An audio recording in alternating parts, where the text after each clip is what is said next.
na-refresh po tayo sa mga napag-usapan po natin kahapon. So mamaya si Region 3 ang magsasama. Joke lang po. So yan, thank you everyone po for participating sa ating recap. Tulad po nung nabanggit kanina, dahil hindi po natawag si Region 3, si Region 3 po ang magsa-summarize ng 6 governance area na i-discuss for today. Teka lang, hindi nga lang ako umitibo. Nabigla ako magrereklamo ngayon, nananahimik kami. Joke lang po, Larry. May activity kami, tatlong sabay-sabay. Kala nyo, di ako nakikinig, ha? Kasi Ate Lery, ang tahimik mo eh. Kaya Kasi busy niya ako, tatlong activity ko sabay-sabay, ha? Kasi Ate Lery, ang tahimik mo Ayaw mo tahimik ka, Pinela. Busy niya ako, tatlong Sige, activity. tayo, manahimik ka na lang ulit.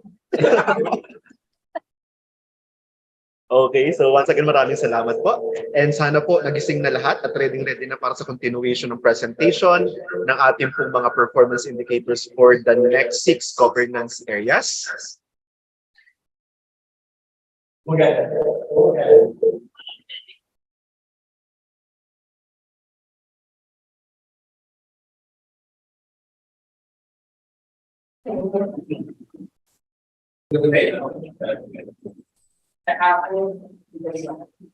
Ha? Yan ako nasa mic. Hello?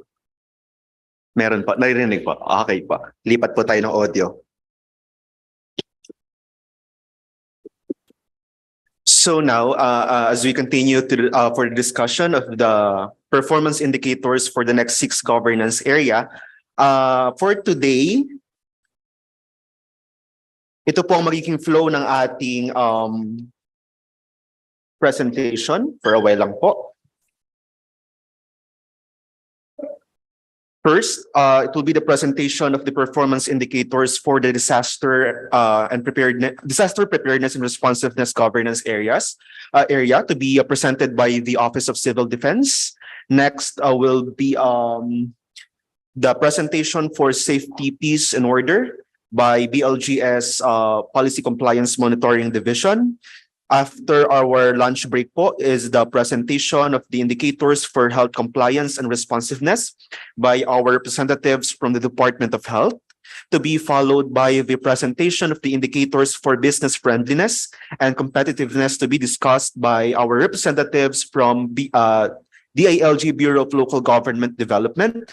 Next will be the presentation of the environmental management area by the Department of Environment and Natural Resources. And lastly, for the second day of our orientation, ang ipepresent po ay ang indicators for youth development area to be presented by our representatives from the National Youth Commission. So medyo mahaba-haba po ang araw natin ngayon. Meron pa po tayong 6 governance areas. So now, to start with, before we start po, just to remind everyone lang po again of the flow of the discussion of each area, our resource speaker from our technical working groups will first present the performance indicators. So same lang po nung kahapon.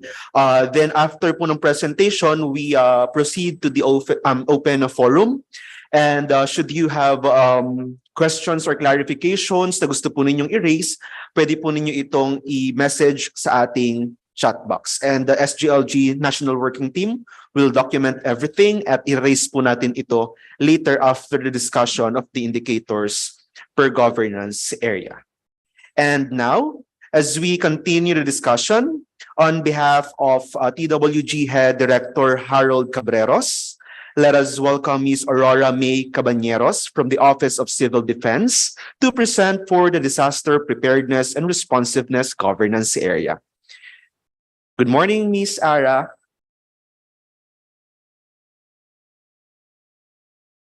Good morning. And I coming loud and clear. Medyo mahina po, ma'am. Hello. Mahina po. Hold on. Let me see. Pwede pong patry po ulit, ma'am Ara. Hello, good morning. Am I coming in Ayan loud na, and better clear pa. now? Okay po. Hindi pa rin.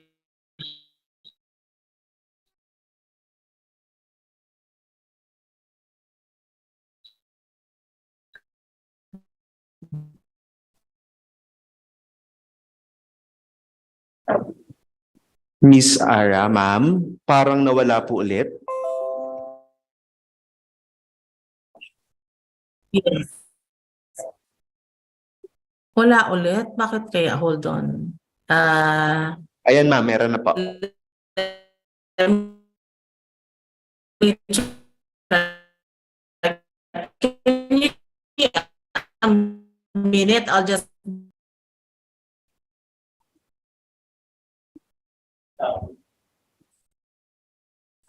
Ma'am, medyo ano po, medyo nagpuputol-putol lang po yung audio.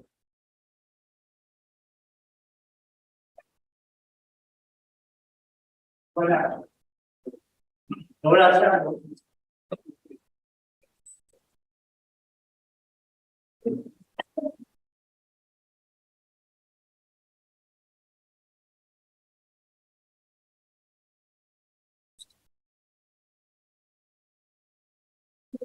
Okay po. Na-disconnect po si ma'am. So we will wait for Miss Ara po again to para po makapasok ulit sa ating Zoom platform for discussion of the governance area, disaster preparedness and responsiveness. And meantime po, again, we are requesting everyone to kindly accomplish the attendance form through the link provided in the chat box. Makikisuyo na lang po sa lahat because this will be the basis of our certificate of attendance for our participants. So kindly accomplish the attendance form. Also,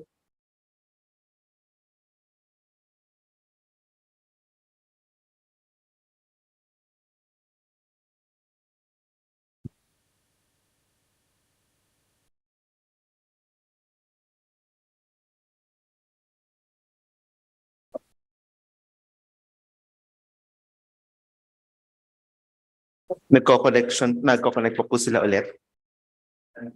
Okay po, Miss Leia, we will resend the link of the attendance form sa ating pong chat box para po ma-access ng lahat.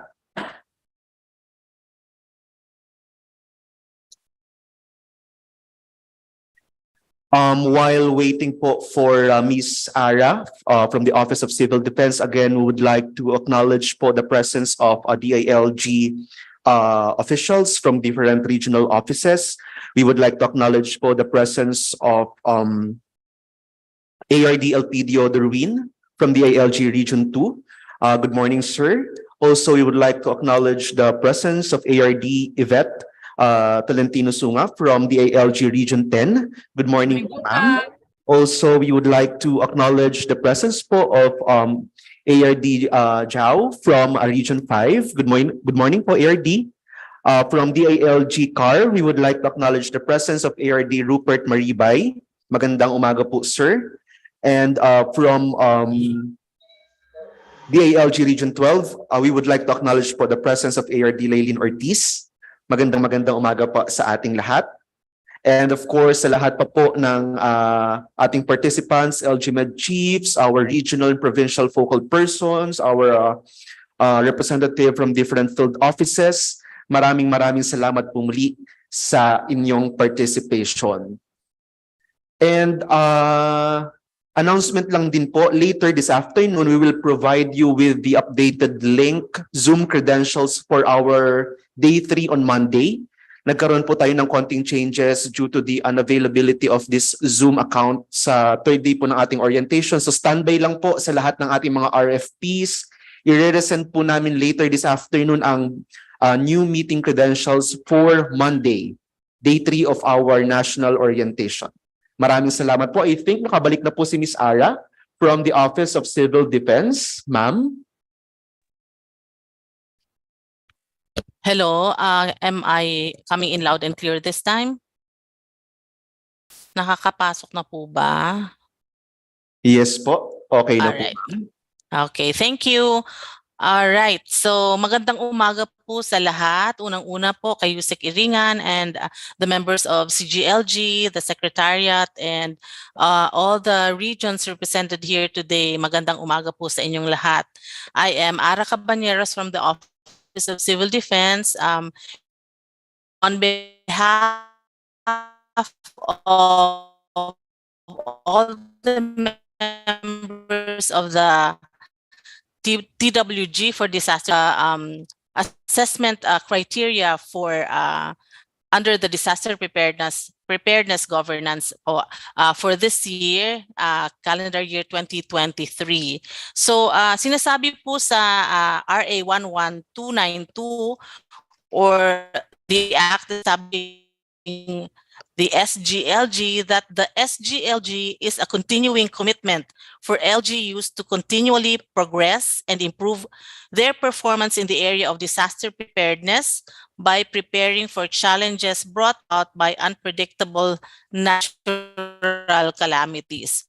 So ito pong mga indicators through which the different LGUs will be assessed will gauge po, will determine yung level or status po ng kanilang kahandaan when it comes to disasters. So without further ado, isa-isahin po natin sa. So the first indicator po, next slide. Next slide please.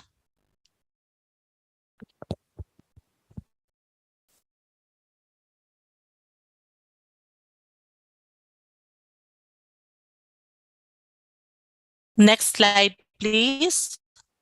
Ayan. All right. Ang unang-una po is the Function Council or LDRIMC.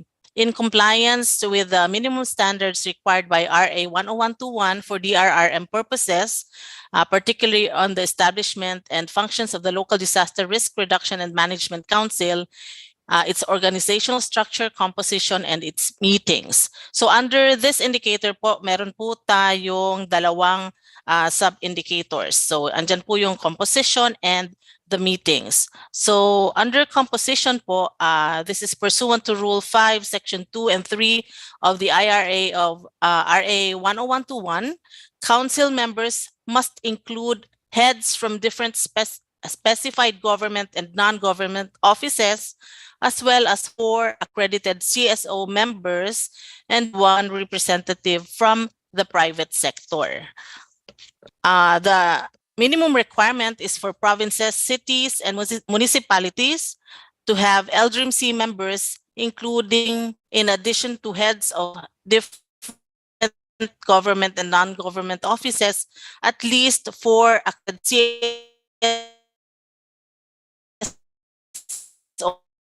CSO members and at least 1 private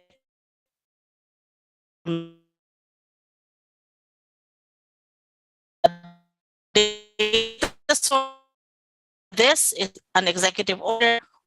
Meeting shall be held every 3 months to ensure that the councils would be more able to perform program initiatives.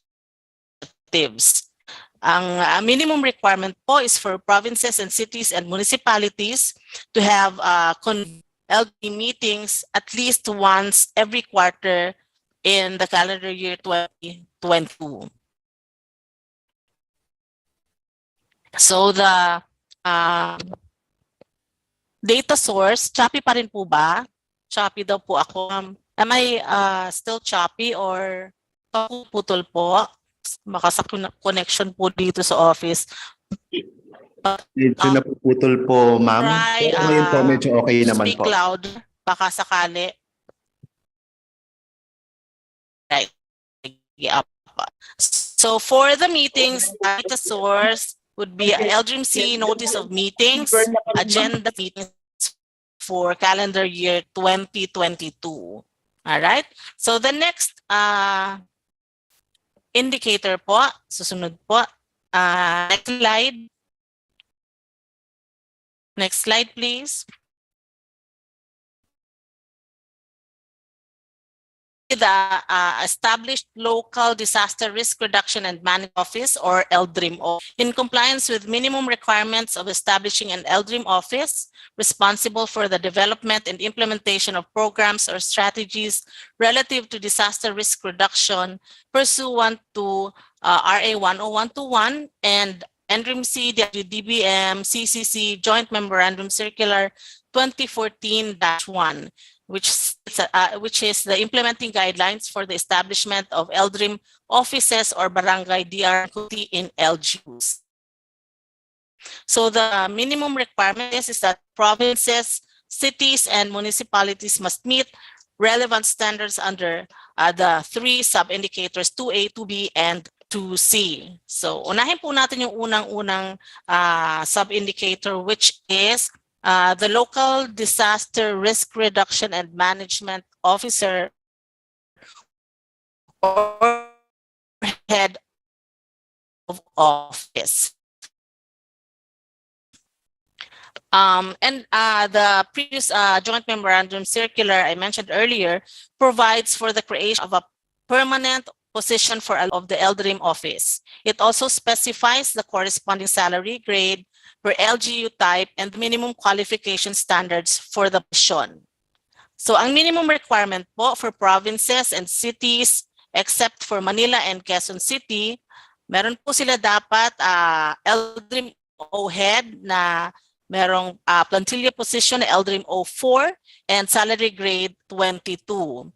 For special cities, Manila and Quezon City, LDRIM-O 5 and salary 24. First to third class municipalities, plantilla position LDRIM-O 3 and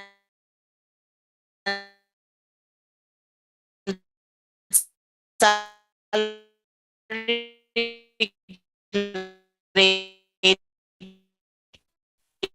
Ma'am Ara, excuse me po. 18.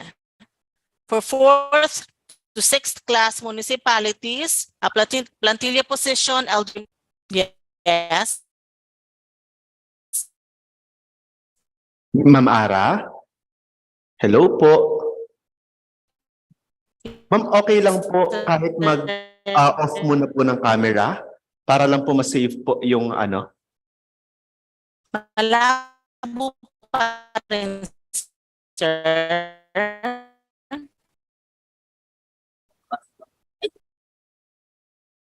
Apo. Miss Ara, okay lang po kahit po audio lang po kayo, kahit po off muna po yung camera para lang po makasave ng bandwidth at mas maging audible po tayo.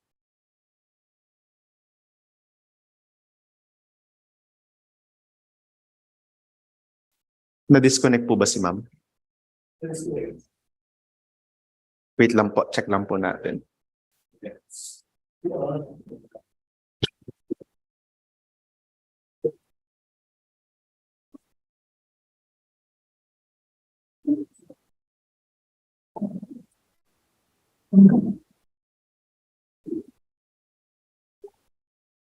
Ayan po, mukhang nagkaroon lang po ng meron pong technical issues, internet connectivity issues po sa Office of Civil Defense.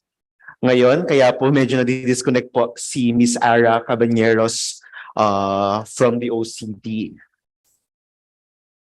For a while lang po, we are in coordination with TWG, with the OCD po.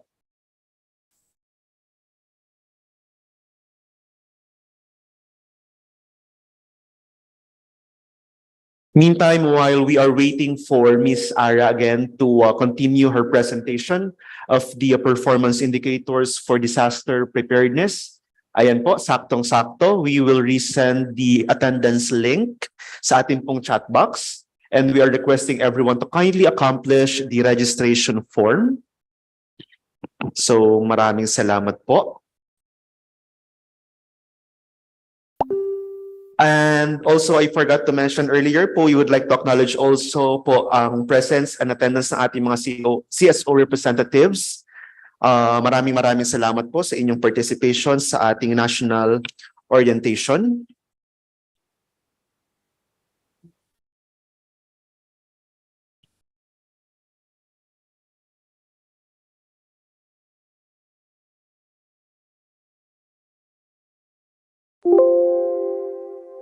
And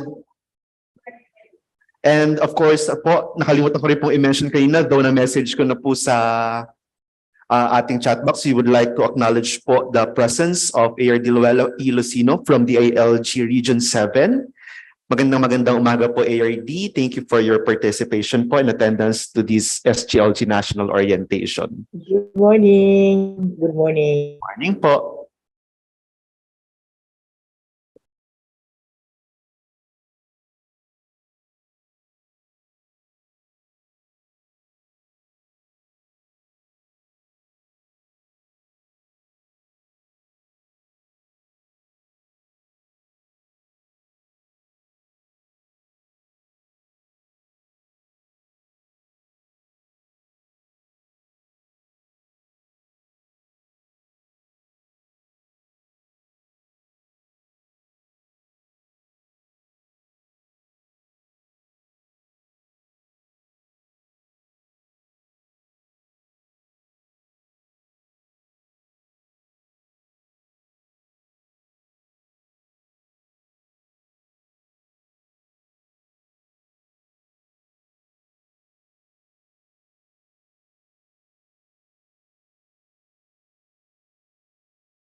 Nandito na po ulit si Miss Ara.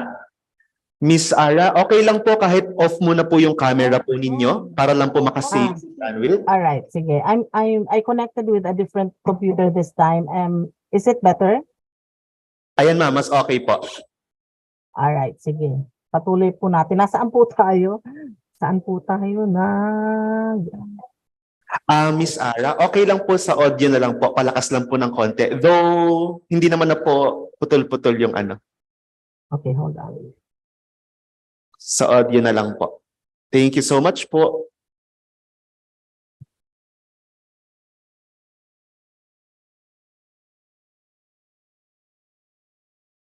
Ayan, is this better? Okay na po ba? Is this better? Naririnig po ako? Hello? Ayan ma'am, mas okay po.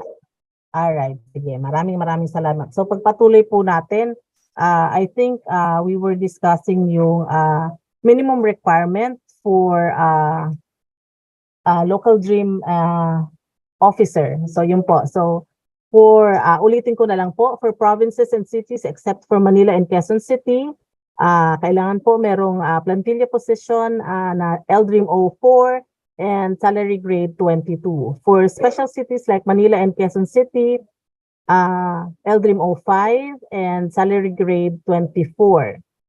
For first to third class municipalities, LDREAM 03 and at least salary grade 18. For fourth to sixth class municipalities, LDREAM O head must hold plantilla position of LDREAM 03 and at least salary grade 15. Consideration is given to an LGU with an appointed LDREAM O with temporary status, provided that said temporary appointment has not exceeded 1 year and has the prescribed salary grade depending kung saan pong LGU ito, and it is CSC attested. Appointment that is yet to be attested by the CSC may be considered as long as it bears the required salary grade and LGU has already transmitted its copy to the CSC field office. Consideration is also given to an LGU with a recently vacated plantilla LDREAM O position because incumbent was separated from service either through resignation or retirement, provided that vacancy happened within 2022 or 2023. Vacated position has the prescribed salary grade, and efforts to hire new LDREAM O is already ongoing as evidenced through posting of its vacancy and with designated LDREAM O head in the meantime. So the MOV for these would be the appointment of LDREAM officer with CSC attestation, copy of CSC resolution granting the LGU authority to take final action on its appointment, letter for CSC field office transmitting copy and requesting attestation of appointment in case LGU is not accredited. For cases with consideration, appointment documents of retired or resigned LDRIM-O head and proof of separation from service, pwedeng request for retirement, letter of resignation, and other personnel office records, proof of posting of vacancy, and executive order or similar issuance for designation of LDRIM-O head. So mapunta naman po tayo sa second sub-indicator. This would be the LDRIM-O staff complement. Okay. The joint memorandum circular mentioned earlier provides for the creation of plantilla positions for LDRIM-O staff complement who shall be responsible for DRRM research and planning, administration and training, and operations and warning.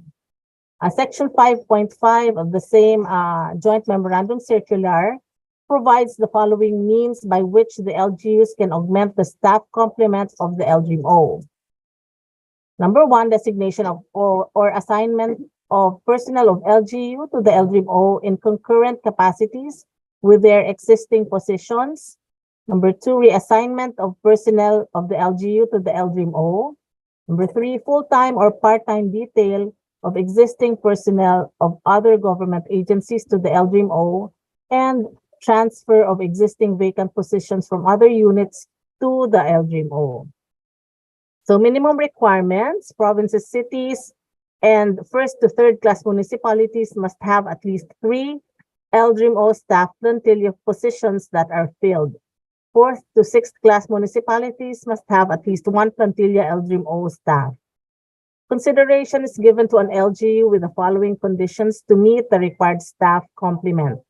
An appointed LDRIM-O staff with temporary status, provided that said appointment has not exceeded 1 year and is CSC attested. Permanent appointment that is yet to be attested by CSC as long as the LGU has already transmitted its copy to the CSC field office. Recently vacated plantilla LDRIM-O positions because incumbent was separated from service either by resignation or retirement, provided that the vacancy happened within 2022 or 2023, and efforts to hire new LDRIM-O staff are already ongoing, evidenced by posting of vacancy. Designated staff in concurrent capacities with their existing positions, reassigned personnel of the LGU to the LDRIM-O, detailed personnel from other government agencies to the LDRIM-O, vacant positions from other LGU units transferred to LDRIM-O. Data source, appointment of LDRIM-O staff with CSC attestation, copy of CSC resolution granting the LGU authority to take final action on its appointment in case LGU is accredited. Letter for CSC field office transmitting copy and requesting attestation of appointment in case LGU is not accredited. And executive order or similar issuance for designation of LDRIM-O staff. So mapunta po tayo sa third sub-indicator, LDRIM-O workspace. This refers to the physical space within LGU premises which is allocated for the LDRIM-O to occupy for the purposes of the conduct of its functions and operations. So the minimum requirement would be for provinces, cities, and municipalities to have a workspace allocated for LDRIM-O's functions and operations. The means of verification would be a photo documentation of the LDRIM-O workspace, certified Form 2E of DILG field office. Okay? So ayan po ang tatlong sub-indicators under the second indicator. So lahat po dapat yan ay ipasa. So the third indicator is the approval of the Provincial Development and Physical Framework Plan, or PDPFP, or Comprehensive Land Use Plan. The PDPFP guides the future land use and physical developments and the location of programs, projects, and activities in the province. The PDPFP is a 6-year medium-term development plan guided by a long-term vision with the first 3 years aligned with the priorities of the governor. The PDPFP is updated on the third year to take into account recent development thrusts of the new or re-elected governor. Minimum requirements: provinces must have an updated PDPFP covering calendar year 2023 that was submitted to the DSUD for the review and ratification by the Secretary and engagement of component LGUs in the planning process or initiative to communicate the plan to their component LGUs. Consideration is given to a province whose PDPFP is still under review of RLOC or DSUD, provided that results of risk assessment should have already been incorporated in the final draft of PDPFP as certified by RLOC and NEDA-RO and or DSUD.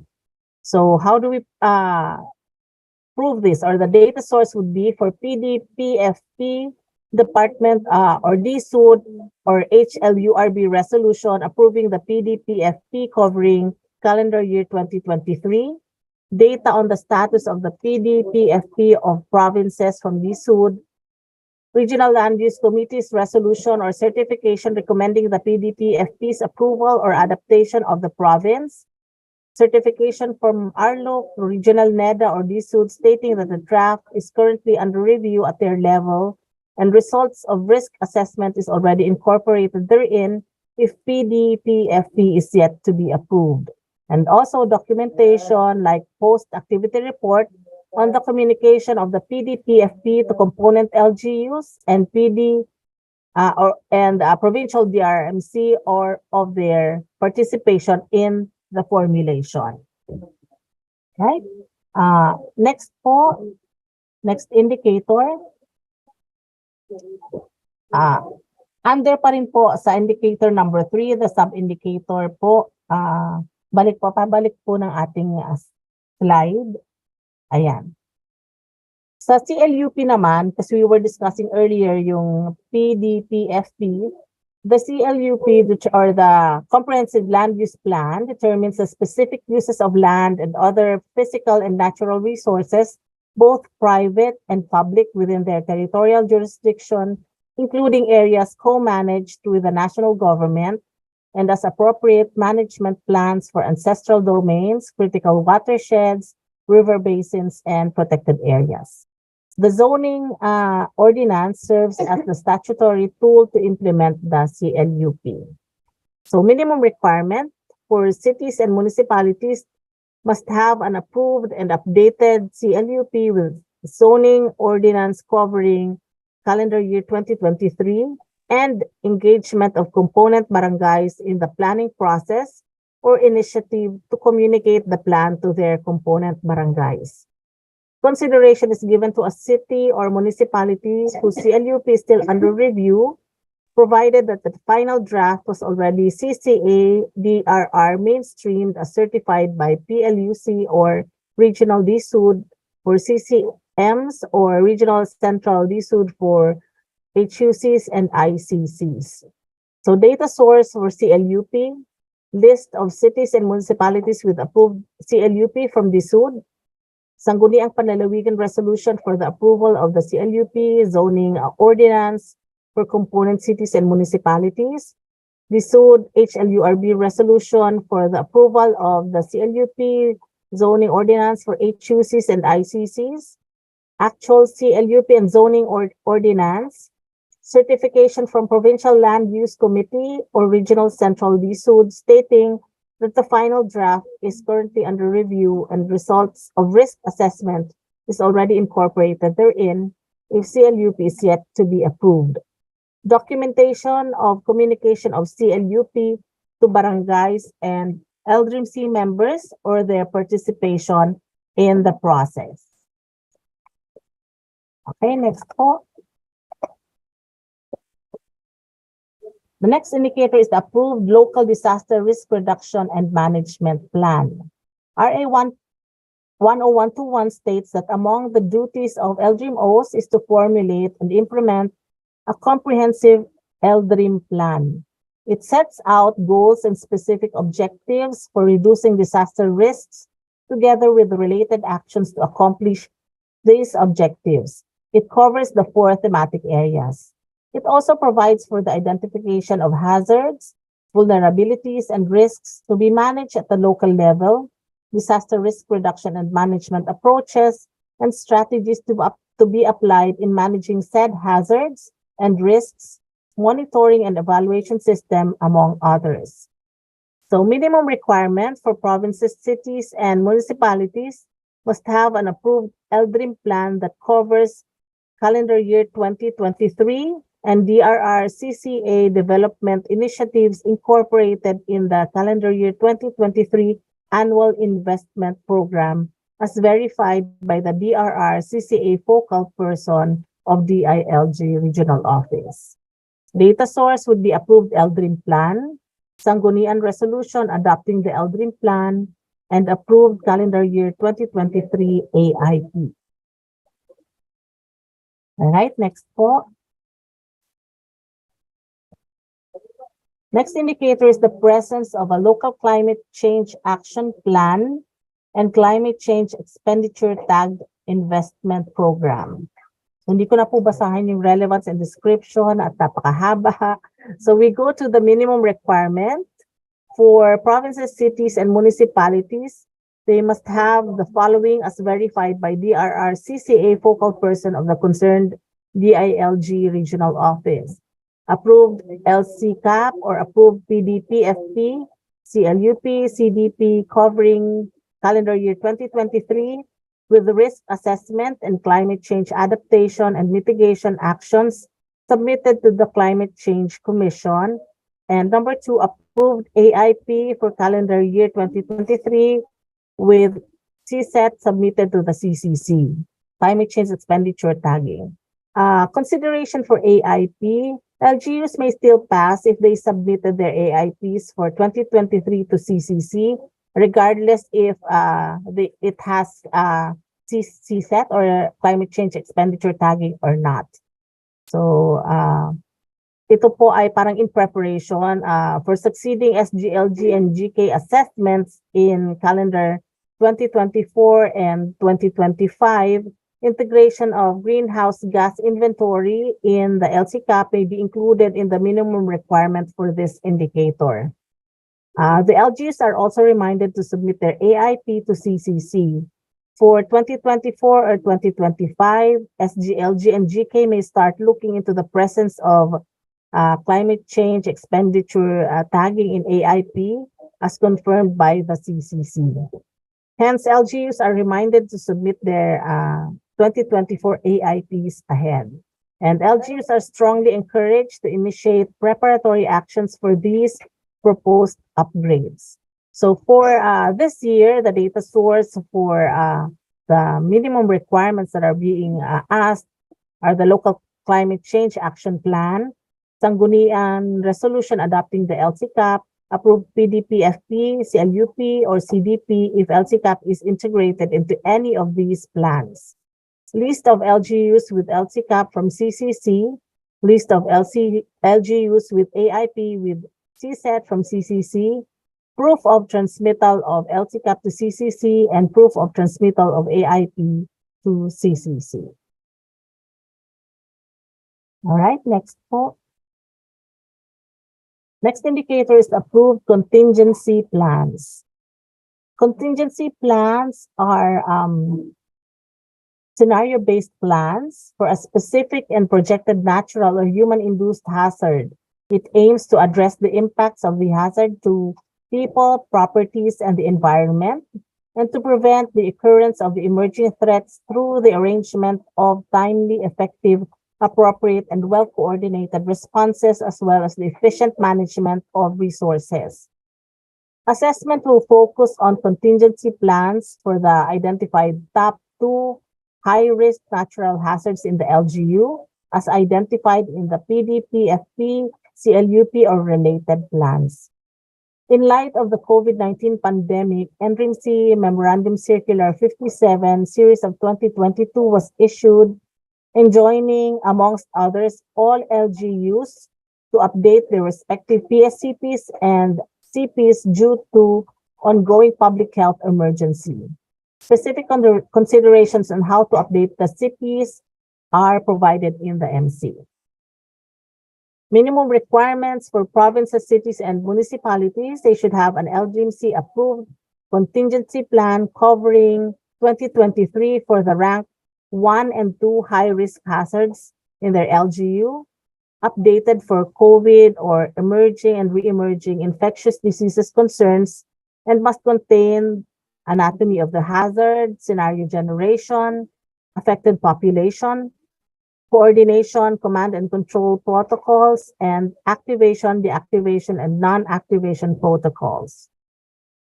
Consideration for updating for COVID EREID concerns, consideration is given to LGUs with separate LDRIMC approved CP covering 2023 devoted to these concerns.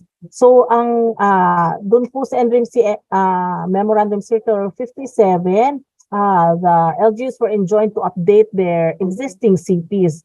Kung ang LGU naman po ay hindi na nag-update at merong separate po na ginawang CP devoted to EREID concerns, ito po ay kino-consider na po. But if they have their contingency plans na existing and they have updated them to include COVID and EREID concerns, much better po. But both would be considered. Now, the data sources for these would be the contingency plan for rank number 1, high-risk natural hazard, updated for COVID EREID and approved by the LDRIMC. Contingency plan for rank number 2, high-risk natural hazards, updated for COVID EREID, approved by the LDRIMC. And LDRIMC approved contingency plan for COVID EREID concerns.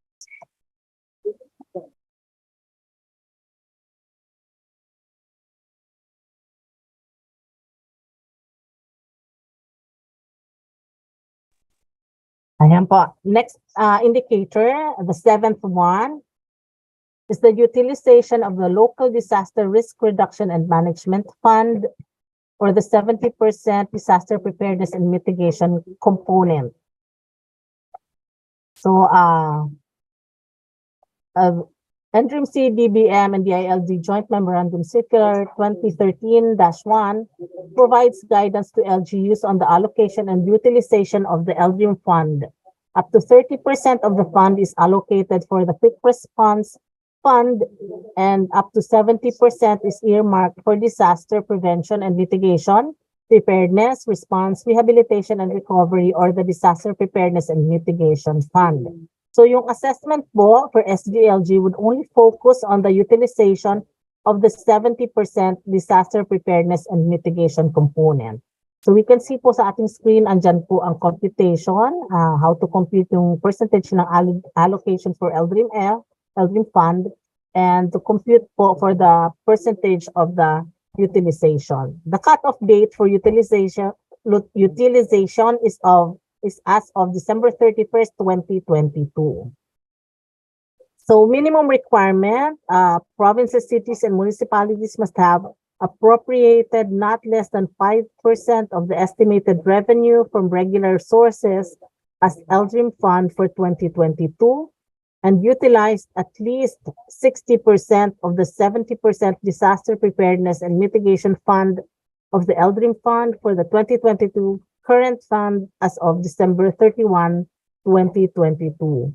I understand previously po, the other year, this was only 50%, and we have increased it to 60% utilization po for this calendar year, 2023. Now, LGUs can also expect an increase in the minimum requirement for the LDRIM Fund utilization rate in the succeeding SGLG and GK assessments. Maka po 2024 or 2025, magkaroon pa po ng increase ito.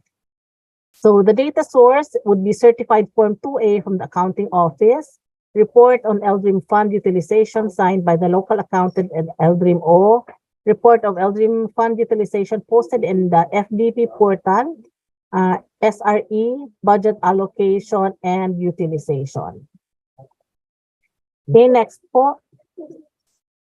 The 8th or pangwalong indicator, early warning system. Okay, Section 12 of RA 10121 mandates LGUs through their LGMOs to operate a multi-hazard early warning system linked to DRR to provide accurate and timely advice to national or local emergency response organizations and the general public through diverse mass media, particularly radio, landline communications, SMS, and technologies for communication within rural communities. An early warning system, as stated in Section 3 of RA 10121, is defined as a set of capacities needed to generate and disseminate timely and meaningful warning information to enable individuals, communities, and organizations threatened by a hazard to prepare and act appropriately and in sufficient time to reduce the possibility of harm or loss. Now, the SGLG minimum requirements for provinces, cities, and municipalities, they must have all the following early warning system indicators present. At least one marker per hazard, area present, ranked 1 and 2 hazards, audible and wide-ranging warning and alarm system. Example would be sirens, church bell, radio, automated rain gauge or locally innovated technology to measure the amount of rainfall, IECs on early warning system posted, and standard operating procedures on the end-to-end use of EWS and feedbacking mechanisms communicated to residents in high-risk areas. All right, next po.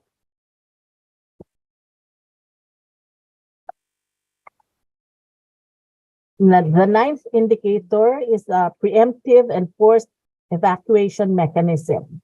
Preemptive and forced evacuation is to be implemented by the LGU as a course of action during a disaster or emergency where there is a high threat of loss of lives within an identified area, according to the ILG Memorandum Circular number 2012-3.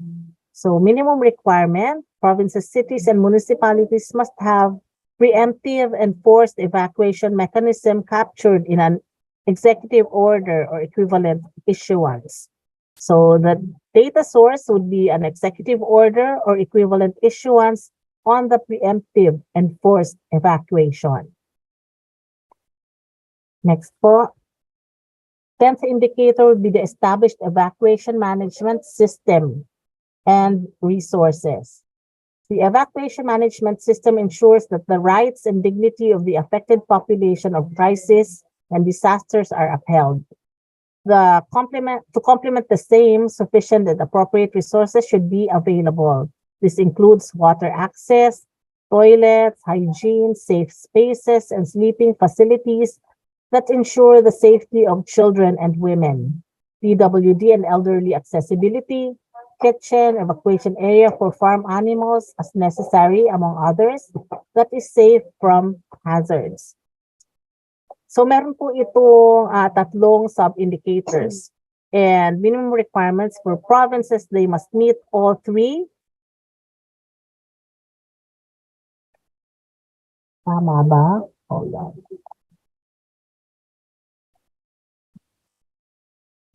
Provinces must meet sub-indicator A and C, and cities and municipalities must meet all three. So isa-isahin po natin. First sub-indicator is the evacuation center. Evacuation center refers to a safe site, building, or center hosting internally displaced persons. So meron po tayong permanent, semi-permanent, and temporary. Permanent evacuation centers are those built or constructed for the specific purpose of evacuation during disasters. Semi-permanent centers may refer to buildings that are LGU-owned but are at times used for purposes other than evacuation pre-disaster. For example, multi-purpose halls and na ginagamit po sa iba-ibang purposes. So andyan din po ang ating temporary evacuation centers. These are schools or child development centers with which the LGU sought partnership to use as temporary shelters during actual evacuation. MOA is required in this type of arrangement. So ang minimum requirement po for evacuation center for provinces, cities, and municipalities, they must have an identified evacuation center, whether permanent, semi-permanent, or temporary, that has the facilities and standards provided in DSWD, DILG, DOH, DepEd Joint Memorandum Circular Number 1, Series of 2013, as shown in the actual facility or in the provisions in the Evacuation Center Management Plan. They must also have Evacuation Center Management Plan or other camp management related protocol or system integrating observation of health protocols. They also have to have a system for registration of evacuees, both center-based and home-based, and localized information guide with facilities and map, and organized evacuation center management team or committee. Consideration for item 1, dun po sa facilities and standards provided for by the Joint Memorandum Circular, consideration kapag at least meron siyang kitchen area, water supply, communication means, toilet and bath, hand washing facilities, and waste disposal systems, that would already be considered po. So the data source would be list of evacuation centers, permanent and or temporary, a MOA or MOU covering 2022 or 2023 with partner schools or child development centers, indicating arrangements on using them as temporary evacuation centers, including but not limited to gymnasiums, learning and activity centers, and auditoriums be utilized. First, classrooms can only be used when no other facility or space inside the school is available for use as temporary evacuation center, and designation of non-school and childhood development personnel as camp managers in compliance with Section 2B of the IRR of RA number 10821. An actual evacuation center and its facilities, photo documentation of the evacuation center, certified Form 2E of the ILG Field Office, accomplished registration document for evacuees or system of registration stated in the standard operating procedures or similar document.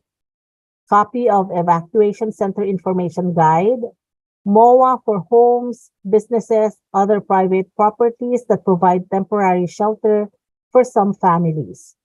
Evacuation center management plan or other camp management related protocol or system. EO or other issuance document providing for the camp, evacuation center management committee, and team. So ito po yung unang sub-indicator. The next one, sub-indicator B, would be evacuation information guides. So the National Disaster Preparedness Plan, Disaster Preparedness Minimum Standards Volume 2 states that evacuation guides are required for all barangays. At the minimum, an evacuation guide maps out a primary evacuation route, including alternate routes in case the intended route to the evacuation center is blocked. So, ang requirement po, minimum requirement is for cities and municipalities to have 100% of their barangays with evacuation information guides. The data source for this would be barangays with evacuation information guide, certified Form 2F, Disaster Risk Reduction Management Office, actual evacuation guides, maps, pwedeng naka-print ito sa mga tarpaulins or flyers, reports on the simulation exercises or drills, tabletop exercises using the evacuation guide, and knowledge of communities on using evacuation guides or maps.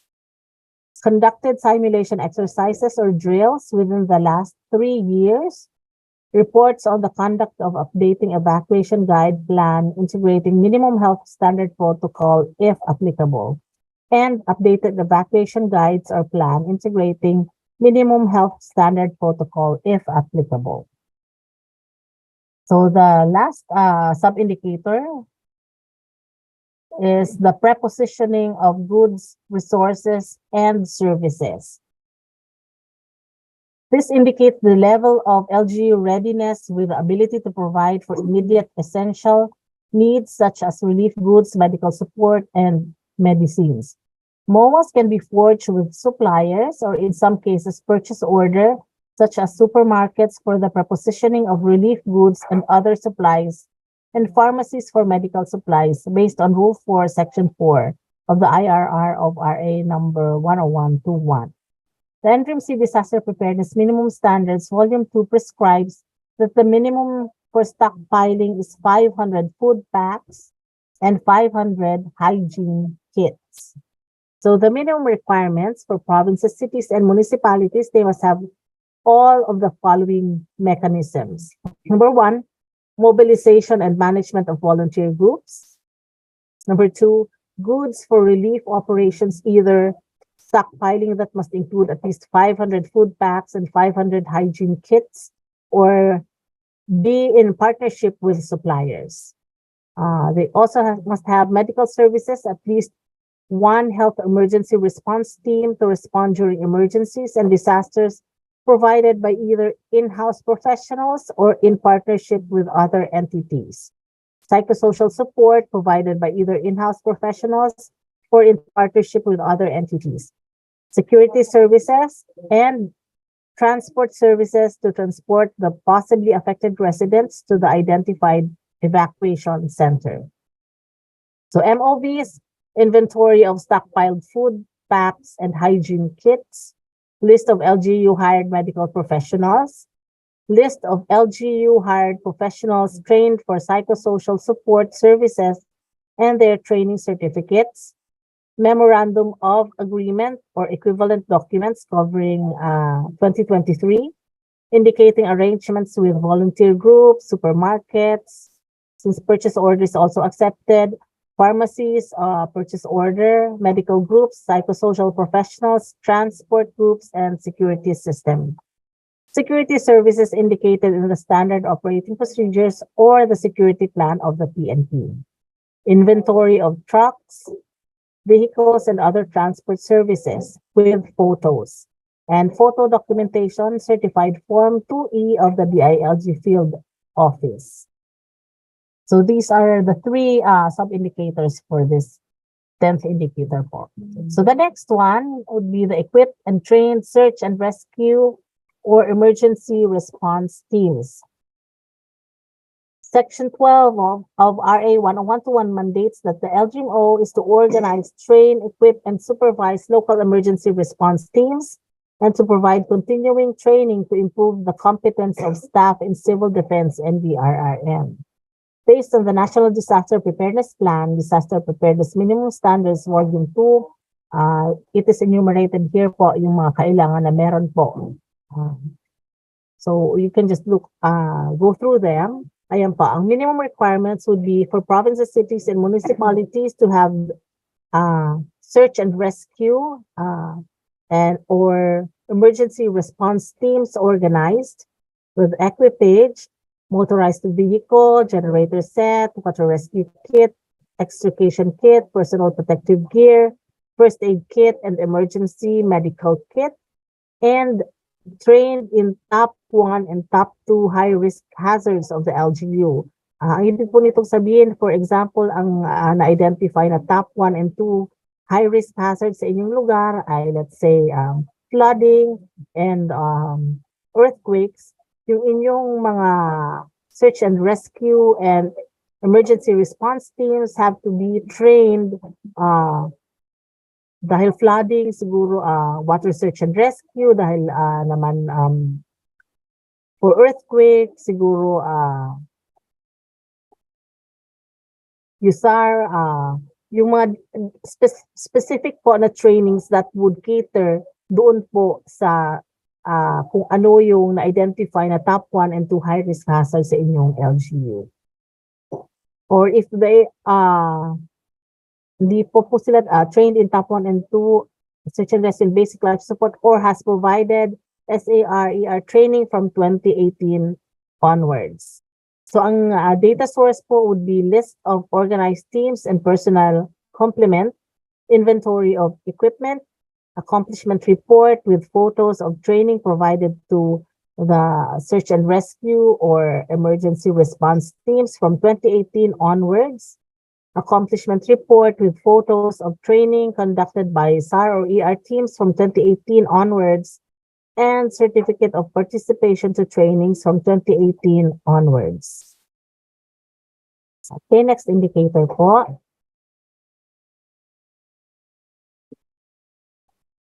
Local Dream Operations Center, LDREAM Operations Center. So the establishment of the LDREAM Operations Center is pursuant to Rule 6424 of the IRR of RA 10121 based on the National Disaster Preparedness Plan, Disaster Preparedness Minimum Standards Volume 2. The OPSEN must be able to function 24/7 with 3 shifts, have a dedicated officer, and develop and implement standard operating procedures and contingency plan. So the minimum requirements for provinces and HUCs, they must have a permanent LDREAM OPSEN functioning 24/7 with standard operating procedures. For component cities and municipalities, they must have at least a temporary LDREAM OPSEN with standard operating procedures functioning 24/7 during disasters. So the data source, executive order or similar issuance on the establishment of LDREAM OPSEN in case it is temporary or functions 24/7. OPSEN employee logbook, SOP OPSEN manuals, photo documentation, certified form 2E DILG field office. The next one. Next indicator, please. Incident Command System. The ICS is activated in response to disasters or emergencies pursuant to NDRIMC Memorandum Circular Number 4 Series of 2012. LGUs are mandated to capacitate its ICS organization through the conduct of ICS training to institutionalize ICS. The ICS cadre shall take the lead in undertaking the ICS capacity building and development program under the leadership of the Office of Civil Defense.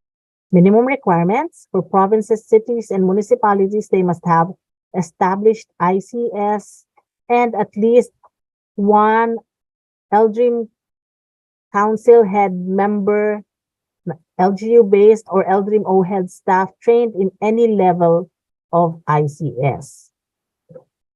For the succeeding years for calendar year 2024 or 2025, mag-upgrade po tayo. In addition to the above items, number 1 and 2, the following conditions must be met. The LDRIMC chairperson must be trained in at least ICS executive course. The LDRIMO head trained in at least ICS level 2. And at least 2 LDRIMO staff trained in at least basic ICS. So for this year's assessment, the data source would be the executive order or similar issuance establishing an ICS, ICS training certificate issued by OCD, LGU ID of staff with ICS training, LDRIMO appointment of staff with ICS training, or copy of the designation of said staff to the LDRIM office. Next indicator.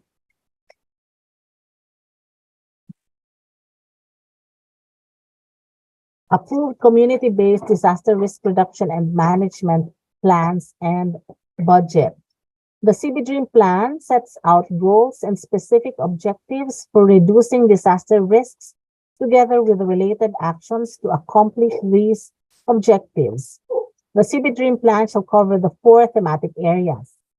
The CBDREAM plan provides a risk profile of a community such as identification of hazards, vulnerabilities, and risks to be managed at the local level, disaster risk reduction and management approaches and strategies to be applied in managing said hazards and risks, monitoring and evaluation system, among others.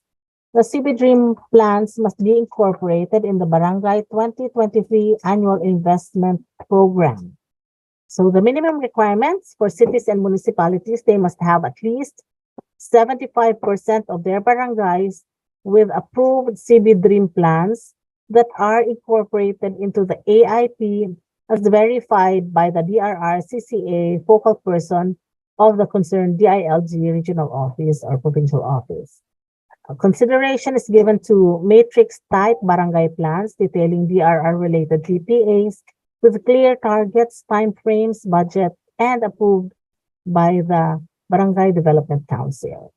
So the data sources, barangays with CB Dream plans, certified Form 2F of Disaster Risk Reduction and Management Office, CB Dream plan with Barangay Development Council resolution approving the CB Dream plan and approved 2023 AIP. All right, so we are at the last na yata. This is the last indicator, the 15th indicator. Participation and compliance with the submission of required documents in the 2023 Gawad Kalasag Seal for LDREAM COs. As provided in NDREAM-C Memorandum Circular Number 1, Series of 2023, the Gawad Kalasag Seal for LDREAM CO is envisioned to serve as an assessment mechanism for all local government units as they implement the mandatory provisions of Sections 11 and 12 of Republic Act Number 10121, specifically on the institutionalization of their local DRM councils, local dream offices, including other policy issuances such as the reporting on the allocation and utilization of the local dream fund. This indicator also highlights the need for LGUs to submit the required documents as part of their participation to GK Seal assessment. This is in preparation with the efforts to further harmonize the GK Seal and SGLG assessment starting calendar year 2024. So for this year, minimum requirements for provinces, cities, and municipalities, they must have participated and complied with the submission of required documents to the concerned OCD regional office on or before the specified deadline, which is May 26, 2023. Data source list of provinces, cities, and municipalities which participated in the conduct of the 2023 GK Seal from OCD. Certificate of compliance issued by OCD regional offices.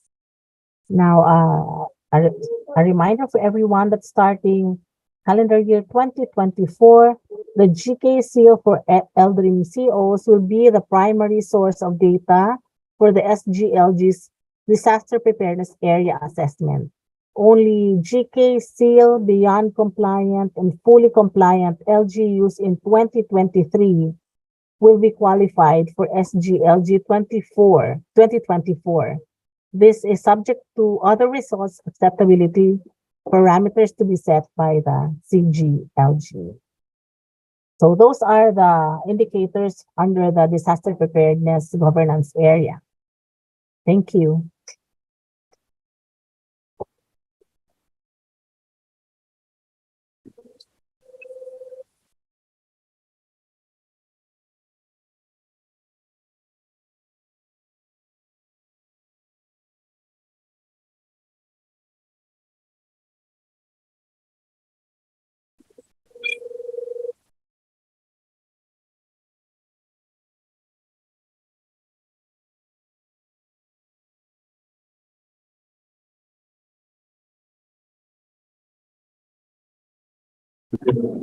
Kaya.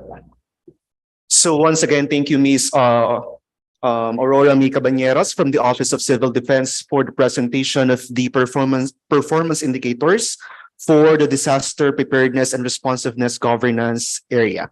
And Ms. Ara, may we request you po to please stay with us for the open forum to discuss the questions, clarifications, and concerns of our participants from different regional offices.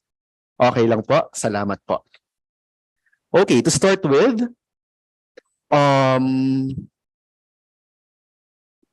for indicator 2.2, specifically po dun sa item A, plantilla head with prescribed salary grade, clarification po from DILG CAR, Baguio City. May we be clarified if the LGMO head for HUCs should receive SG22 po? Per previous guidelines po kasi SG24 po. Ma'am, the SG 24 po is for special cities only, Quezon City and Manila. And SG 22 po is our requirement for provinces, component cities, and ICCs. Relative pa rin po sa indicator na ito from DILG NCR Quezon City for the appointment of LDRIM-O head will consideration be given if ang buong DRIM-O ay currently undergoing reorganization. Currently, an OIC heads the DRIM-O while reorganization is being facilitated. First, may we ask our Division Chief, Ms. Melay, for this concern? Good morning po. Regarding the concerns of Quezon City, no, siguro po put this in writing na lang, ibigay sa amin yung case, yung mismong narrative ng case for Quezon City, because kasi it is our first time sa buong SGLG implementation na makaka-encounter organization. In that ibigay yung narrative sa amin. Ibigay na lang yung complete story, kailan nag-reorg, ano ang nagudyok, bakit kailangan mag-reorg, and so on. At kailan balak paupuan yung mga posisyon. So hindi pa bale bakante itong mga posisyon, no? Meron pa rin nag-hold sa mga positions na to. Tama po ba?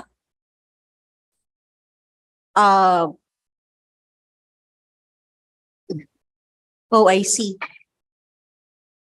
Pero asan na po yung mga dating nag-hold ng position ng kung buong LDRIM-O, di ilang plantilla positions po yung o yung mismong LDRIM-O head lang po yung napalitan? So, ibigay lang po sa amin yung complete scenario. Actually tapos, po, pwede po magbatiin. Try po namin yung sagutin as soon as possible. Yun po, thank you. Any additional clarification po from Quezon City? Parang nag-unmute po sila. Sir, ma'am? Actually po ma'am, yung pong aming DRMO head, po siya, nag-resign po siya last year. Wala pa siyang isang taon na resign. Ditong June lang po. So resignation siya. If you look at one of the considerations under LDRIM-O, nandun po sa, hindi ko alam kung aling page to, but you look into the technical notes, meron po tayong consideration for vacated possessions within CY 2022 and 2023. Hindi binigyan ng pansin As long si as, Jewel tapos Espinyoso merong conditions dito na nang dapat pumunta siya ongoing na yung sa hiring, kapulisan etc. dahil nakatanggap na Yung mga siya ganun po. ng banta sa kanyang may buhay. efforts. Okay, copy po. Guni-guni Ganun. mo lang yan. At ngayon, pinaslang na si Thank you, Jewel ma'am. at tila Okay, thank you, nakalimutan na Ms. raw Melay ni and Police sir from Sergeant- the ILG Police Staff Sergeant Quezon City. Benevic Rizaldo Next, ang paglapit ni Jewel sa kanya.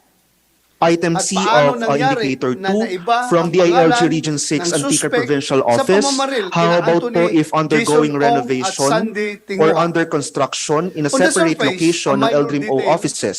but Will their building reveals plan or renovation complex plan and be wrongful okay? oversight. Thank you.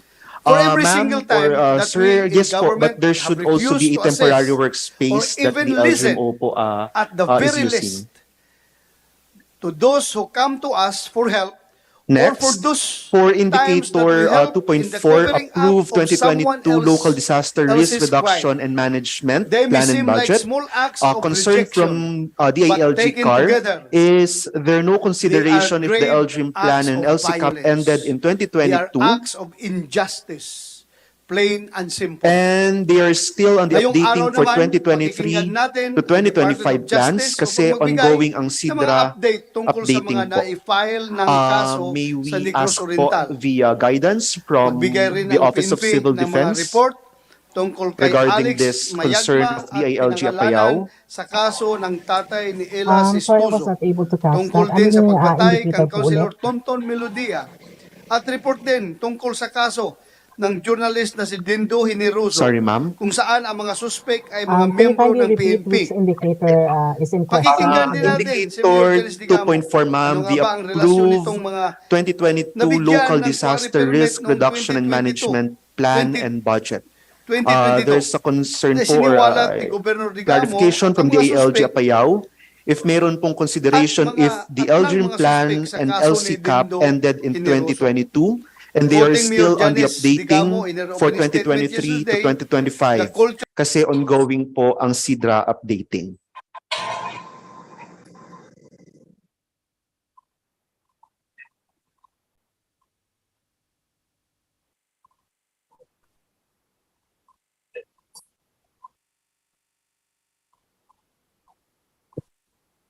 Ma'am Ara? Sir, I am not at liberty to make a decision right now. I'll have to confer with my principals regarding this matter.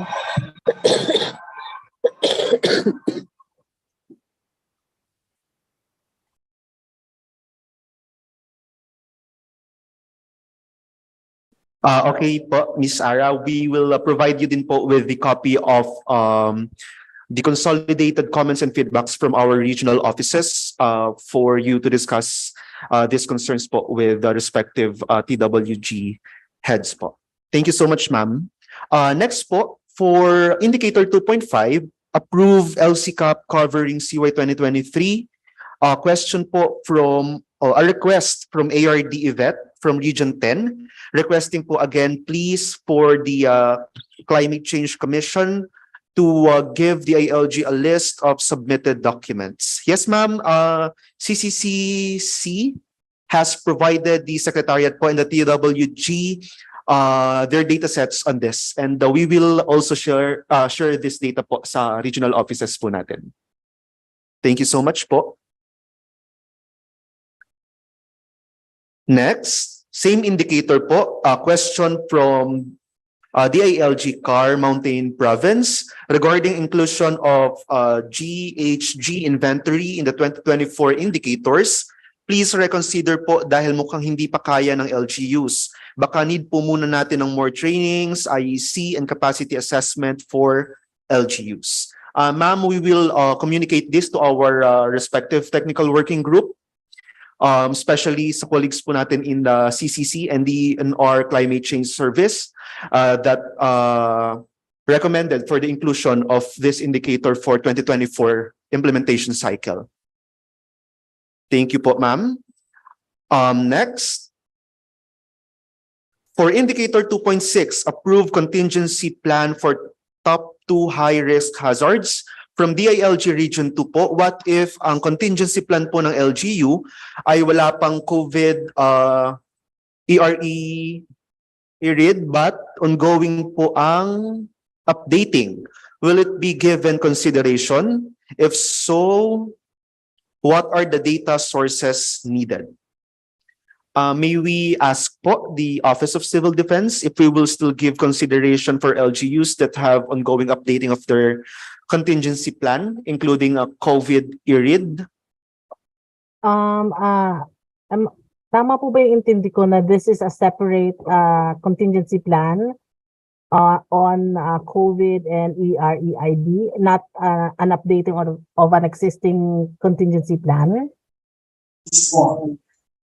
Okay na po tayo? Shall we proceed? Bilang ano lang naman po ito. Hello po? Separate po ba ito? I was not able to catch the Sorry po, answer. unmute ko po si Miss Emmeline. Ma'am, meron po yung kinaklarify regarding This is a walkthrough of the community inventory, data requirements.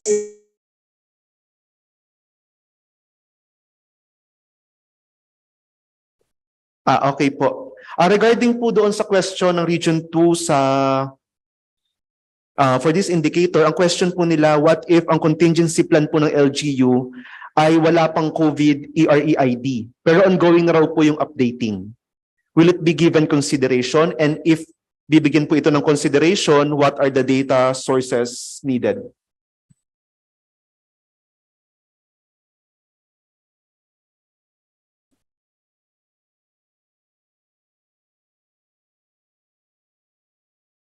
Miss Ara?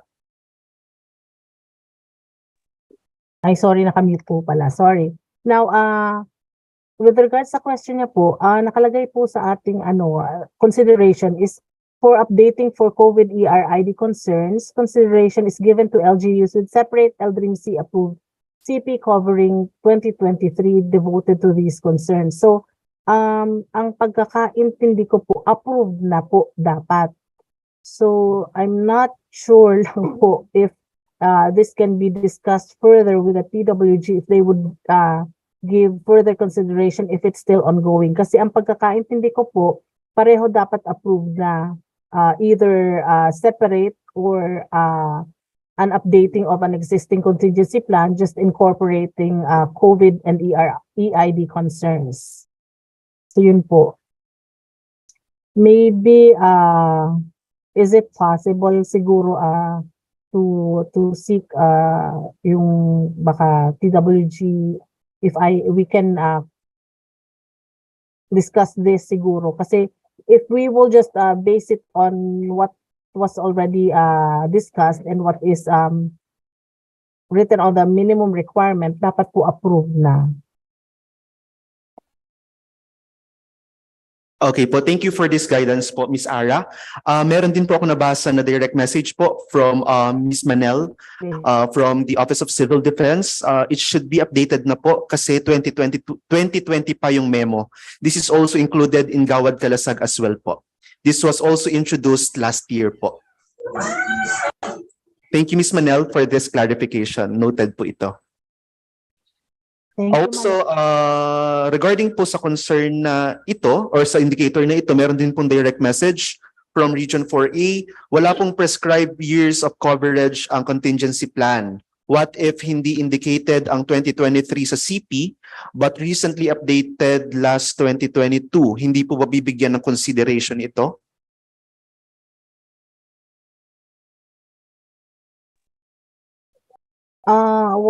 What do they mean, sir, na yung dating existing CP, is it updated to include COVID and ERID concerns?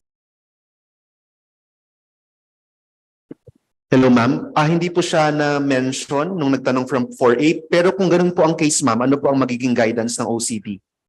If it's updated at na-approve na po yung kumbaga updates and the revision, then it is considered po. Opo daw po. Nag-direct message po ulit si ma'am from 4A. Apa. Thank you so much po.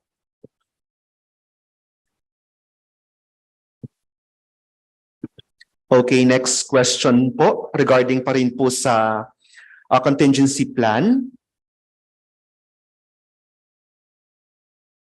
From DILG CAR, Mountain Province, do we have a specific guidelines po sa integration ng EREID sa contingency plan? And what are the parameters po to determine that EREID concerns are integrated? Example, pag nilagay po yung compliance to minimum health protocols somewhere sa CP, accepted na po ba ito? May we ask for the guidance of the OCD regarding this concern of Mountain Province?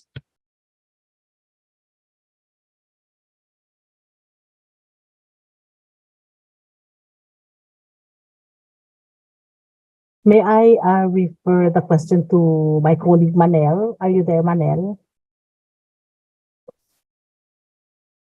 Miss Manel? Ayan, nag-message din po siya sa ating chat box na per reference of the updating of the contingency plan, meron po siyang sinend na file ng guidelines for reference. Pero may additional po ba kayo na gustong sabihin, Miss Manel from OCD? Hi sir, good morning. Wala naman po sir. Bali yung sinend ko na po is yung memo. So we have included there kung saan po makikita yung updating with regards sa COVID. Sa mga pandemic, sir, we have chapter 1 for the background, goals and objectives, response arrangement, activation and deactivation, deactivation and activation. Dapat makita dun, sir, yung mga observance of health minimum requirements, sir, yung mga protocols po natin. Ayun po. Thank you, sir. Thank you. May I be recognized? Thank you, Ms. Manel, for that clarification. Okay, next po. I think this question from Palawan ay nasagot na regarding sa prescribed years of the coverage of contingency plan. Next, concern of DILG Region 10. Regarding integration of EREID and COVID concerns in the CP, should we look for the said concerns in all components of the contingency plan? Can we ask po our focal from Region 10 to please elaborate this concern?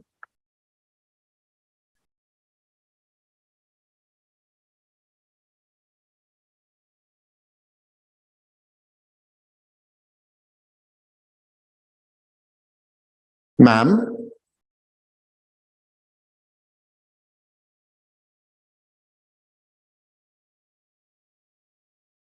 Ma'am? Anyone from the ALG R10 po regarding this concern? Ma'am? Pardon, sir? Anyone from the ALG R10 po Meron pong regarding raised na this question. concern from your region earlier regarding the integration of EREID and COVID Pardon, concerns sir? in the contingency Anyone plan? from Ang question po is, should we look for the said concerns in all components of the contingency plan? May I request, Sir Kim, if our division chief, Hazel Oxenia, can be recognized? She was trying to point out something earlier. Hayes? Sure po, ma'am. Hazel?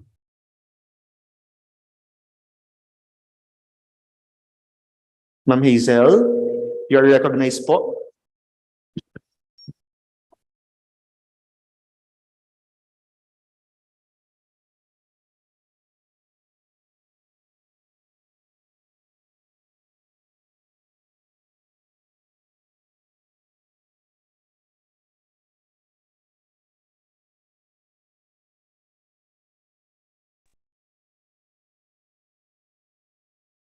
While waiting po for Ms. Hazel to discuss this further, for the information of all concerned din po, as mentioned earlier po by Ms. Manel, per OCD, all the components po mentioned by Ms. Manel as provided po doon sa NDRIMC Memo Circular 57 Series of 2020. And for the information din po ng lahat, DILG Region 3 initiated a more detailed guidebook on EREID integration on contingency plan in coordination with the Office of Civil Defense and the Department of Health. Nakashare din po ito sa DILG Central Luzon official page for reference po ng lahat. Hello, Sir Kim. I just talked to Hazel.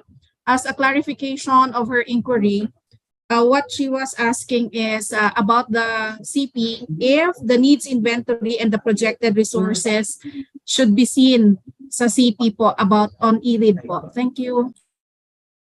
Thank you, ma'am. Ma'am Ara from OCD.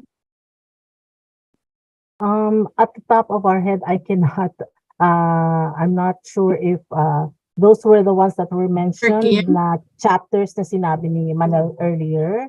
So siguro po, to refer na lang to the memo, dun po nakasaad po which chapters have to be, to include that po.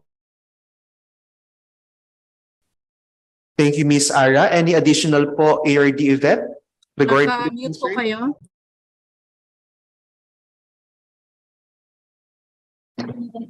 ARD, ma'am?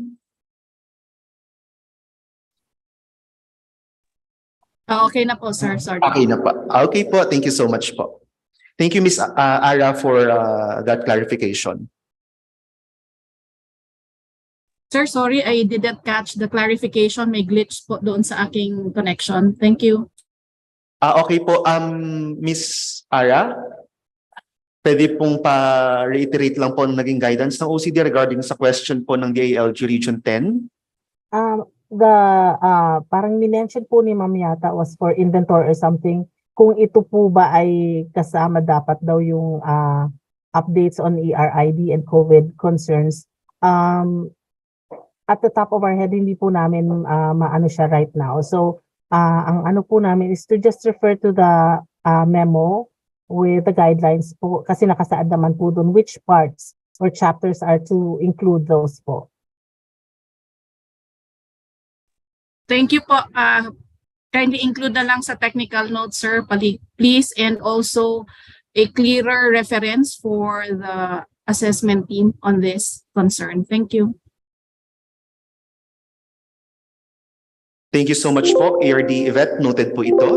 Thank you din po, Ms. Ara. Next, from DILG Region 7, regarding pa rin po sa updating of the contingency plan, what year do we base? If we say the contingency plan is updated, is it only in 2022?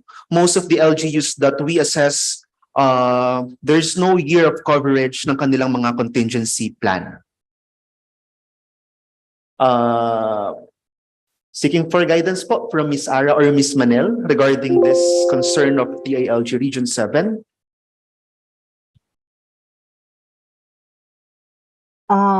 Correct me if I'm wrong, I understand ang tinatanong po is if yung updating to include EREID and COVID concerns was done in 2022, tama po ba? To an existing... Ang concern po nila ma'am ay regarding dun sa coverage.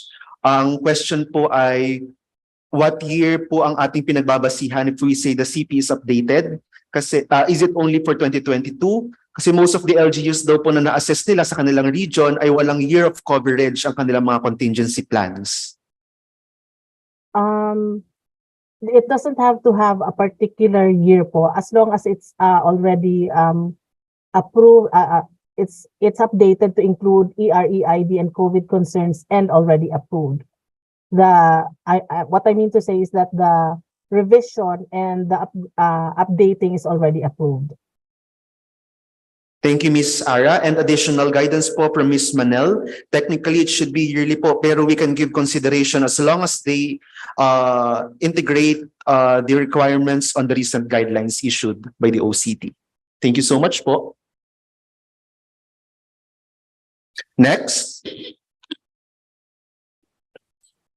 For the next indicator regarding fund utilization, there are raised concerns po from our regional and field offices. For this indicator po, or for the clarifications regarding this indicator, for the LDRIM fund utilization definition po, the Secretariat, the SGLG Secretariat, and the concerned TWGs will come up with a similar definition po of fund utilization across governance areas. To clarify lang po, as mentioned na rin po yesterday, and we will communicate immediately to our regional and field offices. Maraming salamat po.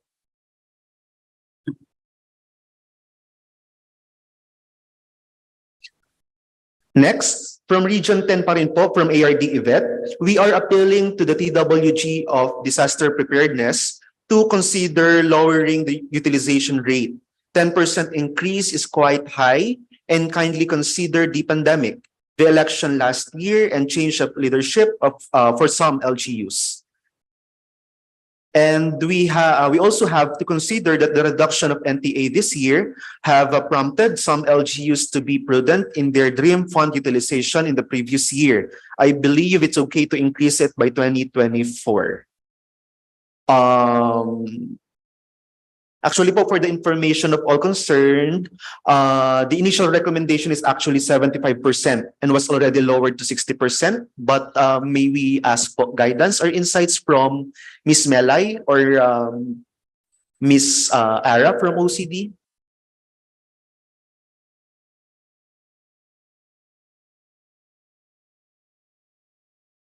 I think this number is actually parang ina-align po dapat sa GK. So, Manel, can you elaborate on this, please? I'm not sure if mas mataas pa nga actually sa GK. Manel? Hi, ma'am. Ma'am, bali for Gawad Kalasag po, our rating sa Gawad Kalasag po kasi we have rating scale.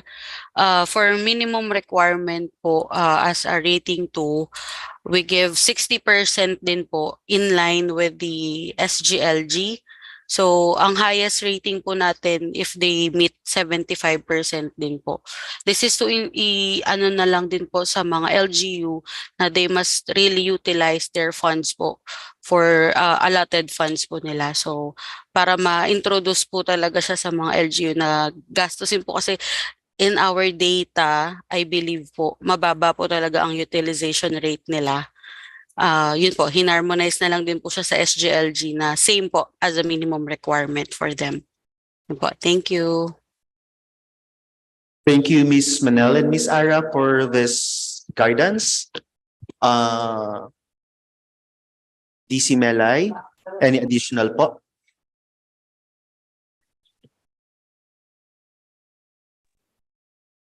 Hello po ulit. This is regarding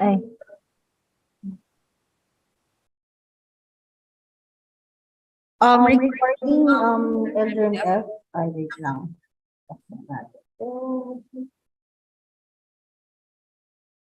Regarding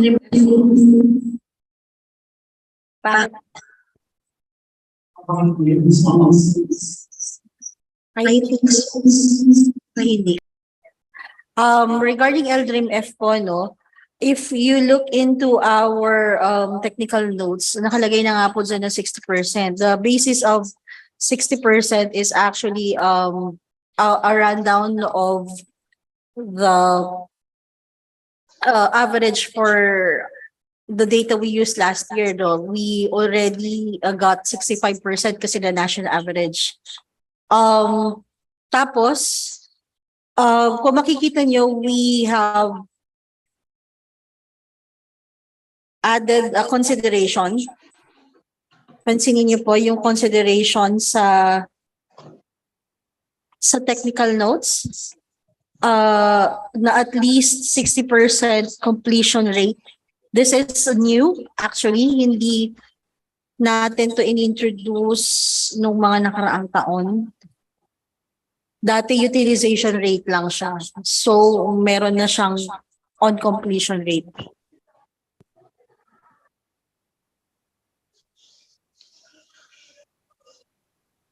Magkaka-issue pa rin ba sa utilization kung meron na siyang alternative na completion rate?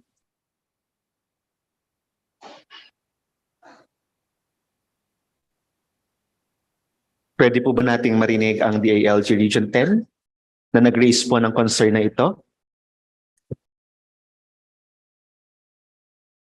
Ma'am Melay, bale, or siya, it can be fund utilization or the completion rate of the... Yes. Okay, It's a sige po. consideration. Yes, ma'am. We appreciate it, ma'am Melay. Pag-issue pa rin ba kahit 60% lang ito?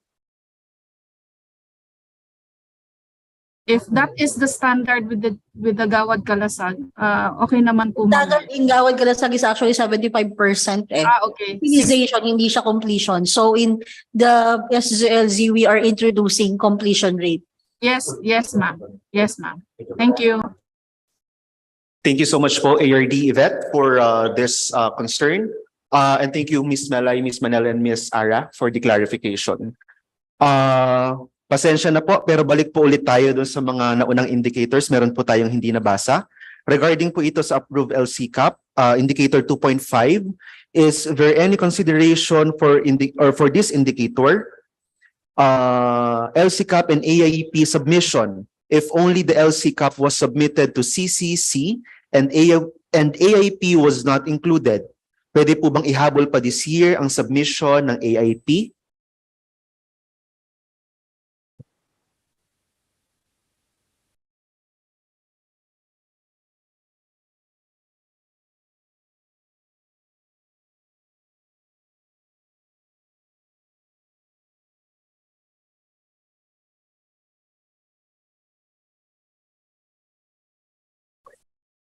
Ms. Melay?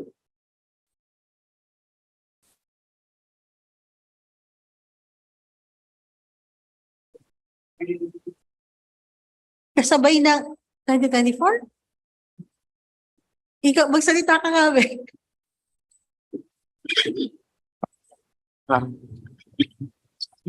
Bali po dito sa question po ng Region 10 ay pagbibigay po ng consideration sa pagsasubmit po ng EIP ngayong taon lang. Sige po, ano po, i-coordinate po natin to sa CCC na makapagbigay po tayo ng consideration dito na LGU na nakapag-submit ng EIP nila noong 2023 ngayon pong taon hanggang regional assessment. Pero yun nga po, kagaya po ng reminder na nabanggit po ni Miss Ara kanina, sana po yung mga LGUs ay makapag-submit na ngayong taon din nung para sa kanilang CY 2024 AIP para na po sa susunod po nating assessment sa GK at saka po sa SGLG come next year. Yun po. Thank you po.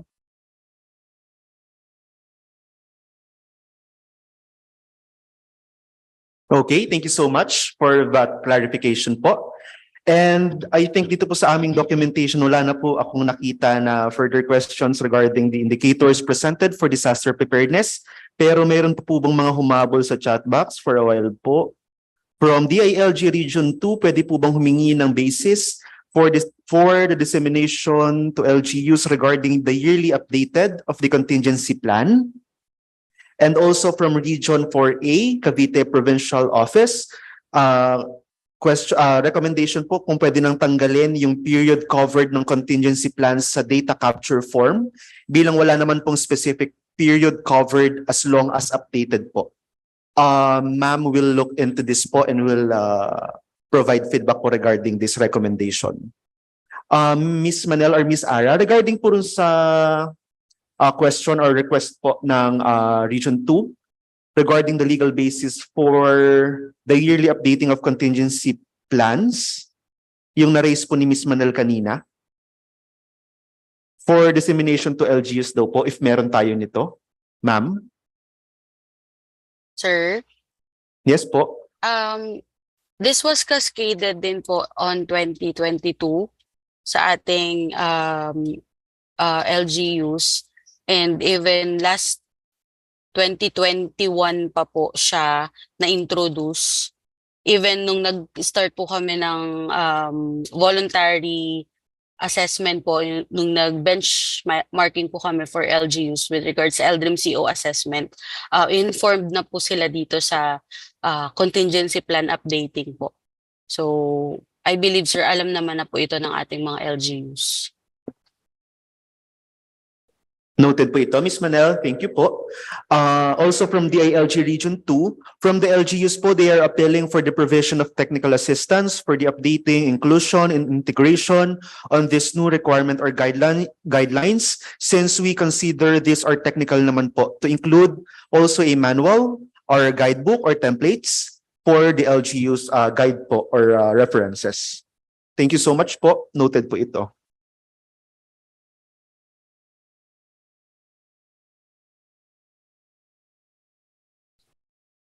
Hi sir, so dagdag ko lang po.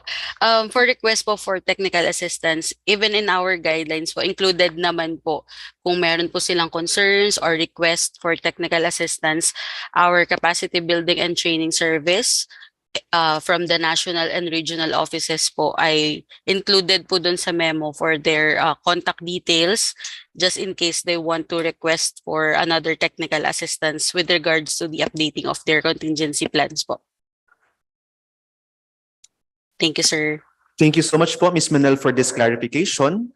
From Region 12, may we also recommend that the CP updating palagyan na lang po sa technical notes ng not earlier than po to determine kung kailan dapat siya last updated. And may we also request na lang po to update the technical notes on Dream Fund utilization, reflecting the agreement 60% physical or financial accomplishment of the 70%.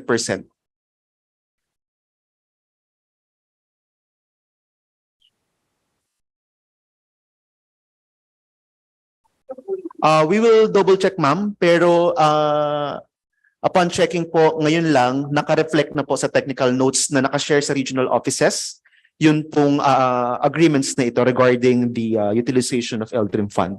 Doon po sa shared folder yesterday, materials po for the purpose of this national orientation. Thank you so much po.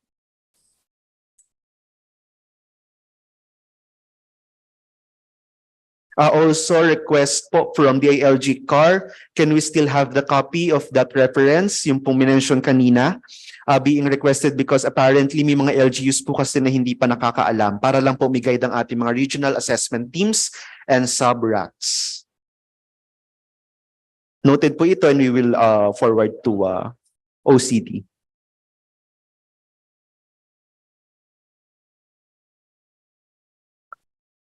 Okay, other questions for clarifications and recommendations regarding this indicators under disaster preparedness area will be documented naman po by the SGLG Secretariat, and we will forward other concerns to the concerned units, and of course we will provide you feedback as soon as possible. Meron pa po bang humabol before we end the discussion for this area? For a while lang po.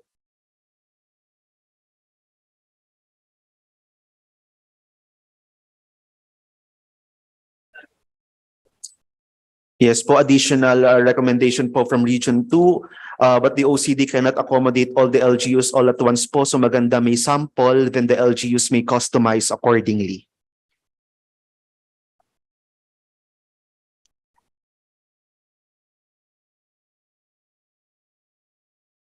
Okay po. Yung other concerns po regarding utilization of the LDRIM fund,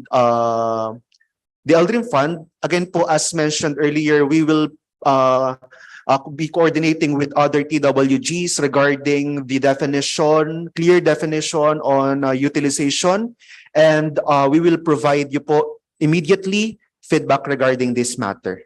Other concerns po and clarifications regarding this governance area are already documented po by the Secretariat, and we will provide feedback po as soon as possible. Meron pa po bang mga other concerns na hindi na-tackle earlier before we end the discussion of the indicators for disaster preparedness area and proceed to the next area?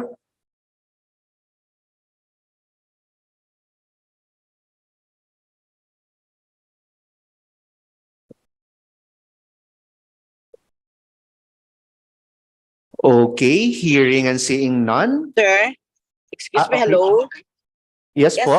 Hazel Oxenia from Region 10. Tungkol dun sa contingency plan na 2023, gusto ko lang sanang parang request yung OCD na per existing guidelines naman dun sa joint memorandum circular na NDRMC, tsaka DILG, tsaka sino pa ba yun, NSC.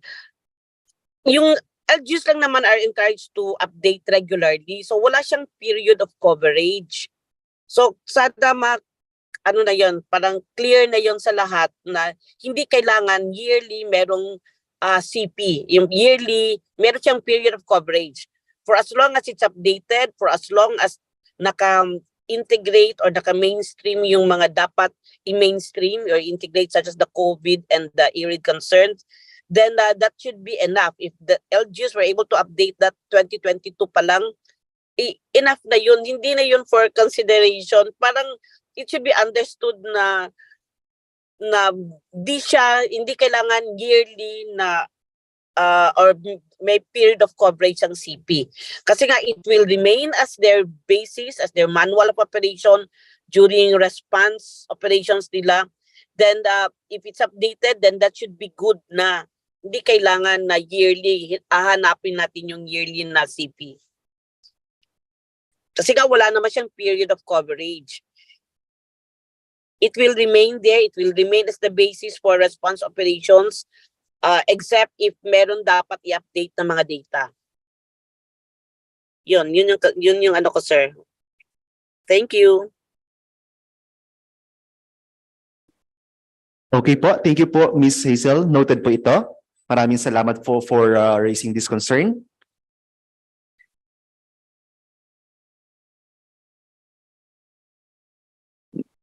Okay po, I think ito pong last two questions na lang po na humabol yung entertain po natin meantime. And we will document na lang po other concerns dahil need na po natin mag-proceed sa ating next governance area. So basahin ko na lang po itong last two questions from DILG Region 8 and from CAR. First, from DILG Region 8, good day po. Although this was not presented, may we ask if the test of acceptability regarding the death during disasters in the draft guidelines could be waived, given that in the new normal, disaster have become more intense, stronger, and LGUs, while prioritizing DREAM PPAs still need to cope up. Ms. Melay? Regarding this matter of test of results acceptability po, this is actually applied after the validation. So it is a matter that will be that have to be deliberated on by the council. So hindi po namin masasabing pwede nating i-waive. Kundi ito kasi ay hindi tayo yung magde-decide on it, kundi yung mismong council. So yun po, lahat nung nandun sa mga test of results acceptability, lahat yun i-deliberate. Ma-apply lang siya after the validation, or unless merong special instruction sa amin na i-apply na siya prior to the validation. Pero lahat nun kasi is after the validation. That's why yung mga nakaraan, kahit yung may mga issue on, may mga special cases tayo nun, pina-cover pa rin natin nun sa validation, saka pinag-usapan kung tiningnan kung na ano ba yung issue na settle during that period, at o di kaya napag-usapan ng council. Yun lang po. Thank you so much, Ms. Melay, for this clarification. Dito naman po from the ALG CAR regarding 2.9 indicator, we would like to clarify lang po na ang chinecheck lang ba is the presence or absence of executive order and not the conduct of a drill. Baka kasi iba po yung nakalagay dito sa draft technical notes doon sa present ni Ma'am Cabañeros kanina. We will look into this, ma'am, and we will update accordingly if meron po kaming na-miss. And lastly, question po from 4A. Yes po, lahat po ng mga agreements natin during the national orientation will be reflected or updated accordingly sa ating po mga technical references na ipoprovide po sa lahat ng RATs and sub-RATs for your information and reference, sir. Thank you so much po. Okay, at this point, we would like to thank our friends from the Office of Civil Defense, especially Ms. Ara and Ms. Manel, for the presentation of the indicators for the Disaster Preparedness and Responsiveness Governance Area. Maraming salamat po, Ms. Ara and Ms. Manel. And kindly send our regards po to our OCD team and TWG members under this area. Thank you so much, ma'am. Thank you. Okay po. And at this point, before we proceed to the presentation of the performance indicators under the area safety, peace, and order, 5 minutes break muna po tayo. Ngayon po ay 11:09, balik po tayo ng 11:14. Maraming salamat po. And again, we will resend the link for the attendance form sa ating pong chat box. We are requesting everyone to kindly accomplish.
Umagang kay ganda ay natatanaw na. May dalang ligaya at puno ng pag-asa. Oh, oh, oh, eh, oh, oh, oh, oh, eh, oh, oh, oh, oh, eh, oh. Bayan mo'y lubos na pinagpala. Sa iyong paglilingkod na isang biyaya. Husay mo at katapat ay tagumpay ng mamamayan. Tanglaw ng sulong gabay, linangin ating galing. Pagkilala sa gawain ng mga kawani, magigiting. Oh, oh, oh, eh, oh, oh, oh, oh, eh, oh, oh, oh, oh, eh, oh. Maayong pagdumala, hapsay nga pagdumara. Benbueno gobernanza, mayapa pamanalakaran, nasaya at nga panangimaton, mapya nga pamamakaro. Maayo nga pagdumalahan, tapat na pamamahalan. Husay mo at katapat ay tagumpay ng mamamayan. Tanglaw ng sulong gabay, linangin ating galing. Pagkilala sa gawain ng mga kawani, magigiting. Taas noong pagpupugay saan man makarating. Husay at katapatan sa sinumpaang tungkulin.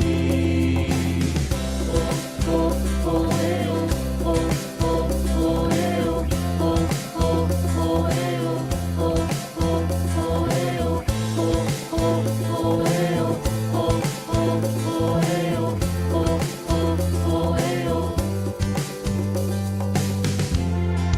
Husay mo at katapat ay tagumpay ng mamamayan.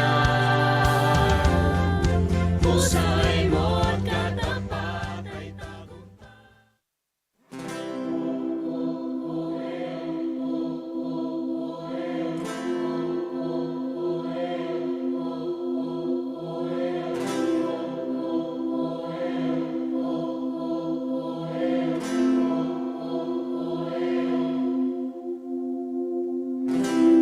Umagang kay ganda ay natatanaw na. May dalang ligaya at puno ng pag-asa. Oh, oh, oh, eh, oh, oh, oh, oh, eh, oh, oh, oh, oh, eh, oh. Bayan mo'y lubos na pinagpala. Sa iyong paglilingkod na isang biyaya. Husay mo at katapat ay tagumpay ng mamamayan. Tanglaw ng sulong gabay, linangin ating galing. Pagkilala sa gawain ng mga kawani, magigiting. Oh,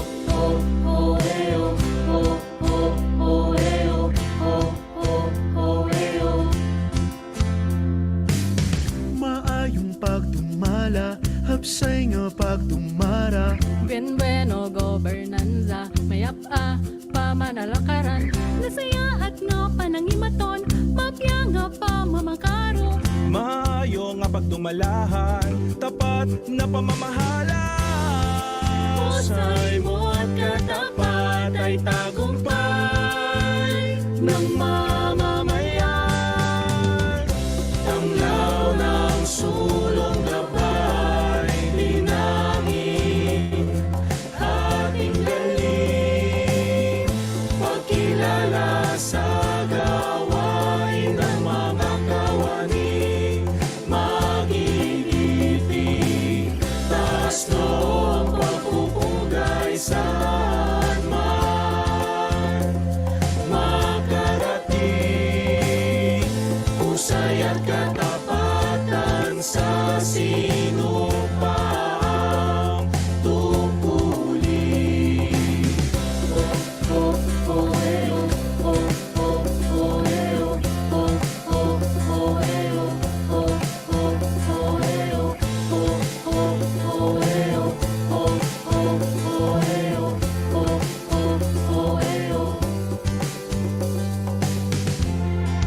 Husay mo't katapat ay tagumpay ng mamamayan. Husay mo't katapat ay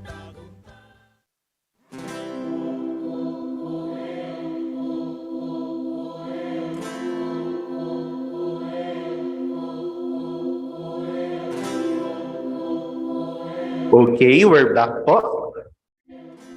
Ayan. So once again po, nakatapos na po tayo ng isang governance area for today's orientation, ang Disaster Preparedness and Responsiveness Governance Area. Once again, we would like to thank our partners from our technical working group from the Office of Civil Defense for the presentation and answering the questions and concerns of our participants from different regional and field offices. And now as we continue, or moving on to present the performance indicators for the Safety, Peace, and Order Governance Area, may I call on the Division Chief of the Bureau of Local Government Supervision, Policy Compliance Monitoring Division, Attorney Maria Rodora Flores. Good morning, Attorney Dang. Good morning, Kim. Good morning, everyone. I hope with the 5-minute break kanina nakapag-kain ng konti. No, it's almost 12. I'm sure medyo nagrereklamo ng ating mga tummies. But rest assured na itong ating pag-uusapan, itong governance area on safety, peace, and order, ay mabilisan lang po kasi we only have 5 technical indicators to look at. And actually, yung dalawa, no, ay hindi rin naman tayo yung mag-a-assess because it will be provided by the assessment teams of the POC and the ADAC. So, wag po tayong mag-aalala. Kaya nating tapusin ito in time for our lunch. Okay? Sige. So, let's start.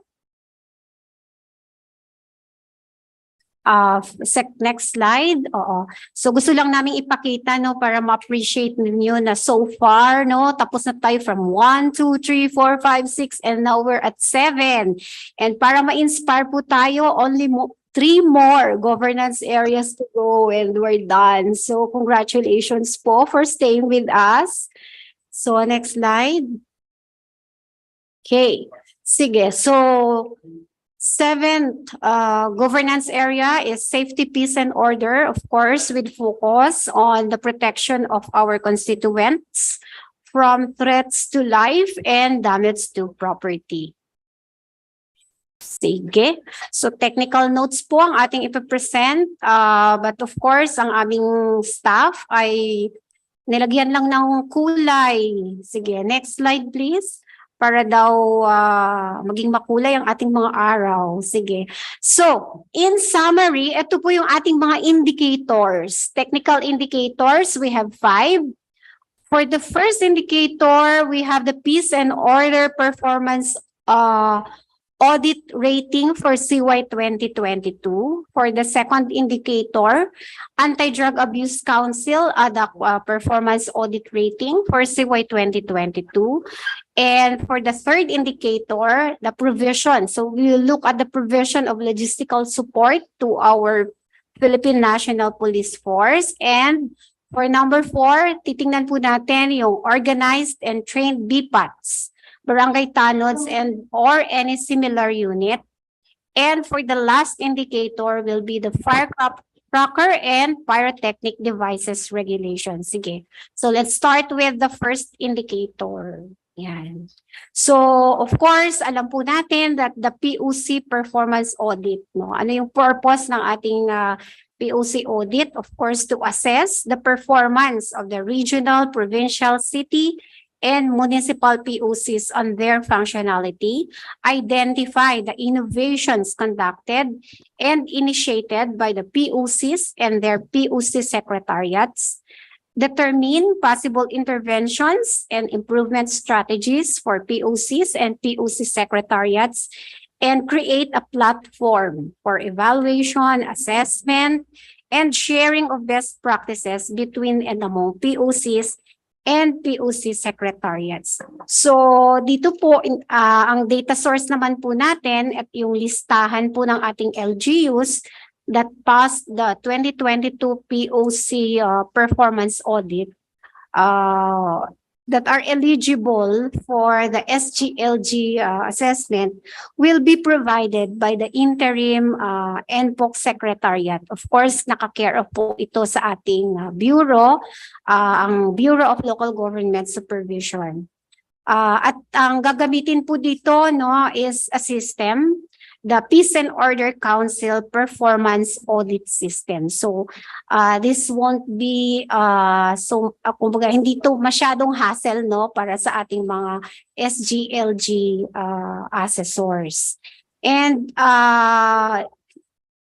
for the minimum requirement, no, for the SGLG, ito ay yung mga provinces, cities, and municipalities, which garnered 70% for the POC audit.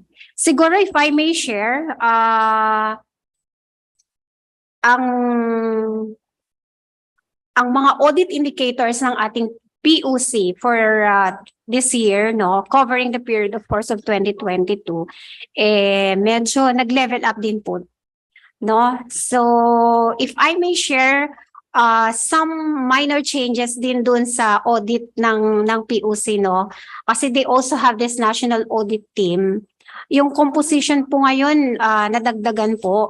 Unlike last year's audit, we only have representatives from DILG, PNP, DDBD, and CSO rep. But for this year's audit, in-include na po natin ang mga partner agencies natin from BJMP and BFP. Okay, and this is also mandated by the omnibus guidelines of the POC. So also with the regional and provincial audit team composition of the POC, for the POC audit, kasama din po ang BFP and BJMP, and the passing rate, no? Itong 70% po actually is an increase of 5% from last year's 65%. Ito po ay recommended ng ating mga key officials and of course in consultation with our stakeholders and partners to increase also the standards, no, for the POC audit. And ano po ba? May tatlong minor changes din sa aming audit, no, sa POC. With respect to organization, meetings, and on the plans, programs, and budget. So, dati po, pagka sa organization, kailangan kasi ng CSO rep ang ating mga POCs, di po ba? Ngayong 2022, kung wala pong CSO representative ang ating mga POCs due to pending security clearance, kasi doon po tayo nagtatagal,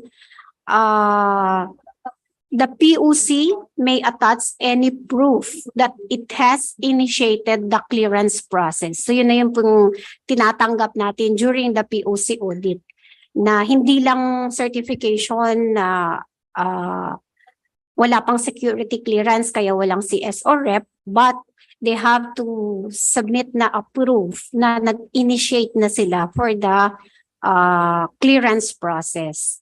And then as to meetings naman po, dati po hinahanapan natin sila for the proof of acceptance or receipt of the notice of meeting. But this time, we now accept online confirmation. Kasi alam naman po natin ngayon, with the use of the technology, usually we send out our invitations also and confirmation through online platforms. So we now accept online proof. And then for the Pillar 3, yung approval ng POPs plan.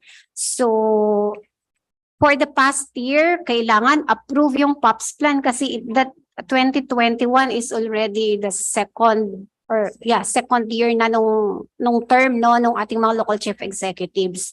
So but this time, since 2022 yung period na tinitingnan natin, they should be also preparing na yung kanilang 2020, yung 3-year plan nila for 2023 to 2025.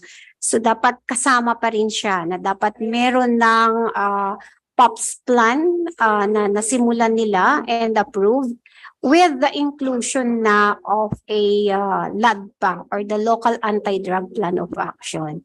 So ito naman pong mga changes dito sa POC audit, yung mga indicators nila are well discussed. Doon yung mga consultations with our stakeholders. So malinaw naman pong naipaabot sa kanila. And we are just waiting for the approval of the guidelines for the MC on the conduct of the POC audit. As soon as it is approved, then magkakaroon naman din po ng orientation for our POC team with our regional provincial audit team and the national audit team.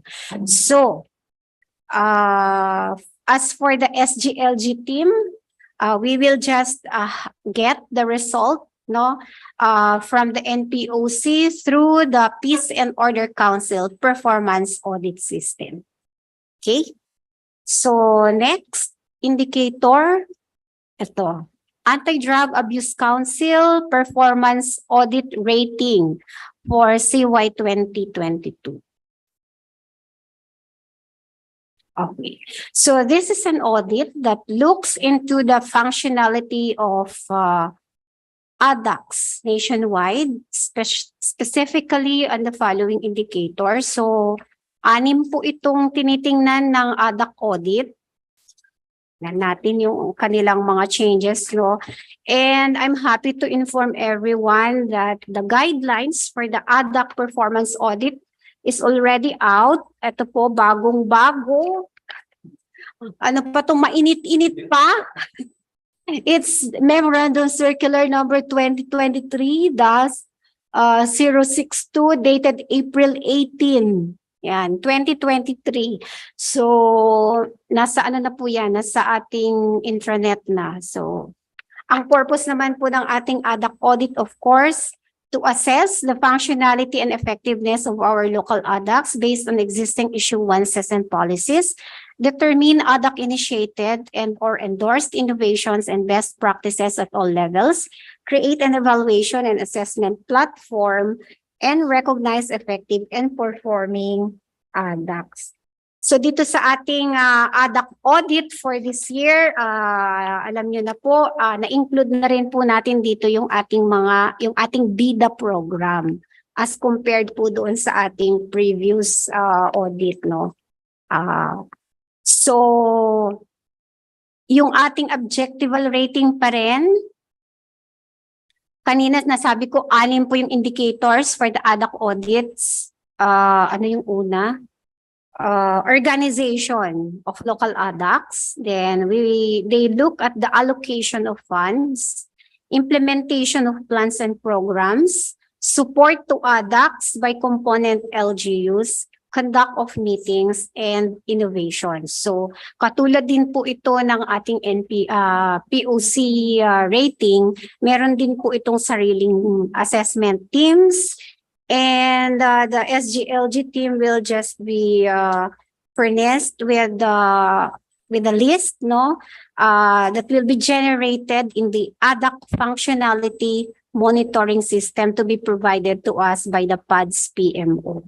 So for the requirement sa SGLG, ito lang yung titingnan natin or will be considered LGUs with highly functional rating of their ADAC. So ang kanilang rating criteria is kung ang audit score ng kanilang ADAC ay 85 to 100%, it's considered as high functional. Ito po yung minimum requirement natin for eligibility sa ating SGLG.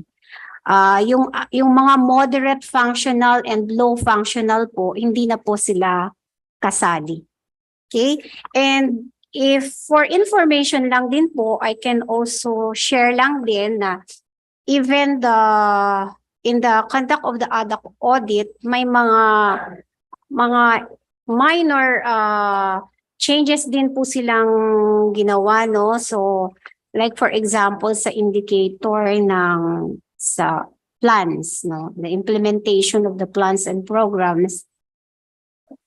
Dati ang tinitingnan po ng audit ng ADAC audit team ay 2 components, yung clearing, drug clearing, no, and sustainability of the effort. Pero for this year's assessment, the ADAC audit team will just be focusing on the percentage of drug-affected barangays na declared na drug cleared. So, hindi na po titingnan yung sustainability. They will just be focused on the drug clearing. And for indicator 4 on the supervision and support to component ADACs, ano na to, meron din po silang dinagdag na report aside from the executive order containing financial support for component barangays or certification from the accountant tungkol po sa activities, no, kailangan na pong may kasamang terminal report. Even the POPs plan as subsumed, the LADPA as subsumed in the POPs plan, kailangan na rin po siyang may terminal report. So yun po yung dagdag nila for this year's audit. And then for indicator 5 on the conduct of meetings, okay. Yung kanilang point allocation po ay kanilang binago, medyo tinaasan na rin po nila, medyo hinigpitan ng konti. In the previous assessment, the ADAC is given 10 points if they have conducted 3 to 4 meetings for the year. Kasi supposed to be quarterly po yung meeting, pero there are instances na hindi nakakandak. So 3 to 4 meetings, they get a perfect score of 10. And then pag 1 to 2 meetings conducted, they get a score of 5. And if there is no meeting conducted, of course, they get a point of 0. But this year, medyo hinigpitan po natin, no? Kailangan i-raise natin yung standards natin paunti-unti. So, ano na po, medyo naging strict po yung ating audit with respect sa conduct of meetings. Kailangan po full 4 meetings to get a full point of 10. And then if they have conducted 1 to 3 meetings, then they get a score of 5, and no meeting conducted, then they get as 0 point. So yun lang naman po yung binago, no, na bago na mga indicators for the ADAC audit. Of course, given na pasado na or lumabas na po yung ating MC for the ADAC audit, nagsisimula na rin po ang ating team, ang ADAC team, no, to start na rin yung orientation and gugulong na rin po yung ADAC assessment for this year. Sige, next slide please.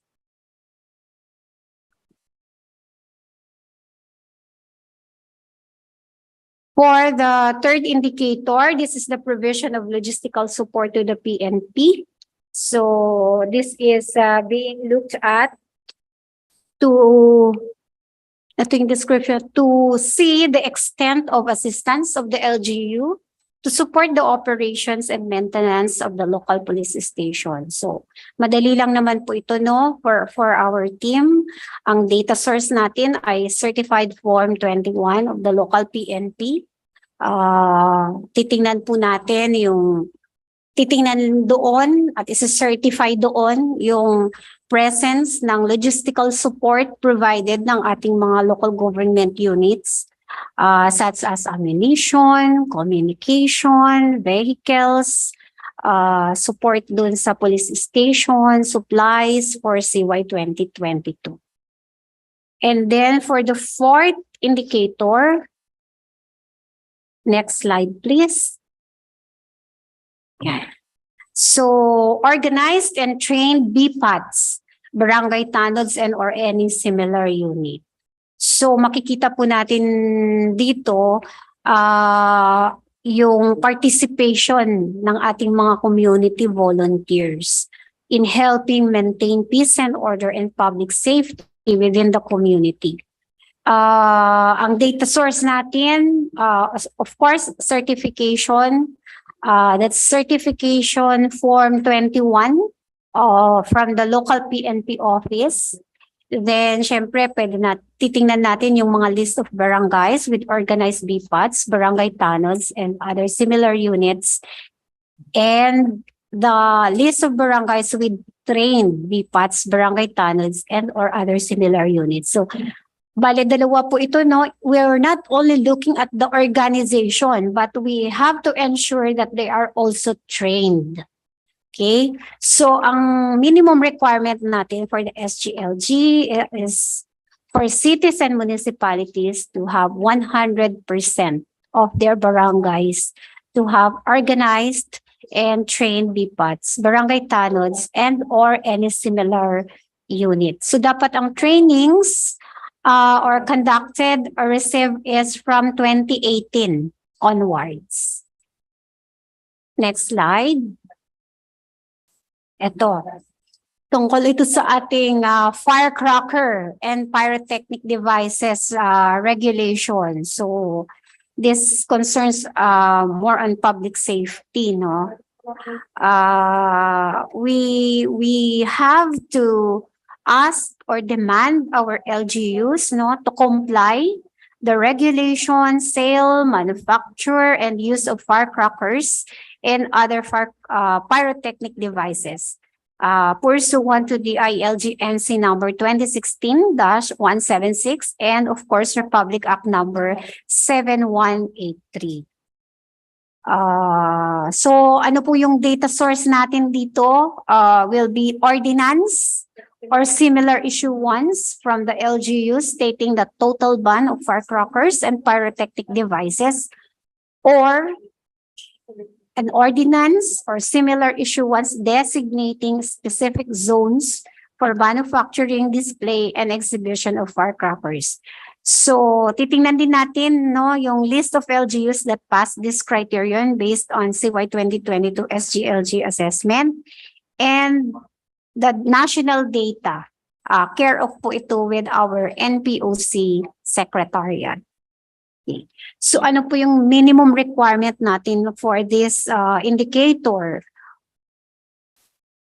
Siyempre, yung mga cities and municipalities natin na merong ordinance, no, or similar issuance. in compliance with our MC and our law, particularly RA number 7183. Yan. So basically, ito po yung ating mga indicators. We also have indicators for profiling only. So hindi naman po dapat ito masyadong taxing sa ating part, no, kasi hindi ito kasama sa assessment, but nagre-ready lang po tayo, no, yung availability ng mga data on this. So siguro i-share ko na lang din po yung mga indicators natin for profiling. Take note po ha, profiling lang po ito. Sige, so for profiling purposes, titingnan natin yung crime solution efficiency rate. Side, yun lang. Hindi, as is lang siya, huwag kang mag-next. Okay. Yung number 5. Yan. Sige. See, for the crime solution efficiency rate, tingnan natin yung data on crime volume in the LGU from local PNP office. Ang gagamitin na form dito is for Certified Form 21 of the local PNP office or station. So, para makita po natin, no, and hopefully sa mga succeeding nating mga assessments, baka kaya na natin itong isama, no, as indicator dito sa governance area na to. Aside from the crime solution efficiency rate, for profiling lang din, formulation siguro ng local public transport route plan, titingnan na rin po natin. But NPOC Secretariat will provide the data. So hindi naman po masyadong taxing on our part because the NPOC will provide the data. We'll be looking also at the functionality of BADACs. The data will also be coming from NBOO. The functionality of BPOCs, data also will be coming from NBOO. And then for profiling, we will also be looking at the support to local jail and fire unit operations and community reintegration. Itong data na to will be coming from our partners from BJMP and BFP, no? Para makita lang po natin and pag-aralan po natin para sa mga succeeding na mga assessment natin, tingnan natin how we can also accommodate and look into this data, no? Kung pwede po nating gawin or ma-include as technical indicator for this area. Next slide. Yan. So basically, just the 5 indicators. And for the first 2 indicators, this will be provided by the POC and the FADS PMO. And next slide. Yan. So that's it. Sana po ay walang maraming question para tayo ay makapag-lunch break on time. Sige, maraming salamat po. Okay, thank you so much po, Attorney Dang, for the presentation of the performance indicators for the safety, peace, and order governance area. Actually po kasama po namin si Attorney Dang ngayon dito sa conference room. Thank you so much po, together with other PCMB staffs. Meron po tayong mga ilang questions from our participants, from our regional and field offices. Simulan po natin sa ating indicator 1 regarding the 2022 Peace and Order Council Performance Audit. Question po from actually ano po ito, request from DILG Region 8. If there is a change in the POC audit indicators, sana po ibalabas na ang new guidelines po ahead of the SGLG guidelines. Yeah. Tama ma'am, kailangan po nating ipalabas ng mas maaga at malapit na po, nasa table na po ni Yusek Iringan yesterday. So hopefully po sana next week. Next week po. Thank you. Opo. After a week naman po yung SGLG guidelines naman po yung lalabas. Thank you so much, Attorney Dang. So, marami-rami po yung nag-raise ng question na ng request na yon. So, nasagot na po ni Attorney na malapit na po, konti na lang lalabas na po ang guidelines or new guidelines regarding POC audit for this year. Next, for indicator 2, regarding ADAC performance audit, parang wala pa raw po as of now sa intranet yung ating MC regarding the ADAC. Ang huli na raw po nandoon ay ibang memo circular. So, the PCMD po will just provide you with the copy of the guidelines po, and for sure mapapublish din naman po sa intranet yung guidelines na yon. Baka po nagkaroon lang ng konting delay. Meron na po ngayon? Meron na raw po ngayon. Kindly check po our intranet. Meron na raw pong publish MC for ADAC sa website, sorry. DILG official website. Meron na raw po. Next week daw po POC, tapos the next week po SGLG naman. Thank you so much po. Next po, from DILG Region 9, same indicator pa rin po, meron po bang extension sa deadline ng submission or uploading of ADAC audit MOVs? Approve MC says end of April 2023 lang po.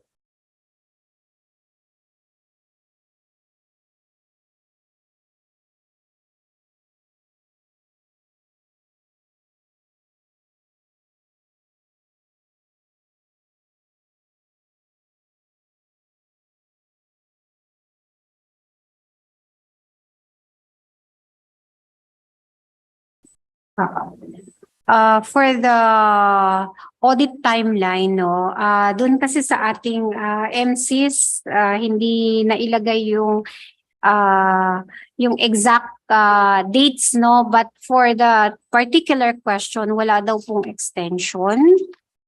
Sabi ng aming staff from the PADS PMO, because magre-release daw ng advisory on the schedule, pero pwede ko pong i-share sa inyo yung content ng advisory.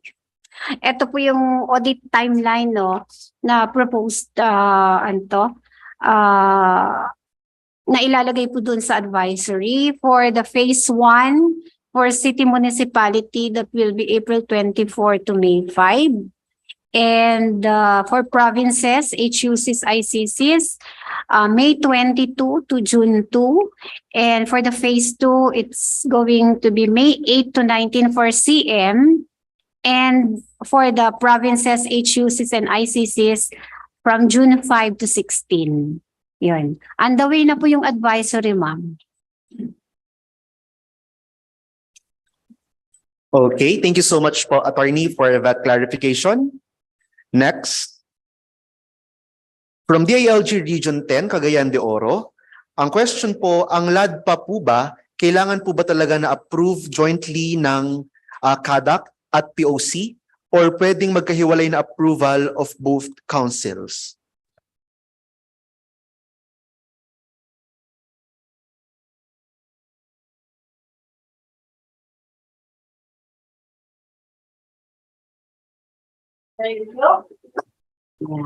Sige. Ganito, no? Ang POPs plan kasi ay meron pong parang dalawa kasi yung tinitingnan natin doon. Parang yung LADPA kasi is kumbaga part din siya or nilalagay po natin doon sa POPs plan. Pero technically, no, as a whole, yung POPs plan should be approved both by the CADAC and Kasi dalawa po yun na component.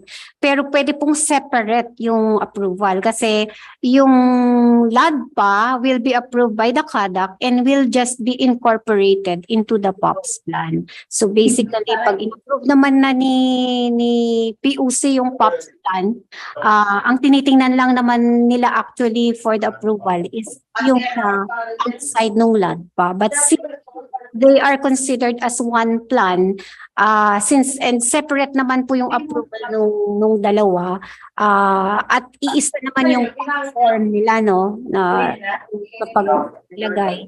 Basically, talagang yung LADPA mo and yung POPs plan mo as a whole ay talagang dapat in-approve ng dalawang units na yun, yung CADAC and of course, for in the case of the city, and of course, the PUC. So, kailangan po dalawa. Kasi hindi naman po mapupunduhan yung or ang nagpo-propose naman po ng mga activities for the LADPA is ADAC unit. So, kailangan approve din po ng ADAC unit bago po mailagay or ma-input doon sa POPs plan. Thank you so much po, Attorney, for that clarification sa question ng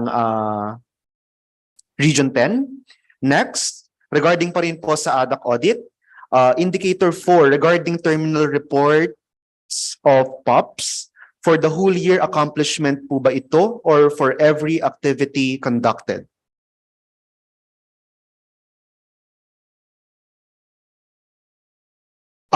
Regarding daw po doon sa terminal report ng POPs, for the whole year accomplishment daw po ba ito or for every activity conducted? That is a new requirement, no, for the ADAC audit. So, tinitingnan po namin kung okay lang naman po na isa lang, kumbaga annual yung ating terminal report. As long as covered po lahat kung ano yung sinubmit. So yes, pwedeng annual po yung ating terminal report. Thank you so much po, Attorney, for that clarification. Other comments naman po? Ito po ay mga general comments na from our participants. First, from DILG Region 13, Province of Agusan del Sur. Good morning po. Would it be possible po to include the indicators regarding support to POC Secretariat? Clarification, hindi po ba ito included na sa POC audit? Included na pa? Included na po.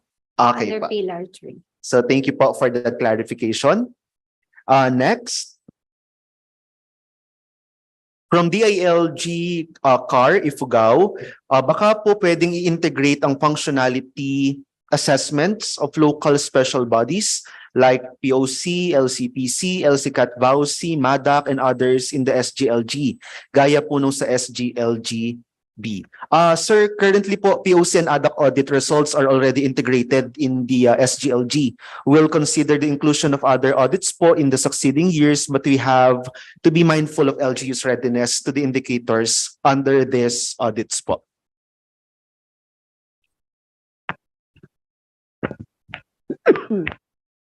Sir or ma'am from the ALG Ifugao, any more clarification po regarding this?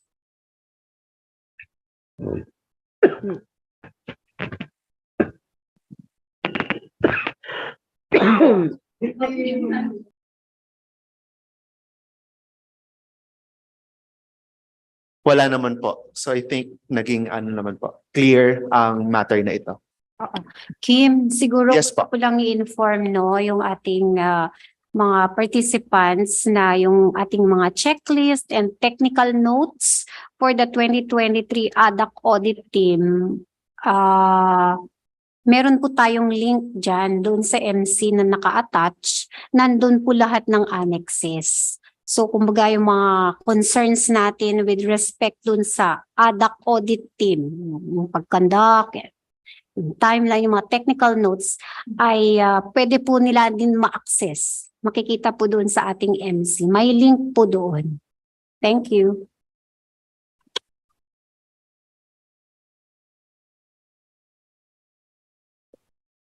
Uh,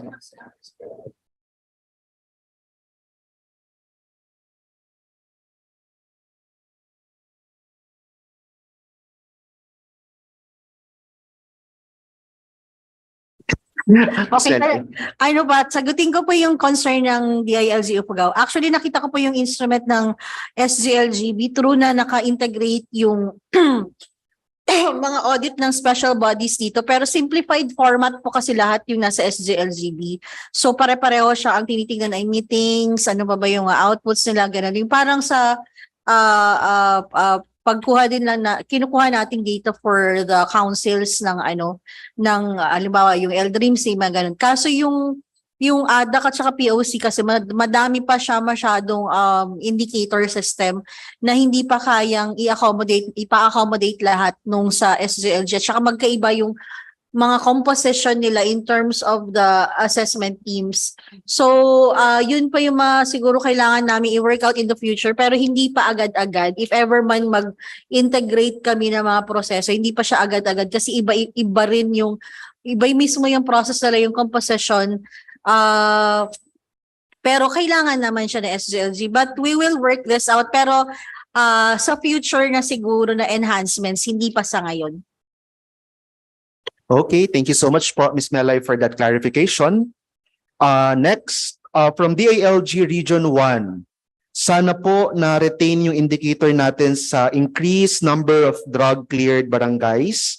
Kasi po, major thrust po natin ang anti-illegal drugs. Sa functionality audit po kasi, the indicator on barangay drug-cleared is only 15 points. Hence, pwede po na maging high functional or makakuha ng 85% si LGU kahit po si LGU ay walang maklear na barangay.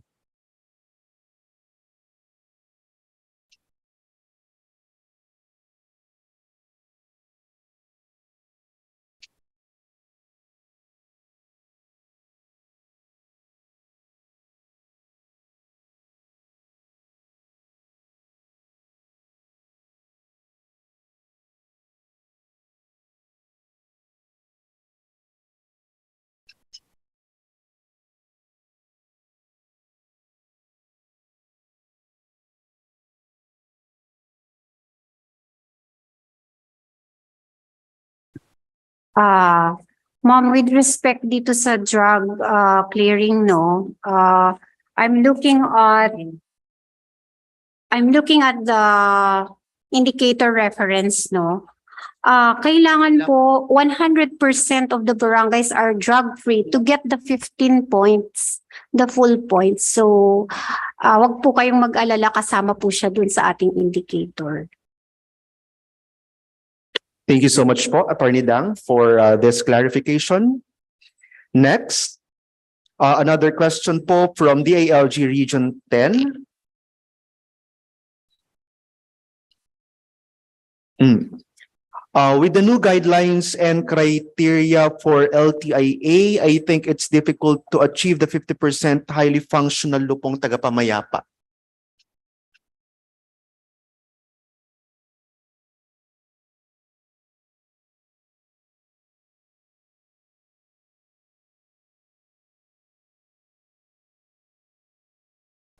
Ang alam natin hindi pa siya nationwide, no, pero ilagay lang natin siya as indicator, nasa potential indicators, pero syempre for clarification yun on our part kasi hindi naman nationwide yung application. For nationwide yung implementation ng, hindi lahat ng LGUs. Nationwide yung implementation pero hindi lahat ng LGUs nakasali o di kaya ng barangay. So titignan po namin din kasi nga dahil ninonominate kasi yun, di ba, yung sa LTIA. So iba rin yung kanyang proseso. So we will work this out pero gusto rin nating mai-onboard yung LTIA na kasi doon sa mismong indicator system for the SGLG. Thank you, Ms. Melay, for that clarification. I think last two questions from our participants. From DILG Region 10 po, pwede raw po bang hindi natin pagsabayin yung timeline ng ating POC and ADAC audits?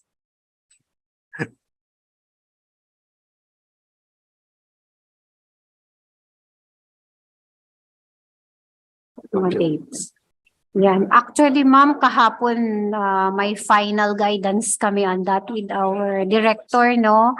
Kasi nagkaroon po ng meeting with LBOO, of course, from the PODs and the POC, PMO with respect dito sa ating audit timeline. And ang guidance po kasi ay pagsabayin yung pag-gather ng mga data doon sa during the phase 1 and phase 2. Yun. So anyway, ito pong inyong appeal ay ibibigay din po namin. Pero so far, that was the instruction yesterday during our meeting. Attorney, relative din po dito, meron pong tinatanong ang DILG CAR regarding po sa ADAC audit. Timeline on data gathering and uploading is April. Hindi na raw po ba maa-adjust ang ating timeline?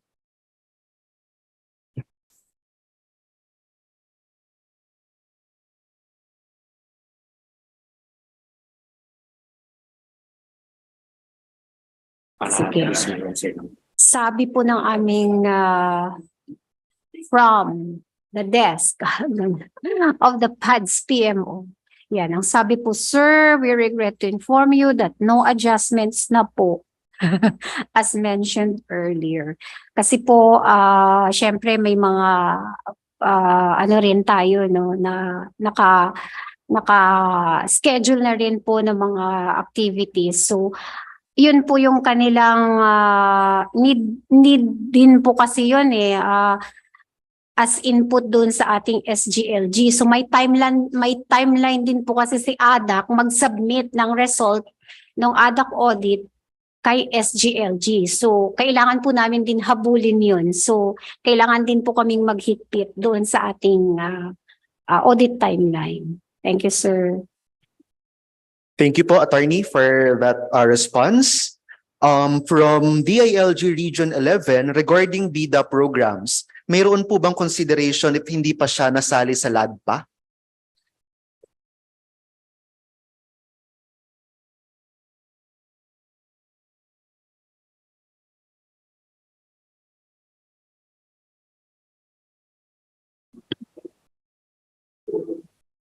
Sir, ganito po, no? Kasi ang tinitingnan natin is 2022 na audit period. So, if you will recall po, wala pa po siya sa LADPA last year. Kasi di ba 1 year before yung preparation. So, ngayon pa lang po, actually in effect yung ating mga programs on BIDA. So, yung policy din natin ay ngayon lang din, no, officially nalabas through the MC natin. So pwede naman po natin siyang i-consider but hindi pa talaga siya main. Kumbaga hindi pa talaga natin minamandatory na dapat lahat ng mga ating mga LGUs. Pero nagbibigay po tayo ng consideration dun sa ating mga LGUs na even late po, kasi ang launching lang po natin is November, no? Yung soft launching towards the last quarter of 2022. So magbibigay po tayo ng consideration dun sa ating mga partners, mga LGU partners na they were able to come up with BIDA programs.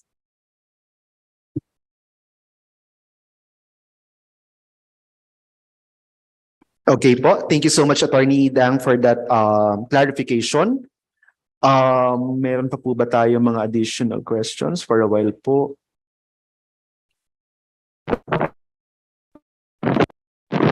Meron pa po tayong last two. May humabol pa po.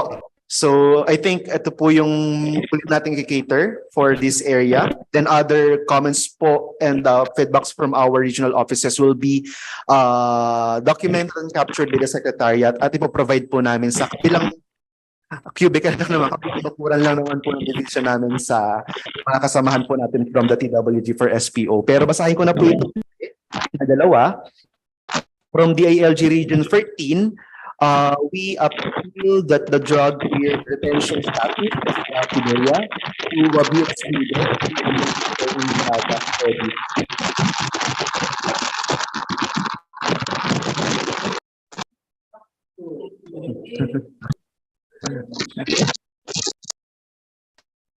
Sir, considering na-approve na yung ating MC, no?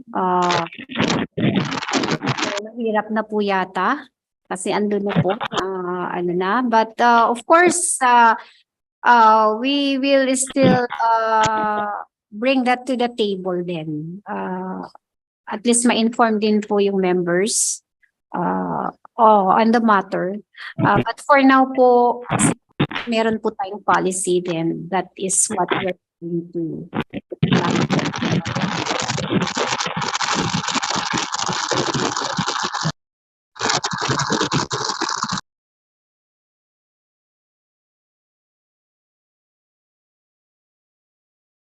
Okay, thank you so much po, Attorney, for that clarification.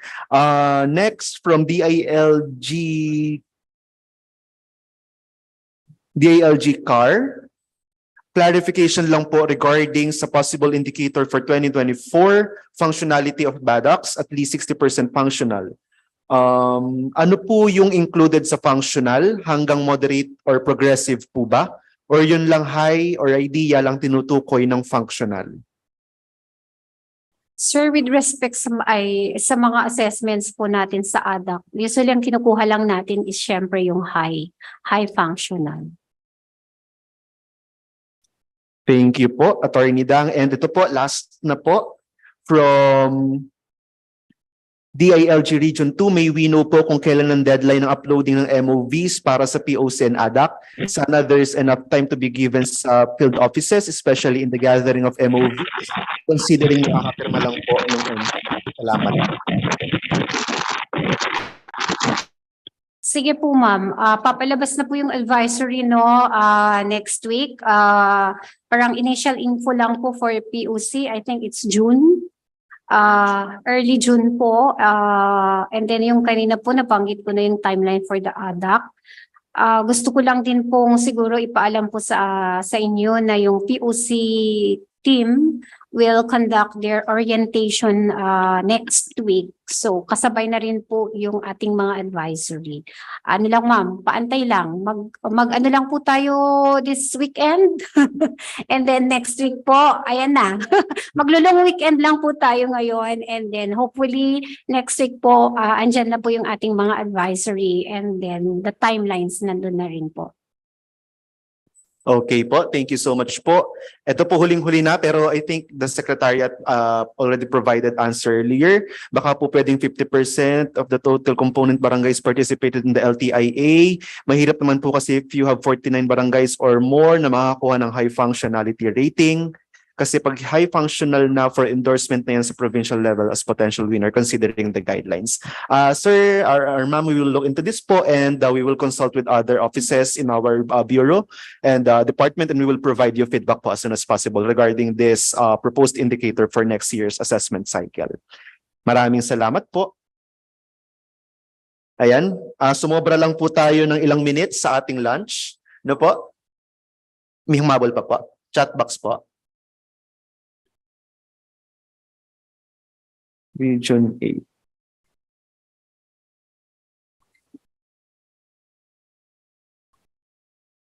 Hindi po siya nag-reflect sa akin.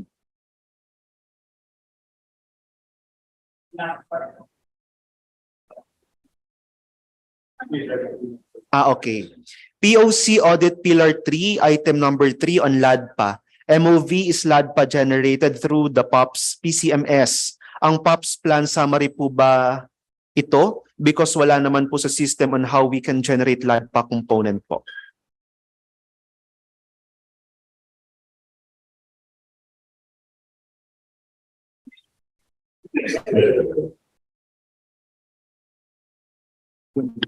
Oo. Bale, sir, hindi natin actually siya makikita doon sa system, no? But this will be extracted by our programmer for the system. So, meron po silang way to get the list for the LADPA component. Thank you so much po, Attorney Dang. And again, all comments, feedbacks, and recommendations of our participants are well documented and will provide po feedback if meron pa pong mga need na i-clarify or i-discuss. And any additional po from the SPO team, Attorney Dang, before we end the discussion for this governance area? Meron pa po bang additional guidance or? Siguro po, hindi kasi natin siya masyadong dinetalye, no, yung ating PUC audit and of course the ADAC audit, considering na ang ano natin is meron naman separate na mga audit teams, meron din itong sariling mga policies, and we are just be getting the results of these two audits to be included dito sa ating SGLG. Kasi syempre nag-focus tayo on the technical indicators lang for the SGLG. But we are requesting our SGLG team members kung if you can join po doon sa mga orientation po para doon sa mga PUC audits and of course the ADAC audits. Yung mga comments din po ninyo, wag po kayong mag-aalala because we will be giving them also, yung ating mga recommendations, especially on the timeline, and then yung mga inclusion ng mga indicators, at papaalam po natin ito doon sa dalawang PMOs, handling these two audits for consideration.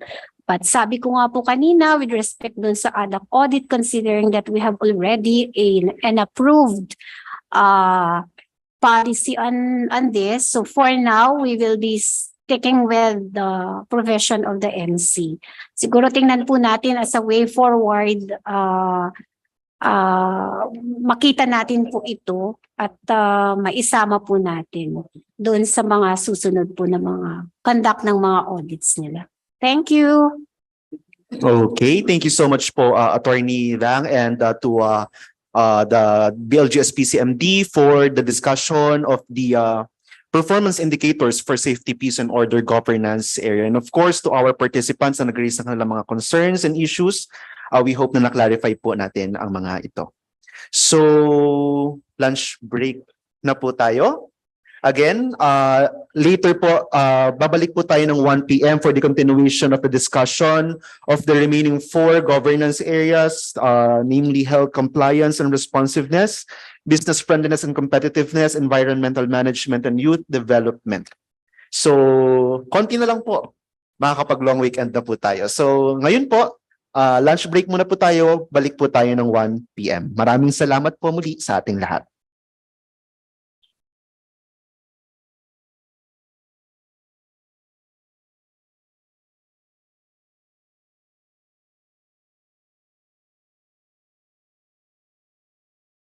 Recording stopped.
Okay, once again, good afternoon everyone.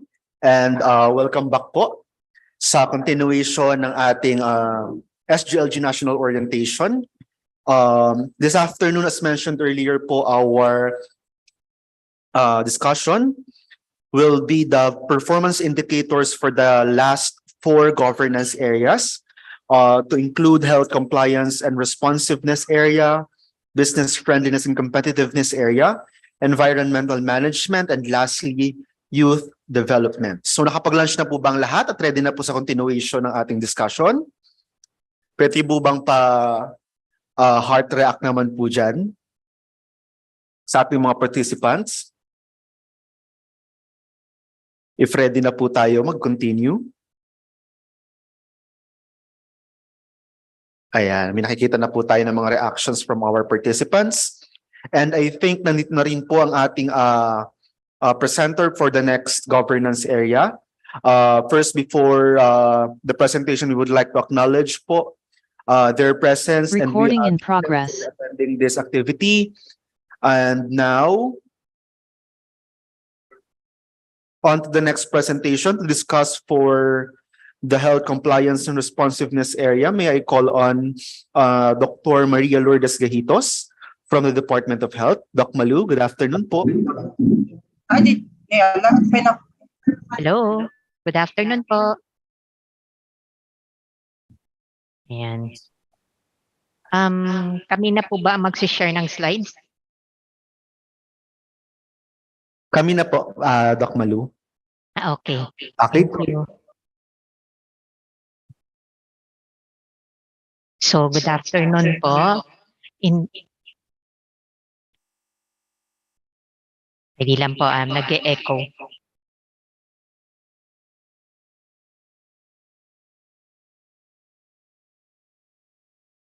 Hello. Loud and clear naman po. Yes po. Ayan, okay. Sige po, so good afternoon po ulit. Isang malusog na hapon po. In behalf of our DOH, SGLG TWG Chairman, Yusek Kenneth Ronquillo, and our Bureau of Local Health Systems Director, Dr. Lester Tan, I will be presenting the SGLG Health Compliance and Responsiveness area. So next slide po.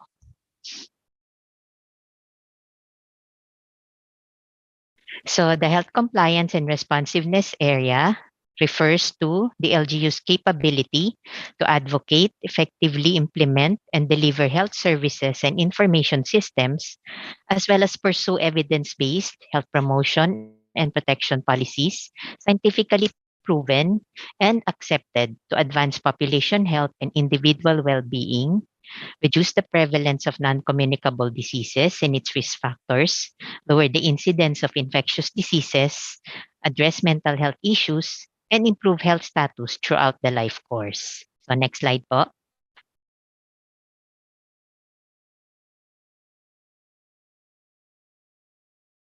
Okay, specifically, indicators shall include but are not limited to A, ensuring access to nutritious, safe, and affordable food. B, regularly conducting physical activities in communities and schools. C, strictly enforcing laws and ordinances that regulate tobacco sale and use, harmful alcohol consumption, and use of illicit drugs. Letter D, providing access to safe water and sanitation. E, implementing programs for immunization, prevention and control of communicable diseases, and health emergency management. F, ensuring access to essential health commodities and primary health care, including prevention programs for hypertension, diabetes, cancer, and other non-communicable diseases, and programs that promote mental health. And lastly, establishing local surveillance and epidemiology systems to monitor health service delivery. So our indicators are anchored on all of these. So next slide, please. So for the health compliance and responsiveness indicators, we have 8 indicators. So with the introduction of a new one, indicator number 3. So for 2024 to 2025, same set of indicators. However, other indicators may be included or will be included in the future. And these are indicators on smoking, mental health, and functional local health board. These are subject to the availability of a complete metadata and data source. Okay. So, but for now, actually, for 2022, we are already getting baseline data on the presence of ordinance for smoking and mental health. And for the LGU Health Scorecard 2022 also, we are getting baseline data on the functional local health board. Okay. So we'll now go into the details of these indicators. Next slide, please. Okay, so first, in order for an LGU to pass the health compliance and responsiveness area, the LGU must meet the minimum requirements. So province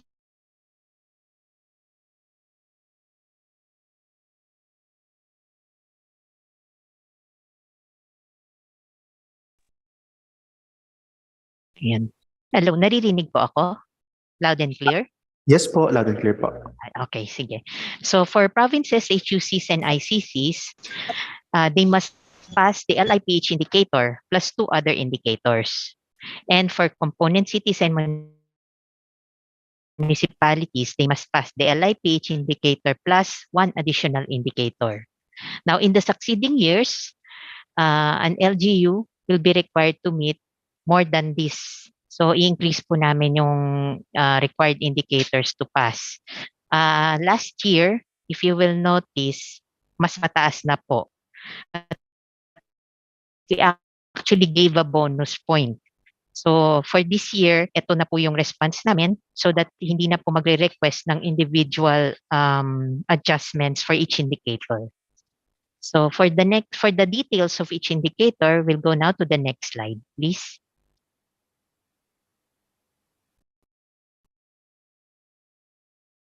Okay. Nakikita na po ba yung slides ko? Okay. So first, the mandatory indicator, which is complete local investment plan for health.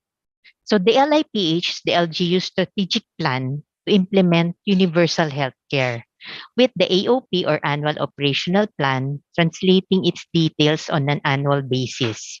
Provinces, HUCs, ICCs, municipalities, and component cities craft the respective LIPHs and AOPs following the prescribed processes and timelines. So what is the relevance of the LIPH?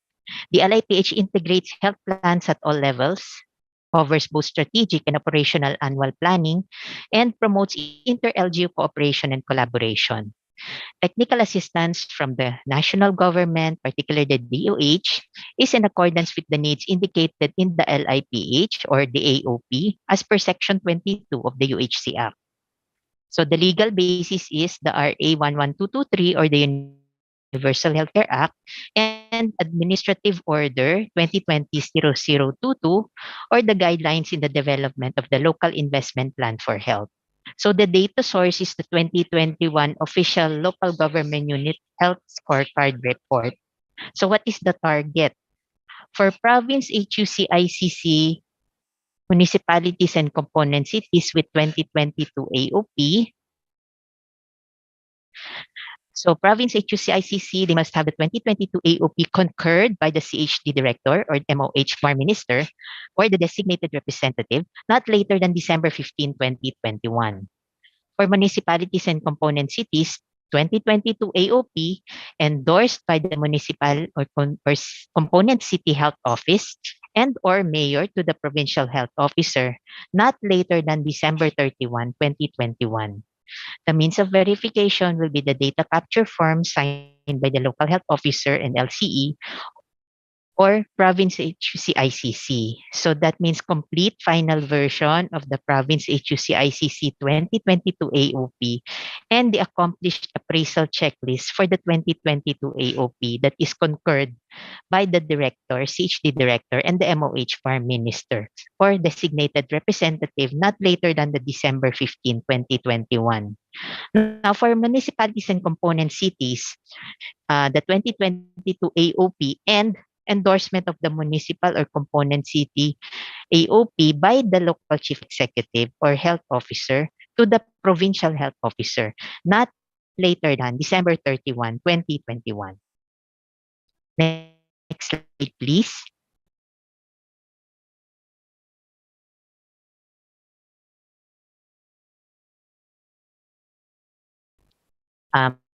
Check ko lang po, nakikita po ba yung slides ko?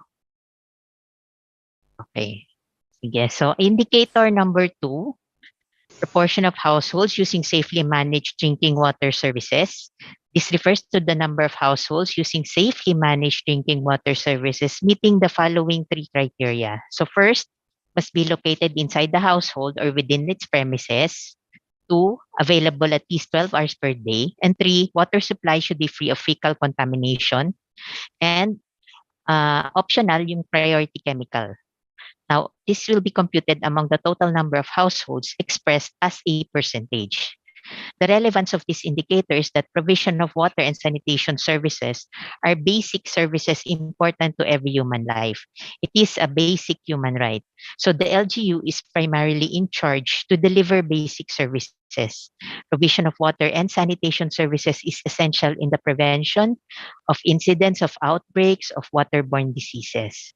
So the legal basis is RA 7160 or the Local Government Code and PD 856 or the Code of Sanitation of the Philippines.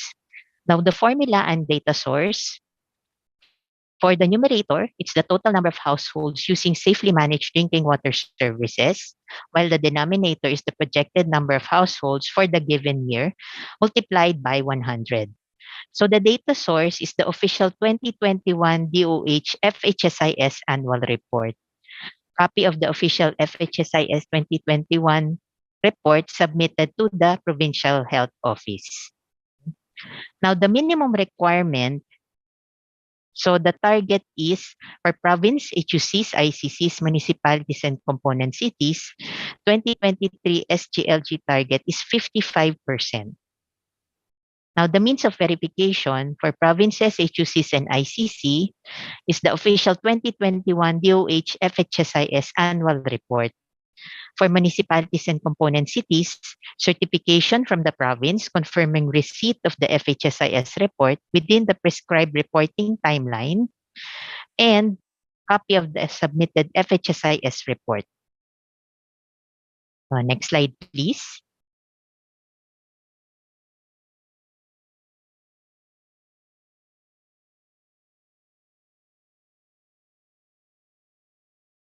Delay yata tayo. Next slide, please. Okay. So, nandun na sa isang screen, hindi pa dito. So, for the proportion of households using safely managed sanitation services. So, this refers to the number of sanitation services among the total number of households expressed as a percentage.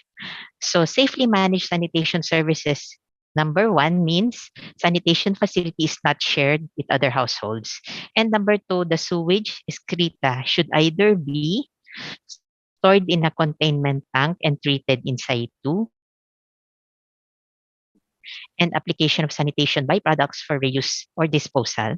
Or number 2, stored in a containment tank, dislodged, transported, treated, and disposed off-site, and application of sanitation byproducts for reuse or disposal. Or number 3, stored in a containment tank or conveyed through a sewerage system and treated off-site, and application of sanitation byproducts for reuse or disposal. Now, the relevance of this indicator is that provision of water and sanitation services are basic services important to every human life. So as mentioned a while ago, this is very important. It is essential in the prevention of incidents of outbreaks of waterborne diseases.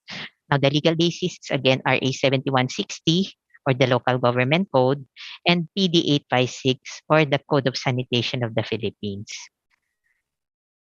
So the formula is total number of households using safely managed sanitation services all over the projected number of households for the given year multiplied by 100. So note that this will be reported cumulatively from month 1 to month 12. Now, the data source is the official 2021 DOH FHSIS annual report or copy of the official 2021 FHSIS report submitted to the Provincial Health Office. Now, the target for provinces, HUCs, ICCs, municipalities, and component cities is 43.6%. Now, the means of verification official 2021 DOH FHSIS annual report, and certification from the province confirming receipt of the FHSIS report within the prescribed reporting timeline, and copy of the submitted FHSIS report. Okay. So next slide, please.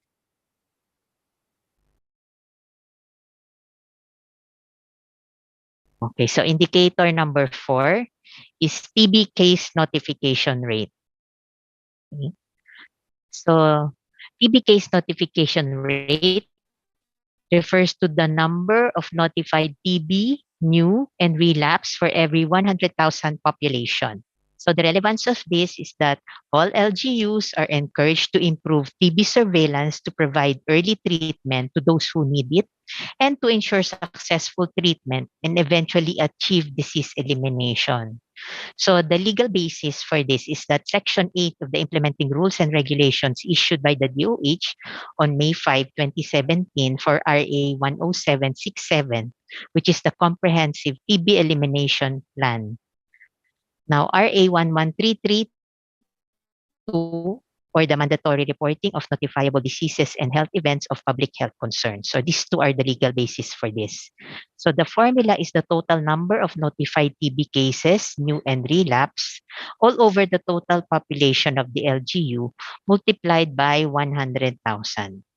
So the data source for this is the 2020 and the 2021 official annual TB program data from the Integrated TB Information System that is released at the national program level will be the one utilized.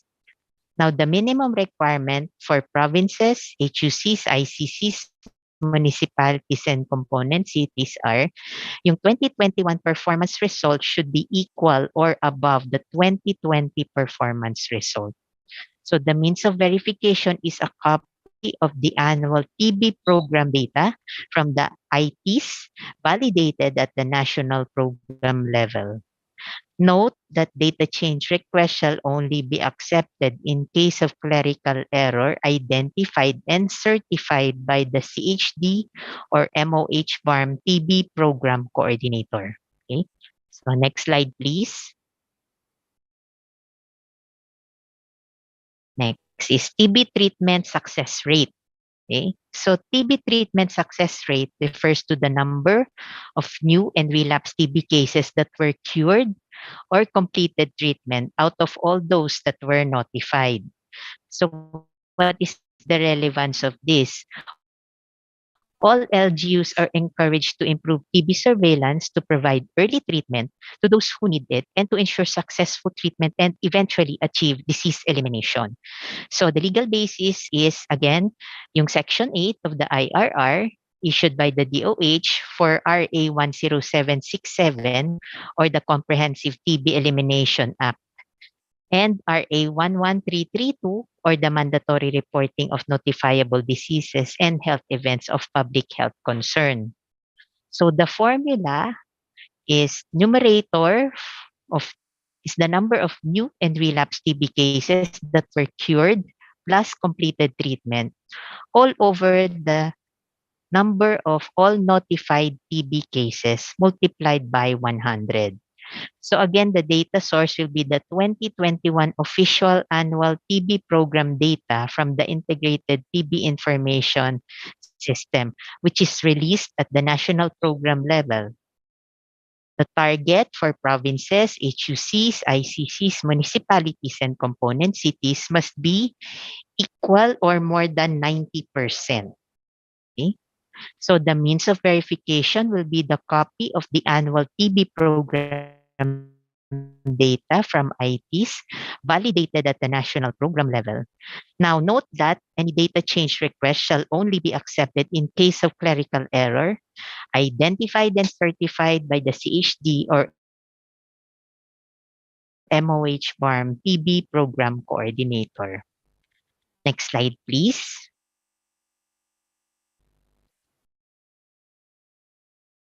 Okay, indicator 6 is the prevalence of stunting among children under 5 years old or 0 to 59 months old. So prevalence of stunting refers to the proportion of children under 5 years of age whose length or height for age is from less than equal to 2 standard deviations to less than equal to 3 standard deviations. That is yung classified as severe stunting from the median WHO child growth standards. What is the relevance of this indicator? Child growth is the most widely used indicator of nutritional status in a community and is internationally recognized as an important public health indicator for monitoring health in populations. Stunted children fail to reach their physical and cognitive potential. In addition, children who suffer from growth retardation as a result of poor diet and or recurrent infections tend to have greater risk of suffering illness and death. Now, the indicator will aid the LGU in the formulation of their programs, plans, and activities, projects and activities in the local nutrition action plan and in determining their targets to contribute to the national target. So the legal basis for this indicator is RA 11148 or the Kalusugan at Nutrition ng Magnanay Act, DOH Administrative Order 2010-0015 or the Revised Policy on Child Growth Standard, NNC Governing Board Resolution number 3, series of 2019, adopting the use of the MELTI or Monitoring and Evaluation of Local Level Plan Implementation. So the formula is as follows. To compute for the coverage, the numerator is the total number of children under 5 years old that were measured. The denominator is the estimated population of under 5 years old multiplied by 100.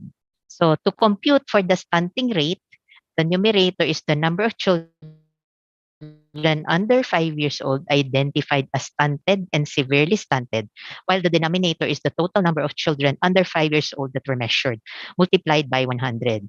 So the data source will be the official 2022 Operation Timbang plus result coming from the National Nutrition Council Central Office. So if you notice po, the other indicators, 2021 LGU Health Scorecard, but for the nutrition data, NNC was able to give us the 2022 data already. So kaya 2022 ang ating official data source for this indicator. Now, what is the minimum requirement?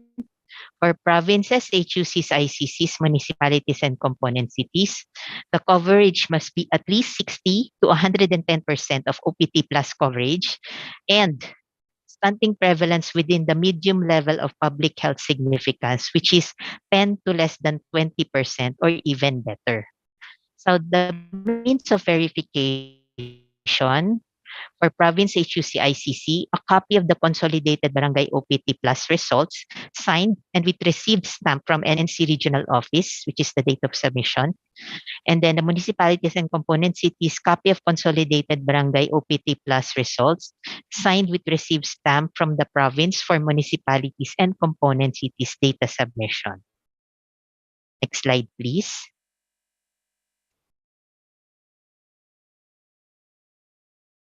So for indicator number 7, or the institutionalized Dream Age system. So institutionalized Dream Age system means having all the 4 minimum requirements for the province, municipality, and cities. So ano po yung 4 na yon? So first, approved, updated, disseminated, and tested disaster risk reduction and management in health plan. 2, organized and trained health emergency response team on minimum required trainings. Ito po yung basic life support or BLS and standard first aid or SFA.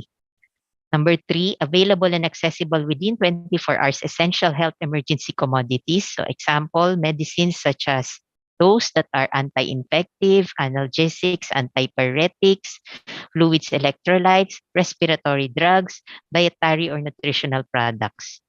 And number 4, Health Emergency Operations Center that is functional with number 1, a command and control, 2, coordination, 3, and communication. So the relevance of this indicator is that Dream Age system as a means of proactive, responsive, and resilient local health system sustained to improve timely, effective, and efficient preparedness and response, especially highlighting its contribution from our COVID-19 experience. Now, the legal basis is AO 2019-0046 on the National Policy on Disaster Risk Reduction and Management in Health and AO 2020-0036 on the guidelines on the institutionalization of DreamH in province-wide or citywide health systems. And of course, RA 11223 or the Universal Healthcare Act. So official data source is LGU Health Scorecard 2021. And the target for provinces, HUCs, ICCs, municipalities, and component cities is the presence of 4 out of 4 of the components of DreamH. So the means of verification will be LG Health Scorecard data capture form signed by the local health officer and the LCE, or for component 1, approved, updated, disseminated, and tested DreamH plan. Approved means signed DreamH plan, endorsement memo, letter to local government council. Updated, content is up to date with the latest information on DreamH that is reviewed annually as evidently inputted through a revision log. Disseminated means documentation of activities that the plan is communicated and circulated within the level of organization. Tested, meaning documentation of annual testing through exercises. So ito po yung drills, tabletop, simulation activities on response among others. And program implementation reviews or post-incident evaluation. For component 2, the organized and trained health emergency response team, minimum required trainings. Organized means local ordinance, executive order establishing the health emergency response team or designating members of the HERTs. Training in minimum required training such as the BLS and the SFA. So, training database of the HERT on acquired training sa BLS and SFA, training certificates, or official ID on BLS, regardless of validity. Next slide, please.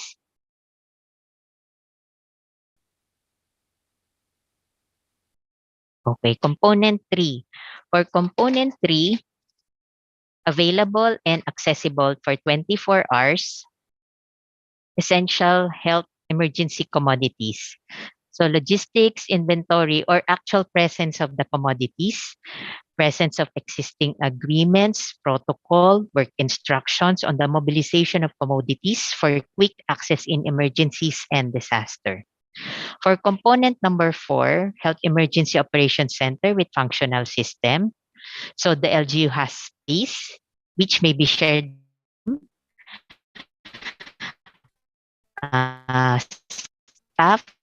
staff, and the system to perform the functions of an HOC be readily referred to in times of major events or incidents. There are evidences of coordination or collaboration with multi-agency stakeholders and partners, and there is available communication devices or equipment for operations and report generation. Okay. Next slide, please.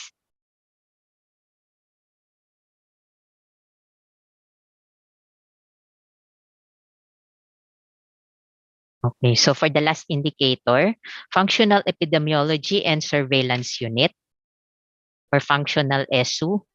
So functional SU is defined as having 5 out of 5 SU components.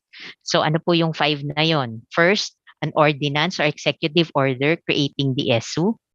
Number 2, SU staff complement. So SU shall have at least 1 disease surveillance officer duly trained on applied or field epidemiology, surveillance and response, and 1 epidemiology assistant of allied health profession with distinct organogram. And fourth, with budget, work, and financial plan dedicated to the SU or approved planning documents with budgetary allotment from the local budget. And last, processes and generates epidemiologic reports. So ito po yung disease and event surveillance report. So what is the relevance of this? So all LGUs are encouraged to strengthen their capacities for disease surveillance and response to avert occurrence and international spread of diseases and other public health threats. This is to ensure early detection, confirmation of disease outbreaks, and implementation of outbreak control measures, including but not limited to rapid containment. So I guess we all know the relevance of this, especially nung nagkaroon ng COVID-19. No? So the legal basis will be the 2020 revised IRR of RA 11332 or the mandatory reporting of notifiable diseases and health events of public health concern, and RA 11223 or the Universal Healthcare Act. So again, data source po natin is the 2021 official LGU Health Scorecard Report. So the target for all levels ng LGU, province, HUC, ICC, municipalities, and component cities is the presence of all the 5 SU components. So the means of verification will be the LGU Health Scorecard data capture form signed by the local health officer and the local chief executive. Or number 1, for component 1, copy of the ordinance or AO. Component 2, local ordinance or EO designating members of the SU and disease surveillance officer certificate of training on applied or field epidemiology surveillance and response. For component 3, copy of the organogram. Component 4, copy of the signed AIP, AOP, and WFP. And component 5, copy of disease and event surveillance report. Okay, so next slide, please.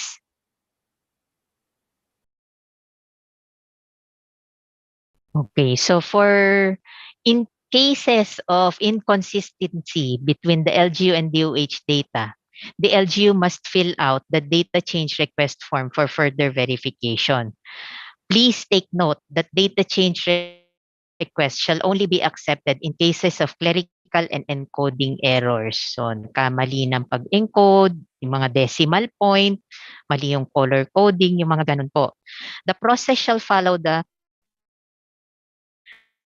process provided under the DOH Department Memorandum number 2023-0044. And the deadline of submission for data change request form to CHTs and MOH farm is on May 26, 2023. Now we request the ILG to please involve our DOH representatives as RP or as resource person during the validation. Kasi importante po na nakakatulong sila, especially if you are not sure or clear about the evidences being presented to you, kung tama ba ito. Our DOH representatives can help in this area. So please coordinate with them. Okay? So I think that is my last slide na po. Maraming salamat po. Maraming salamat din po, Doc Malu, and our colleagues from the Department of Health for the presentation of the performance indicators for the health compliance and responsiveness governance area. Doc Malu, pwede po ba kami mag-request na mag-stay muna po kayo meantime para po sagutin lang yung ilang questions lang po ng ating participants regarding our performance indicators. Konti lang naman po ito, pan-checking our documentation. First, regarding indicator 2, doon po sa 55% of households with access to safely managed drinking water. Question po from DALG Region 8. In the computation of the different indicators like indicator 2, bakit po ang denominator is projected household? Kasi po in the planning and implementation of PPAs of the LGU, it is based on the actual number. May we seek guidance from Doc Malu of the DOH?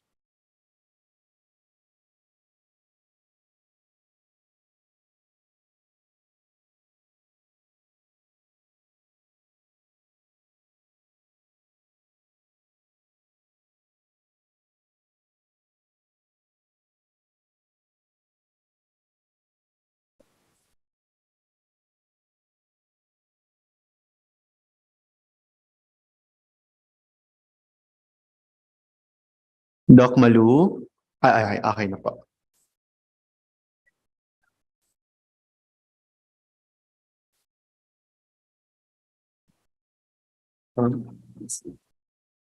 Hello po, Doc Malu.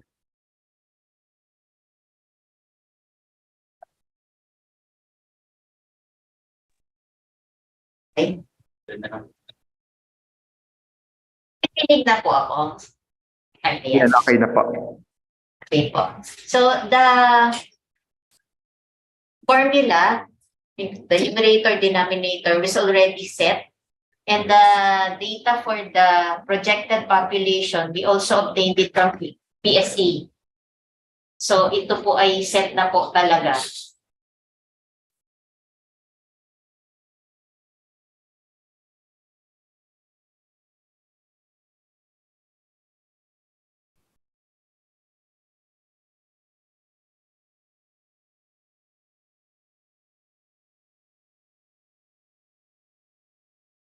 Hello po.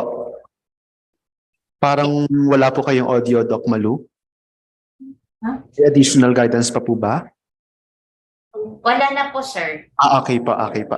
Thank you so much po, and thank you for this clarification. Next po, from DILG CAR Baguio City for indicator number 6, doon po sa Operation Timbang, is it really possible to reach 110% OPT, not 100% po? Hindi po ako. Okay. Audible po? So, yes po. So, yes po. Posible po na mag-reach ng 110%. Actually, tinanong din namin ng NNC about this. Kasi nagulat nga kami na bakit may 110%. Pero pwede po siya talaga. Based on the response, ito po ay total number of children under 5 years old na measured over the estimated population. Kaya pwede po talagang tumampas. Thank you so much po, Doc Malu, for this clarification. Any more questions or clarifications from the participants? Kasi based po sa documentation, yun lang po ang nakita ko. Meron lang pong clarification pala kanina regarding sa change request na may nagtatanong po na akala nila wala ng change request for this year's implementation. Just to reiterate po, change request only for DOH, only for clerical and encoding errors. Yun lang po, wala na pong iba. And na-mention na po ni Doc Malu yung magiging process and yung deadline of submission.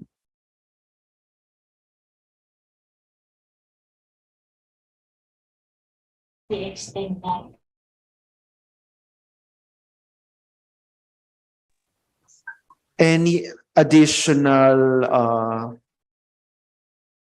concerns po?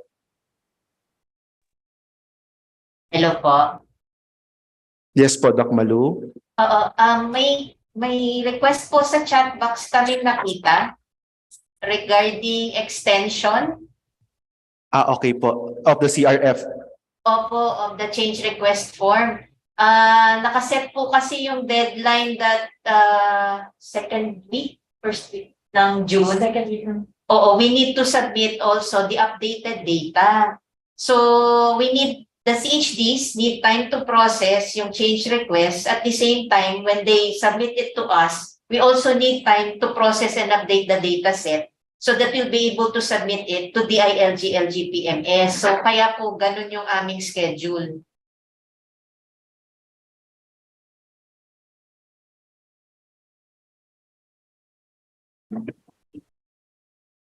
In addition po, may nakita ko ba yung flowchart kanina? Parang hindi, no? Hindi na kasi dadaan sa DILG mismo yung change request. Pwede kasing direct ito sa CHD, yung mga ganong proseso. Kung i-share siguro namin yung flowchart on that, no? Kung paano yung flow ng documents from the LGU to the DOH. Mas diretso kasi yung DOH to, yung LGU to DOH. Saka sila update, I think, doon na sa central office. So, pag nilabas namin yung data, hindi naman na kailangang hintayin na magpunta ang RAT para sabihing magpa-change request kayo dahil hindi niyo naibasa sa indicators na ito. As a matter of fact, available na po yung DOH data sa amin. As I remember, meron na sa amin, no, Doc Malu, na ibigay na. So as soon as we distribute the data, the available na sa amin, you can already use it pag nag-orient kayo ulit, regional orientation, you can distribute na data ng DOH at saka yung ibang NGA data na available. And for DOH, the change request process can already be facilitated. Hindi kinakailangang hintayin yung RAT schedule sa para ma-process yung change request. Thank you, Ms. Melay, for that clarification. We hope this clarifies the concern of other regions regarding the submission of change request forms. Any additional concerns, clarifications? When po kaya mabibigay yung national data? Hoping na ma-receive po ng LGUs before May. Thank you po. Noted po ito, we will fast track po and we will provide as soon as possible. Any additional concerns or clarifications po with regards to the indicators for health compliance and responsiveness? Before we proceed to the next governance area.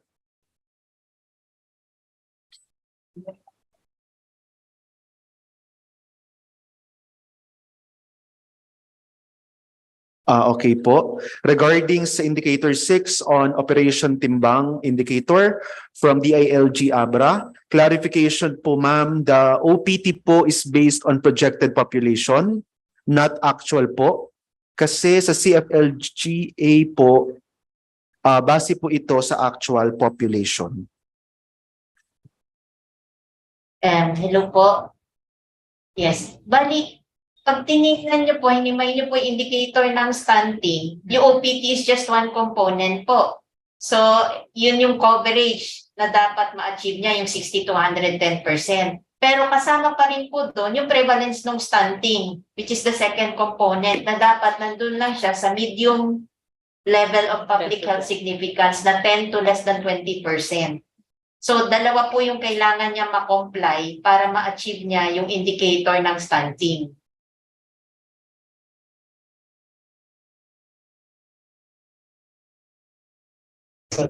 Imay-mayin na lang po ng gusto. Okay, thank you po, Doc Malu. Meron pa pong nagre-raise ng hand from DILG Region 10, ARD Yvette. Any additional clarifications? Yes po, Sir Kim and Pamela, may request lang po kasi there was this request from DILG LGMed that sila Ma'am Doc will circulate the issuances and the agreements made during this orientation as to the technical notes sa mga pidoho nila. Those officers po nila na nasa LGUs for parallel interventions and the request if there are change requests that they will be cascading to our level and to the level of their officers. Sana po not only with DOH but all other agencies involved po sa mga technical working group. Second, if possible po, all reports kung ano po yung kailangan coming from their end, ibigay na kaagad through user, through BLGS, yung in every assessment area, the same request, if the data will be coming from them, they should provide it already to your level para earlier makascade na rin po sa amin what in all performance areas po. Thank you very much, sir. Thank you so much po, ARD Yvette, for that recommendation. Well noted po ito. And as mentioned po by ARD Yvette, we are requesting din po the Department of Health Central Office to, if possible po, to kindly circulate an issuance to your regional offices po regarding the coordination of change requests so that they will also be guided po regarding this. Noted po. We will be informing our regional offices, especially yung deadline po ng data change request. For the DM, actually, Department Memorandum, we have actually shared it already last time sa kanila. So aware na po sila doon. Just the deadline din po, we really need to reiterate to them. Salamat po. Maraming salamat po. And again, just to clarify and reiterate once more sa ating po mga participants, please be guided that according to the Department of Health, change requests are for clerical and encoding errors only. Thank you so much po.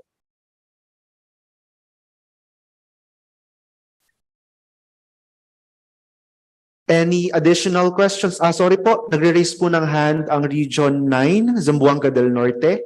Ma'am? Yes po. Good afternoon, everyone.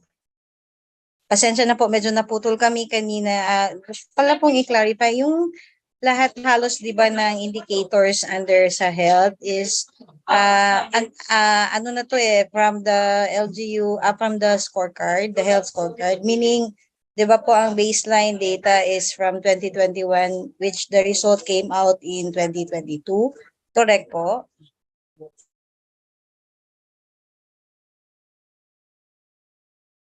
Yes po, ma'am. Yes po. We're going to use yung 2021 na data po na kinolekta nung 2022. Except po except yung sa National Nutrition Council data for stunting. Pero all the other indicators po, ang gagamitin po ay 2021 LGU Health Scorecard po. Right, ma'am, right. So, ibig ko pong sabihin, there's just very parang very minimal na po kasi 'di ba validated data na po ito kasi nga merong result na may scorecard na. So meaning ang leeway po ng LGU or prior na lumabas yung scorecard, validated na po itong mga data, di ba po? Yes po, ma'am. Opo. Yeah, okay. Sige, ma'am. Yun lang po, ma'am. Thank you. Salamat din po. Thank you po, Ms. Annabella from Zamboanga del Norte. Any additional concerns or clarifications from our participants or any additional guidance po from Department of Health before we end the presentation or discussion for this governance area? Doc Malu?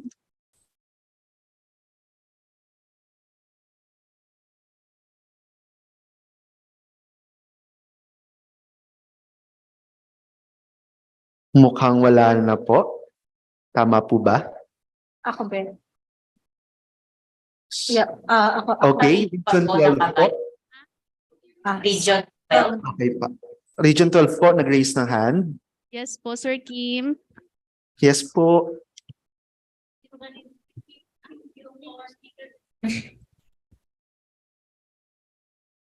Hello po. Sir Kim, may question po kami kay Doc. Relative to LIPH approval. Yung when we say approved by DOH, okay lang ba yung tinatakan ng receive or do we have other MOVs to ask for it? Kasi 'di ba, once sinabi na approve, it could either be na deliberate siya, na review or what. So last year kasi meron kaming mga na-encounter na it's just but yung tatak lang na received by DOH. Would that be okay? Hello po, ma'am. Yes po. Kailangan po yung accomplished appraisal checklist po. Opo. Meron po itong checklist na kailangan na accomplish na nila at meron pong date na not later than December 15, 2021. Para po ito sa Province HUC ICC.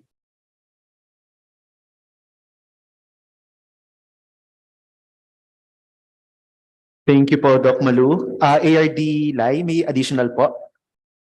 So ibig sabihin, Doc, if ang ipapakita nila sa amin is purely yung stamp receipt by the IPHO or certification na under review, okay po ba yon? Pag ano po yung nire-refer nyo po, ARD? Yung pong sa Province HUC ICC po, yung po yung nabanggit ko may appraisal checklist po na dapat po by December 15, 2021. Pero pag municipalities or component city po, may endorsement po na galing sa LCE or sa health officer to the provincial health officer. Ito naman po not later than December 31, 2021 po. Kasi we are looking at the approved LIPH. Tama po ba, Doc? Yes po, ma'am. Opo. So, ibig sabihin, pag wala siya yung sinasabing matrix kanina at tatak lang siya, hindi po namin siya i-consider. Yes po, ang i-consider nyo po ay kung meron siyang appraisal checklist na na-accomplish po at na-submit dun sa date, dun sa deadline. That is for province HUC ICC. Pero kung municipalities component city po, kailangan may endorsement letter po from the LCE or health officer to the provincial health officer. Na ang deadline naman po ay December 31, 2021. All right. Copy po, Doc. Thank you so much. Salamat din po. Thank you, Sir Kim. Thank you po. Thank you po, ARD and Doc Malu for that clarification.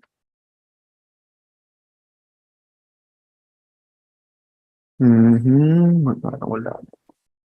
Okay po. Kung wala na po tayong additional questions or clarifications, tama po ba nagre-raise po ulit ng hand ang Region 9? Or ito pa po yung kanina? Yes, sir. Tama po, sir. Additional clarification lang po. Sige po, ma'am. Gusto lang po namin itanong kay Doc, bakit po 2021 ang ginamit na baseline data and not 2022? Hello po. Yung pong 2022 na LGU Health Scorecard data po natin, ongoing pa po ang collection and validation sa ngayon. So by the time po bababa po ang ating regional assessment team, hindi pa po siya ready. So ang latest available validated data po natin ay 2021 LGU Health Scorecard.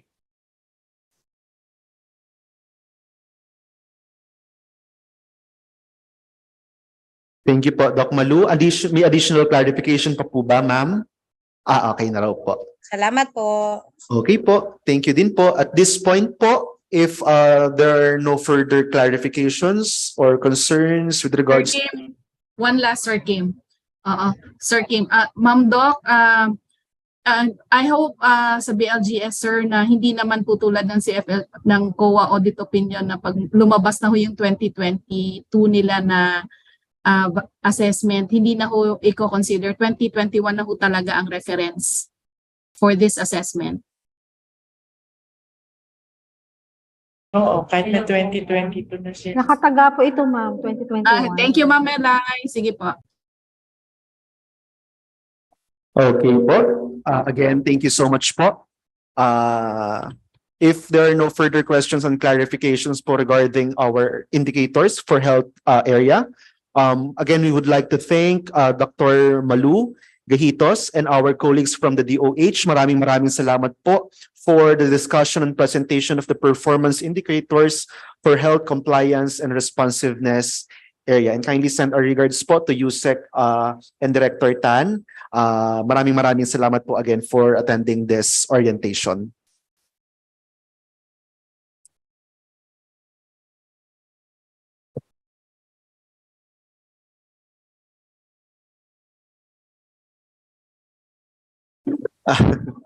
Okay po.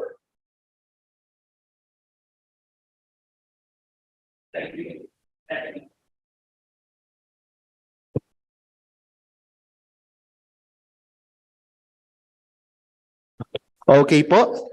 On to the next presentation po. Now that we are done with the 7 governance areas, shall we move on na po to the next? Handa na po ba tayo? Ayan, nakita ko na po si Ma'am Bell. Okay po. And now to discuss the performance indicators for business friendliness and competitiveness governance area. Let us all welcome Assistant Division Chief Belinda Castro of the DILG Bureau of Local Government Development. Good afternoon, Ma'am Bell.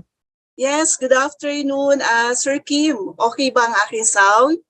Yes po, loud and clear po.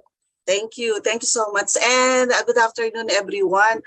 For our business-friendly and competitiveness, we do adapt. Ito po yung ating previous, if you were present po dun sa ating mga previous indicators ng BFCL or ng ating business-friendly and competitiveness. Inadapt po namin yon since meron po kaming mga Actually, nagkaroon po kami ng consultation with our partners and nag-appeal po sila na sana this will be again discussed with our LGUs na po na sana i-adapt pa rin, and then yung aming pong mga suggestions will be open by next year po, 2024. Okay, do we have our screen? Yes, thank you, Dom. Next slide. So for our first indicator, we have the finalists of the PCCI Most Business Friendly LGUs Award. Again, ang ating pong description, this is a recognition of the LGUs' exceptional and substantial efforts and practices in promoting and enticing businesses, investment, employment through its services, facilities, and infrastructure and innovation assessed by our Philippine Chamber of Commerce, or the PCCI. After this, the data source is of course the recognition received from the PCCI, the list of LGU finalists of most business-friendly LGU awards from our partner PCCI. SLG minimum requirement po is provinces, cities, and municipalities. 2022 finalists of this PCCI Most Business-Friendly LGU Award or meet item 1B, which will be discussed later, and the item 2 to 6 na ating pong ding i-discuss later. So, under the 1.B, rank among the top 20 or the top 20 provinces, the top 20 cities, and top 20 municipalities of the 2022 Competitiveness Index. So this is in partnership with our DTI Competitiveness Bureau. So same thing with our PCCI, yung kanilang pong description, but this time ito po ay i-assess ng ating partner DTI with the Competitiveness Bureau. And the data source, recognition received by DTI CB, the list of top 20 provinces, top 20 cities, and top 20 municipalities in the 2022 Competitiveness Index from our DTI CB.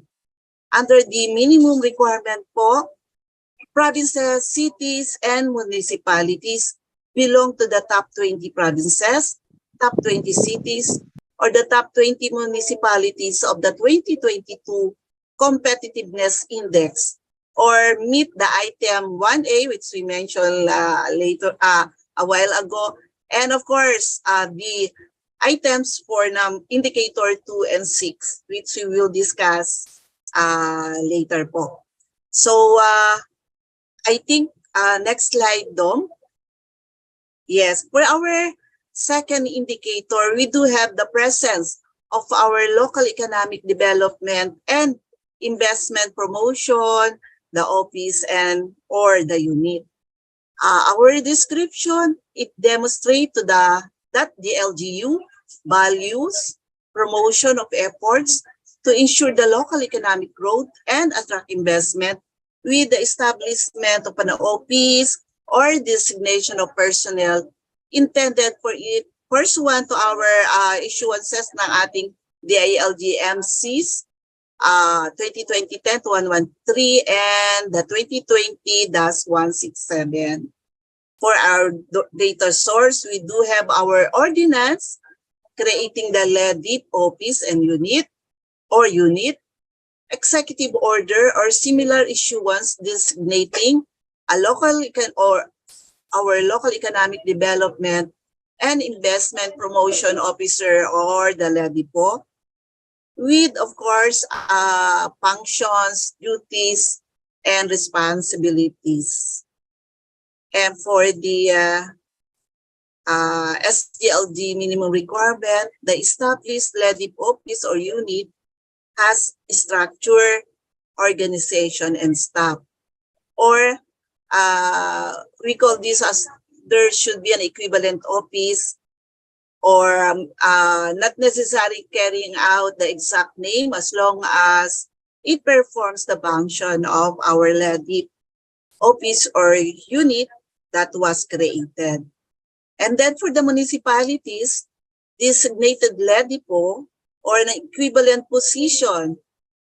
Same thing po, no? Not necessarily carry the name, but it performs the function of the LEDI po created. Next slide. For our third indicators, we do have the presence of a citizen charter for securing permits for new business and for business renewal. So ito po yung ating LGU efforts to encourage the businesses and investment by simplifying the business processing and licensing with the establishment of the citizen charter. So marami po tayong batas na nagsasabi ng iba't ibang mga polisiya with regards to this business presence of our securing the permits or the citizen charter for securing permits. So inaasahan po namin na meron po tayong mga posting na ating citizen charter.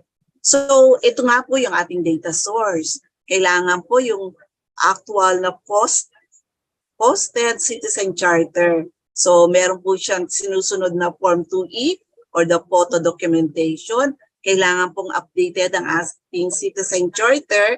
At ito po naman ay ating in-encourage ang ating mga LGU na to submit. Ito pa isinasubmit natin sa ating partner ARTA, no? So nakikita po natin yung ating supposed to be, lagi po nating ina-update siya. And of course, nandun po yung ordinansa na kaakibat ng ating pag-adapt ng ating citizen charter. Thirdly, and then our SGLG minimum requirement, supposed to be ang ating pong cities and municipalities ay visible with our BPLO or its office, ano po. Reflect the current fees, reflect the processing time of 3 days for new business and permit application, and of course, reflect the processing time of 3 days for business permit renewals po. Next slide, Dom. And for our fourth indicators, we do have our streamlined process in doing business. So same thing pa rin po, ito yung mga compliance with the standard in processing business permit and licenses. First one po dun sa nakikita nyo different mga polisiya, mga MC, and of course, nandito po yung ating standard, one step for fully EBOS, implementation for EBOS. First step, less for transition to fully automated, not more than 3 days. And then the presence of one-stop shop or the boss. And of course, yung ating pong ini-encourage na fully implemented EBOS. And ito po yung aming idinadagdag, the integration of barangay clearance. So, isa po ito sa aming additional indicator na pinupursu po namin. And then of course, ito pong data source, nandun po yung ating central Form 2B sa ating BPLO as citizen charter. Nandun po yung sample transaction for our renewal and for our new businesses for calendar year 2022. Meron din po dapat tayong MOA, any document that proves the establishment of BOS. So whether it's seasonal or ito po yung tinatawag natin all year round or our EBOS. Ordinance or similar issuance on the integration of barangay clearance to the business permitting process. And then for our SGLG requirement, ito po yung for cities and municipalities that must meet the two conditions. Ano po yun? Isa po yung business or mayor permit release Ito po yung standard natin na diniscuss po natin yung 1-step, for fully implemented EBOS, 4-step or less, doon po sa setting an appointment, submission, receipt, order payment, payment of claim. And for the BOSS in transition to fully automated or per our citizen charter na ating pong posted. And of course, nandito po, again, lagi po nating dinidiscuss yung mga basic standard po ng ating po nire-require sa ating boss. Okay po, meron din po silang aside from the standard, the 1-step, the 1-step for online payment, online release, and can be on courier service. Yung iba po kasing mga cities natin, they are offering now yung ating mga, yung iba po pre-service like in Quezon City. Pre-service na po yung kanilang courier service doon. 2-step, online application, online payment, manual release, so permit. Ito po yung face-to-face na yung iba po nating mga LGUs ay pinoprocess pa rin po nila. So meron din po tayong computerized setting on appointment. Ito po yung mga new changes ay yung mga enhancement po, no? So meron pong mga online appointment. May same with the receipt, order payment, and pay and claim. Then ito na po yung ating mga, you may include. Okay, sige. Back nga DOM, may include the manual operation. So yun lang po yung parang idinadagdag na aming part ng requirement. Yes. For the port indicator, we do have our streamline.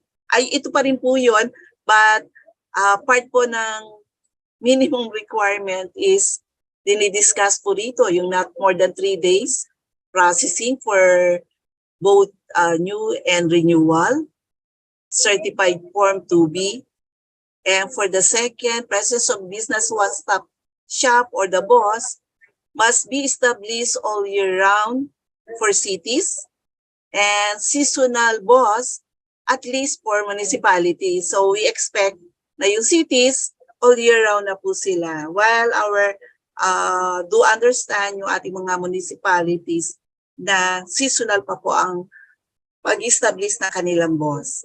And of course, yung ating tinuulit-ulit po namin, the presence of integration of barangay clearance on business permit process for cities. So yung municipalities po ay good kung nakakapag-integrate na po tayo. But we do expect na ang ating po cities ay integrated na po ang kanilang barangay clearance on business permit process. Next slide. And then for our PIP indicator, we do have our updated local economic development or LED data. So ito po, we would like that our LGU make sure to systematize economic database for the optimal use and reference of our LGU in support of our mga memorandum circular po, no, ng ating DILG. Makikita niyo po rito ang ating mga required na naka-stipulate po sa ating mga MC. So, and then, the data sort, of course, ando po yung certified form 2B for the BPLO and the summarized data. Then we also have the actual database or electronically generated report where our business application forms are tracked and summarized. And for the minimum requirement of our SGLG, the HUCs, computerized or computer-aided tracking system and must be able to provide all 4 economic data required.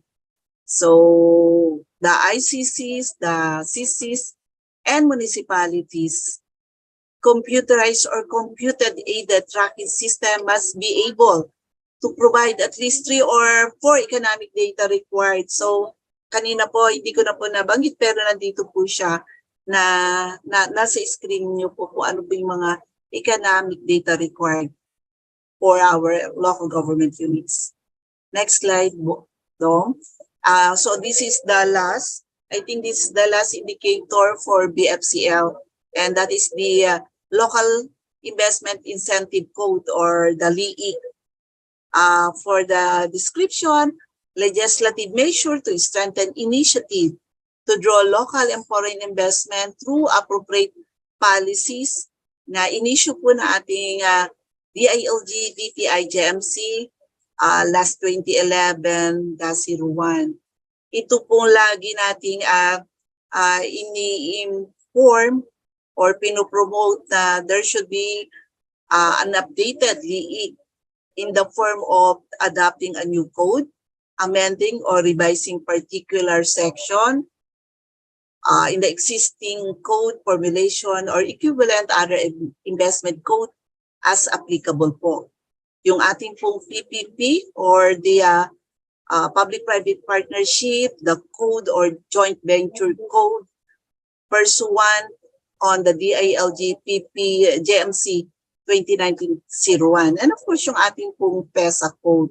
So, for our data source, ito po yung updating ordinance, updating the LIIC, ordinance amending or revising particular section of existing LIIC, and our PPP code, the JB code, the PESA code, if applicable po.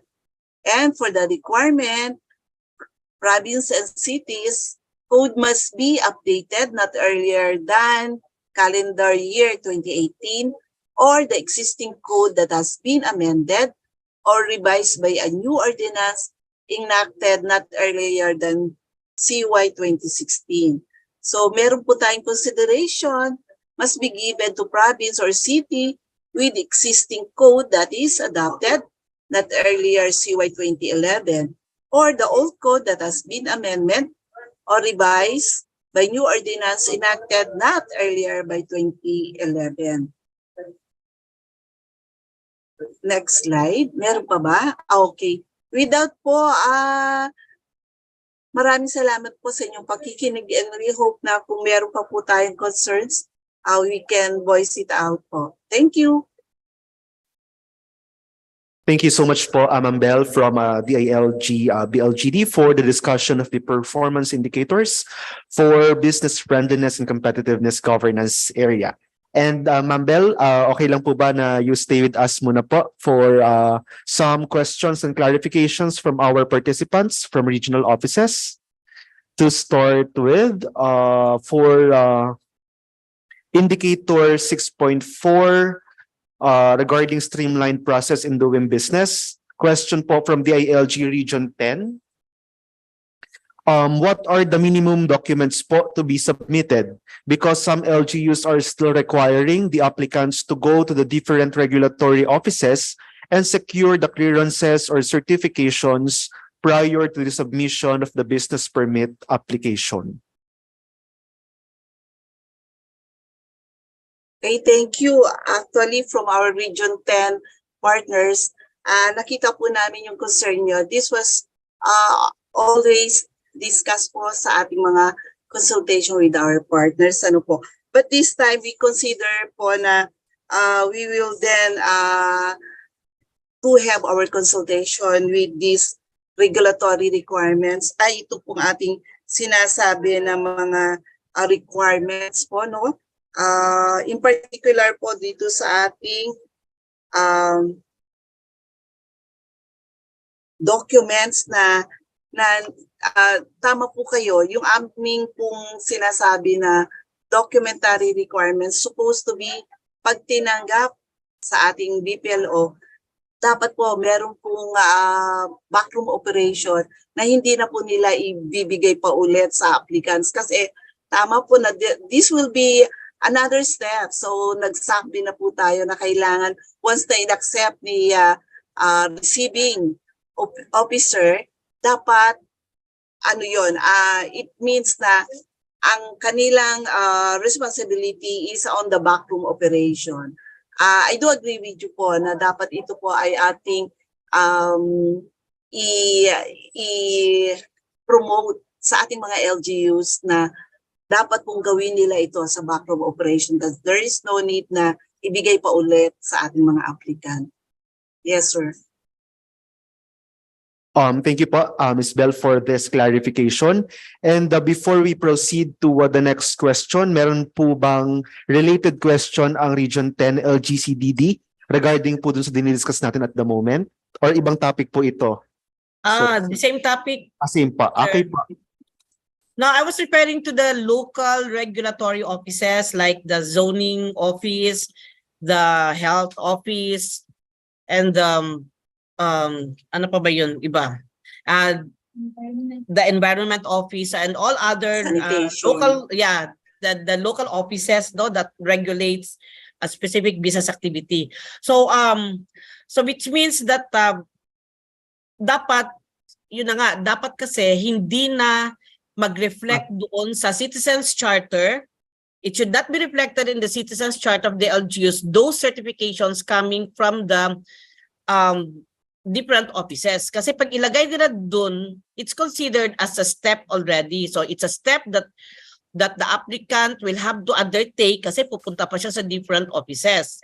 And then dapat din kasi na yung kung 'di ba yung ginamit mo diyan na reference na document, yung base, yung relevant na documents or basis, nandiyan naman sa technical notes, 'di ba?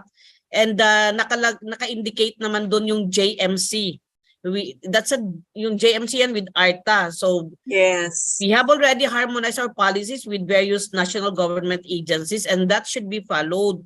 So those submission of documents that was reflected in the technical note, it should refer only to those documents that are not issued, those documents that will not be issued by the different local offices because those documents should be issued together with the business permit na. Diba? That's based sa JMC. So if we are using JMC 2021 as basis for this policy, then that should be followed. Kasi I could state, in fact, even last year when I was part of the national validator, nakikita ko pa rin yan sa Citizens Charter ng mga LGUs, no? Yung mga health clearance, zoning clearance, kasama siya doon sa documentary requirements, which should not be required already. Not required to be submitted, but it's part of the documents that will have to be processed sa backroom, no? Backroom processing. So yun.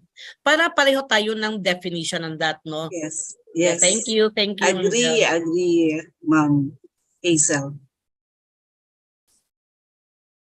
Thank you so much po, Ma'am Bell and Ma'am Hazel for that clarification.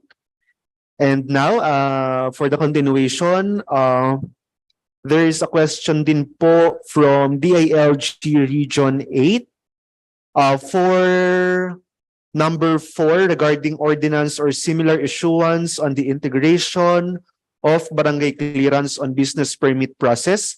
Pwede po bang mag-qualify yung similar issuance?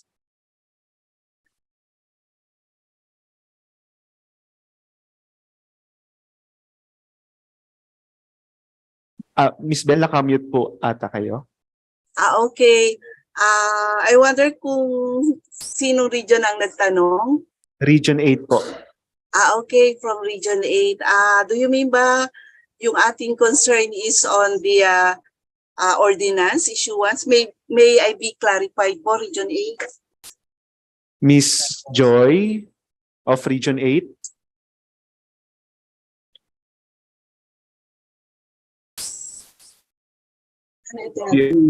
You're recognized, ma'am.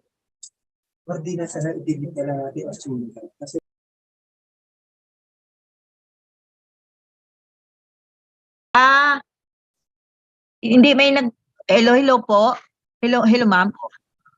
Somebody kasi from the yung CLGO namin asked if ano ba yung similar issuance other than the ordinance for the doon sa ano yun sa integration of barangay clearance on business permit process para ma-qualify lang so they would know. Okay. So actually po ang one of our vocal nagsasabi po siya sa amin na actually ordinance lang po ang ating nasa MC.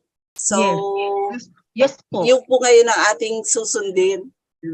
So remove na lang po natin yung other similar that ito po yung ano natin basic po yung ating nakalagay sa MC na ordinance lang po ang ating hinihingi. Yes, ma'am. So that should be omitted doon sa tech notes para hindi na misinterpret ng ating mga LGUs. Thank you po. Yes, take noted. Noted po yan, ma'am.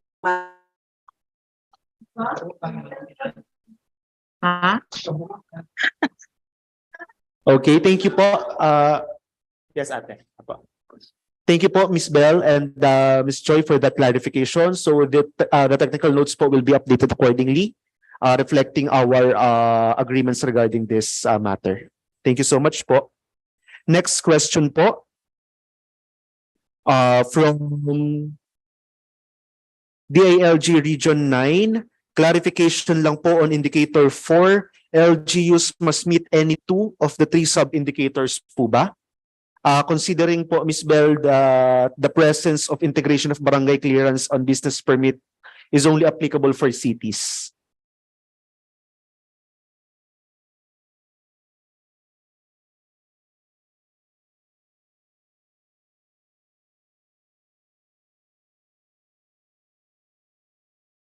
Okay. Thank you for the question. But ito po yung sinasabi natin yung item 1 and 2 is for cities and municipalities. And then for item 3, cities lang po siya.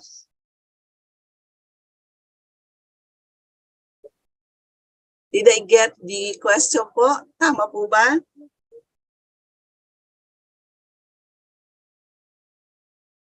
Yes po, ma'am.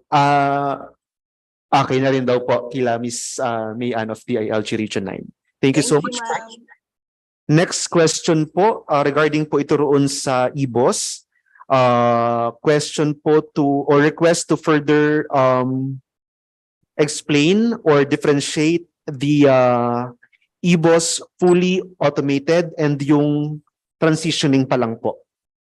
And relative to this question po, meron din pong question from Region 9 na if transitioning to IBOS pa lang po or fully automated, wala na po bang chance to pass the governance area?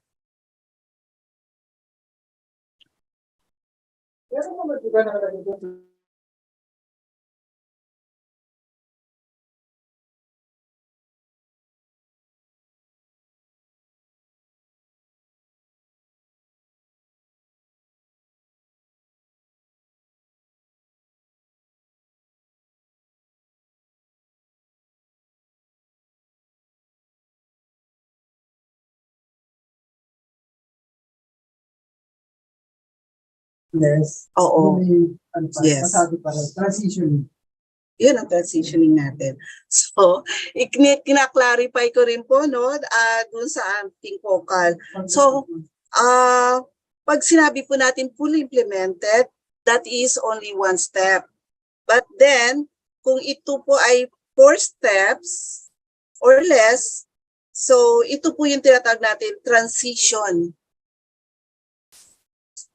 Was in transition. Yun po yung yung ating pong definition, yung clarification. Pag talagang fully implemented, 1, and for transition, ito po yung 4 step or less.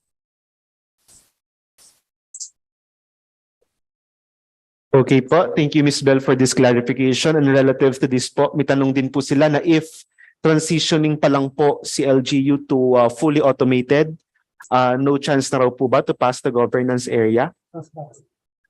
Pass pa rin po siya. Don't you worry. Ito naman po ay sabi nga po natin, yung transition, nakikita naman po yun sa inyong per citizen charter, if ever. So, kinukonsider pa rin po namin to. Apo.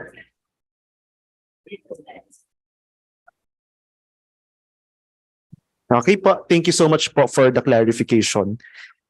Next.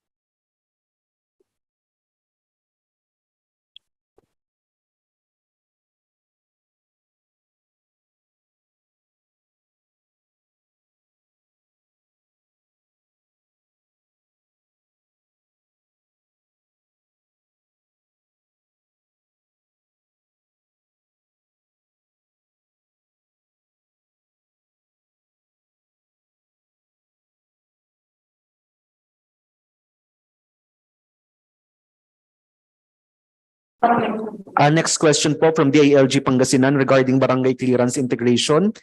Yung ordinance daw po ba ay then both from the barangay and from the city or municipality?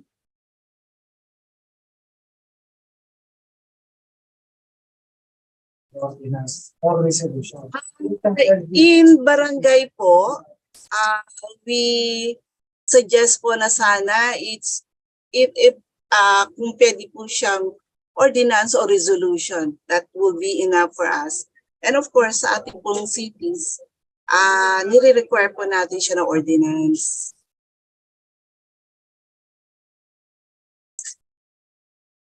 Okay po. Thank you, Ms. Bell. Okay. Any additional questions for clarifications from our participants or any further guidance from team of Ma'am Bell? Before we end the discussion for this governance area and proceed to our second to the last governance area. Yes po, nag-raise po ng hand ang Region 9. Ma'am.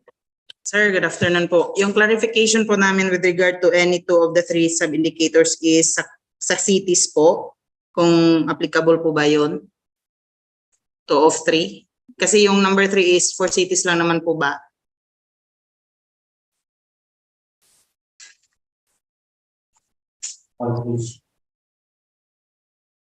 Or all sub-indicators applicable sa cities? Ma'am, ano po yun? Naka-must po yun. So lahat po. Based po sa ating technical notes. So pa-clarify na lang po siguro natin yung ano sir, must meet 2 kasi yung nakalagay po sa taas. Must meet the 2 conditions yung cities and municipalities. Yes po, yung ating po, kine-check ko po yung ating documents, no? So yung ating pong number 3, ito po ay sa cities lang. Presence of integration ng barangay clearance on business permit. So ang process po nito ay for cities.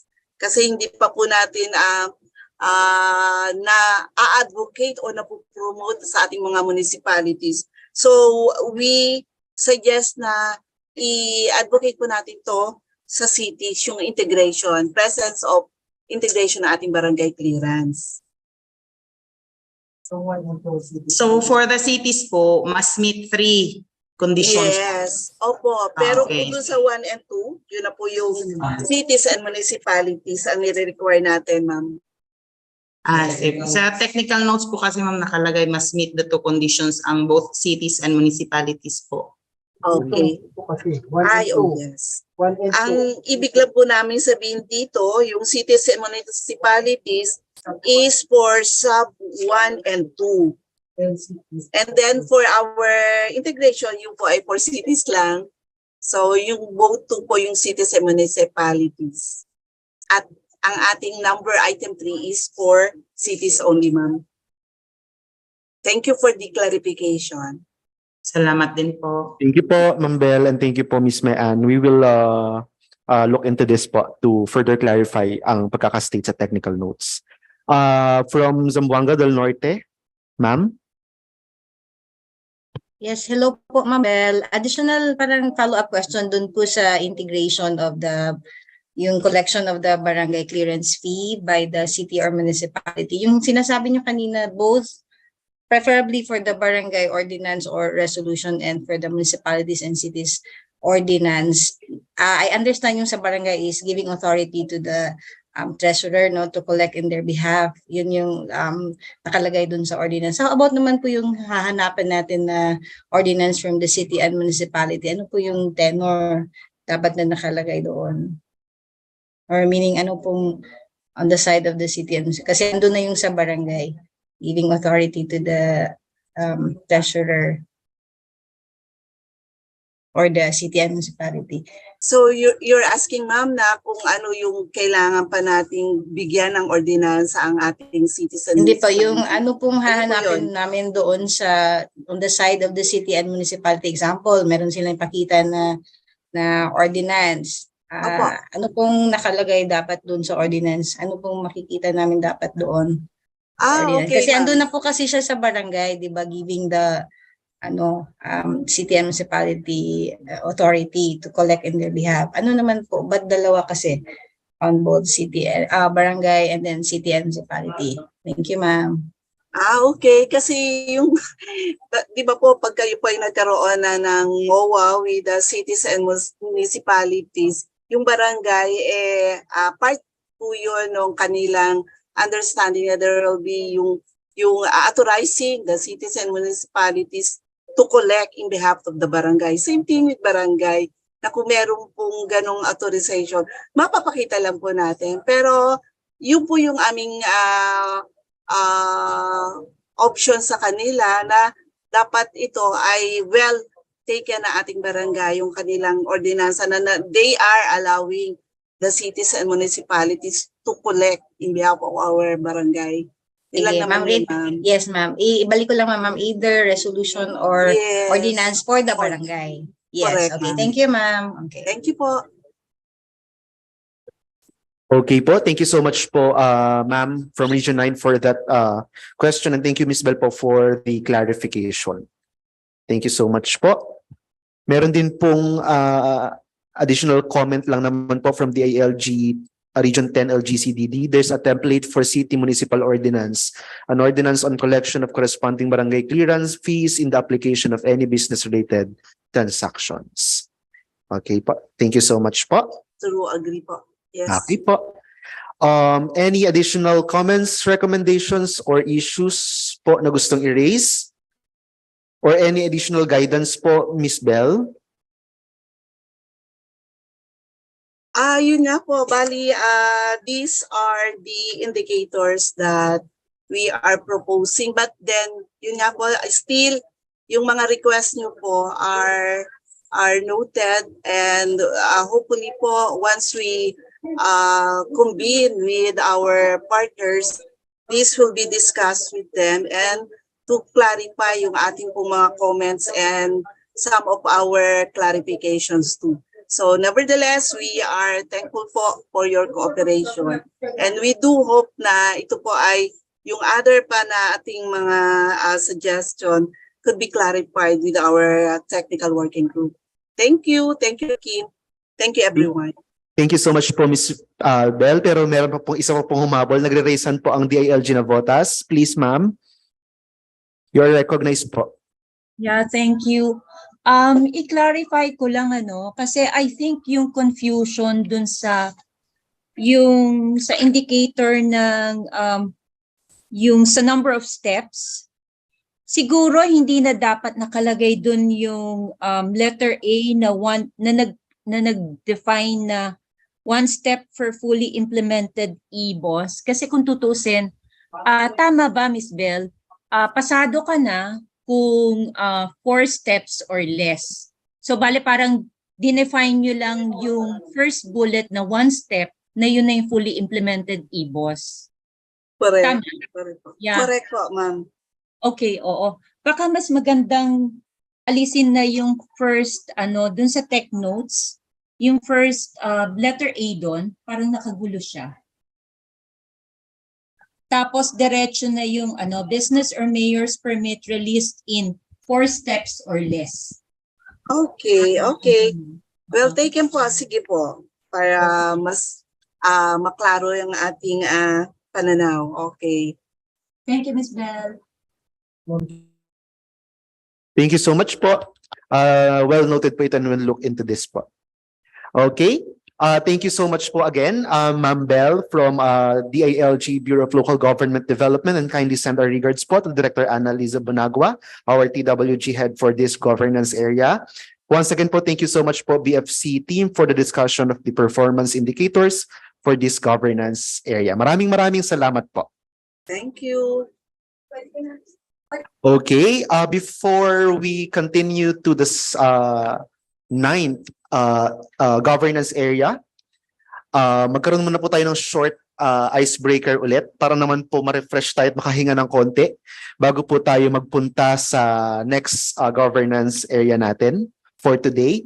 But before we proceed po to the icebreaker, we would like to acknowledge the presence of Assistant Secretary Gilbert Gonzalez and Assistant Secretary Noraline Uy from the Department of Environment and Natural Resources. Na sila rin po ang next presenter natin to discuss the performance indicators under environmental management governance area. Magandang hapon po and thank you so much po for your participation. At this point po, I am now transferring the floor to our game master.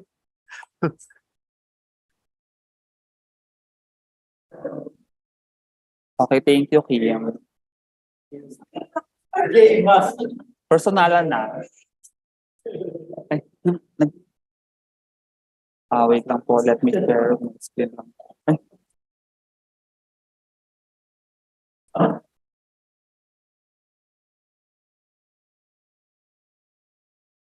Okay. So good afternoon po. Ayun, on last two governance areas na po ang i-discuss natin mamaya. So medyo ano na po siya, parang nauubos na po yung energy natin, pero para lang po magkaroon po tayo ng counting energy pa para sa mga sunod na topic. So mag-ano po muna tayo, mag-icebreaker po muna tayo. And take note po pala para po doon sa mga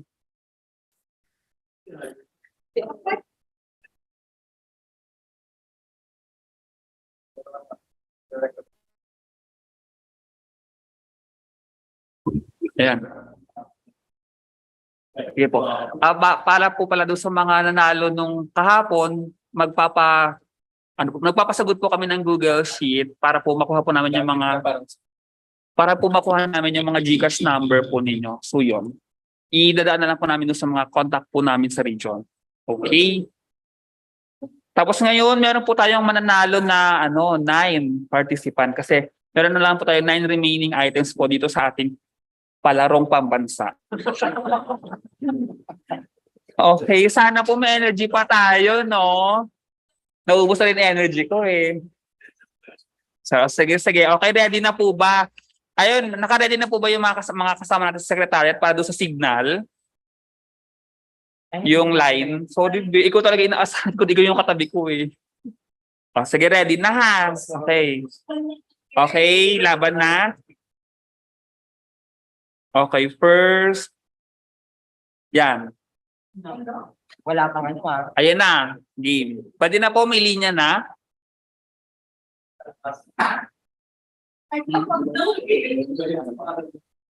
So, ang nakakuha ng tamang sagot ay, ang tamang sagot pala ay gulayan sa paaralan. So, sino po ang nakakuha ng unang tamang sagot? From BARM? Opo, ang nakalagay lang po dito MILG BARM. So, kayo na po ang bahala maghati-hati saan yung GCash. Mamaya po ay hihingin po namin yung number nung team. Okay. Next question. Go. Ayun. Ay. Ano yan? May nakakuha na ba?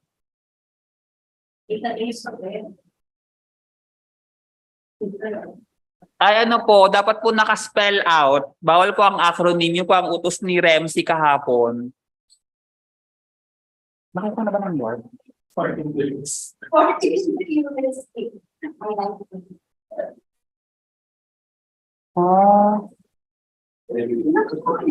Parang wala pa. Wait lang. May nakuha na? Car Apayao. Okay, ang tamang sagot po ay Youth Organization Registration Program. So, ang nakakuha ng tamang sagot ay from DLG Car Apayao. Okay, congratulations po sa car. Oh, you are. Okay, next question. Line, go. Yung emoji pa lang alam nyo na. Ay. Kung may nakakuha ng tamang sagot. Ang tamang sagot ay residential care facility. Housewarming. Sige, wait lang nga. From Region 9, Zamboanga del Norte. Congratulations po. Okay.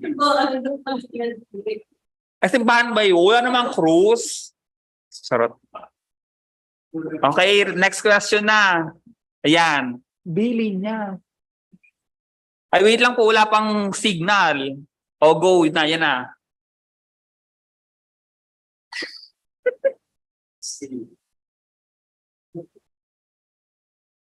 Ano lang yan? 3 letter lang yan.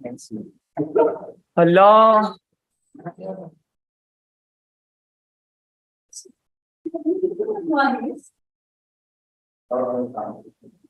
Spell out po kasi ang, di ba? Meron na ba?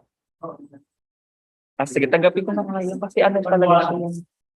Sige.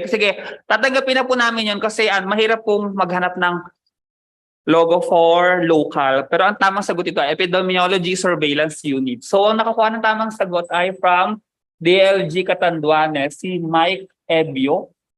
Congratulations po. Okay, ready na po. Pang ilan na tayo? Pang-4. Pang-5 na itong next. Okay. Go.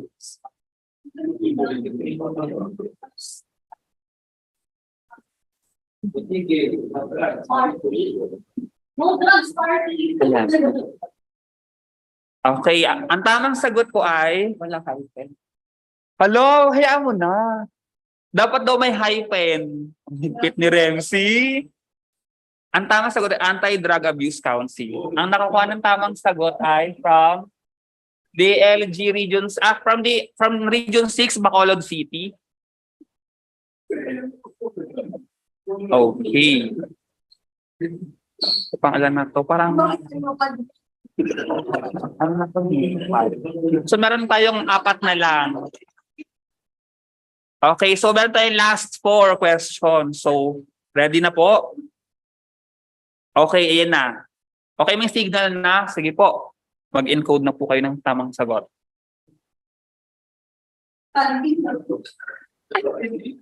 Halati! Pero may nakakuha ng tamang sagot.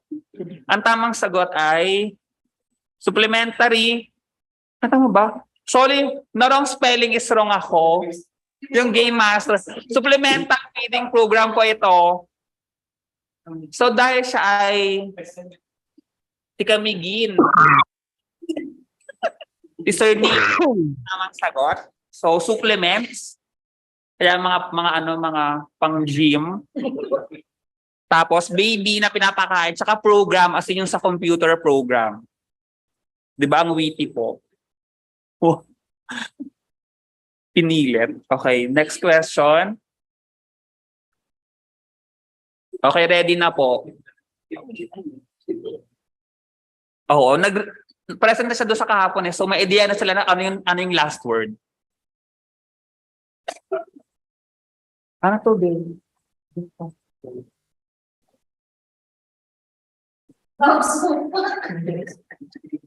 Ano to, babe? Okay, ang tamang sagot po ay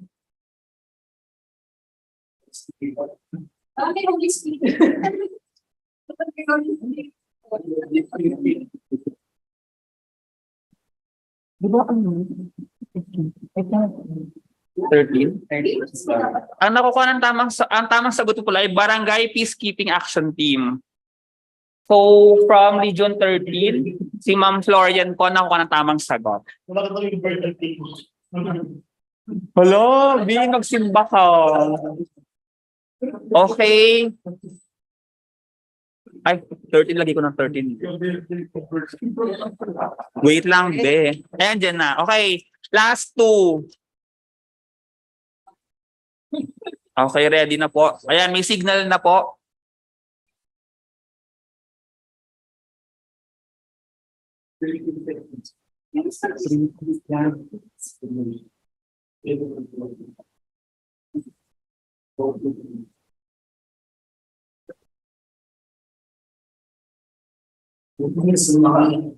Ano yan, te?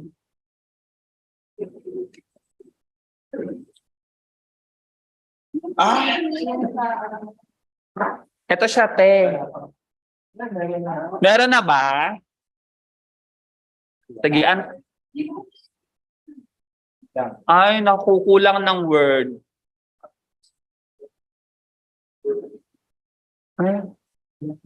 Wala pa nakakuha ng tamang sagot, mga bing.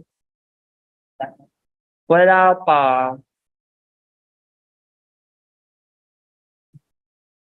May nakuha na ba? Okay, ang tamang sagot po ay dito ay Philippine Registry of Cultural Property or PRECUP. Ang nakuha po ng tamang sagot ay from DLG, 4A Cavite Provincial Office. Congratulations po. And on to our last question. Signal be. Yan.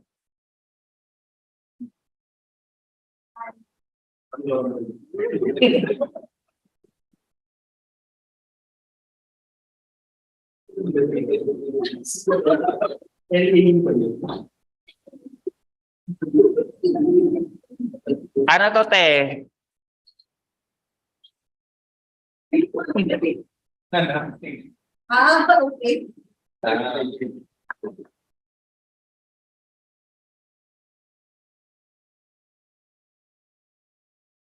Wait lang po. Parang wala pa. Oo nga. Kaya pinagsama ko yung dalawang image. So, dalawang word yon. Okay, ang nakakuha po ng tamang sagot ay from Region 7, DLG Siquijor Province. Tamang sagot po ay Business Permit and Licensing Office. Okay. So, okay, wala na po tayong wala na pong tanong. Sana po nag-enjoy po ang lahat sa Bardagulan afternoon session po natin. And kukunin mag-distribute na po kami ng Google Sheet para po makuha po namin yung mga Google GCash number ng mga nanalo. Thank you po. Hindi po yung national ID.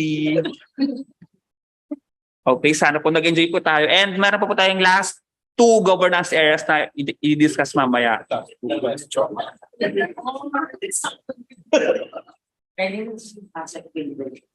Okay po. Okay, once again, thank you so much po sa inyong active participation. We hope na nagising po ang lahat.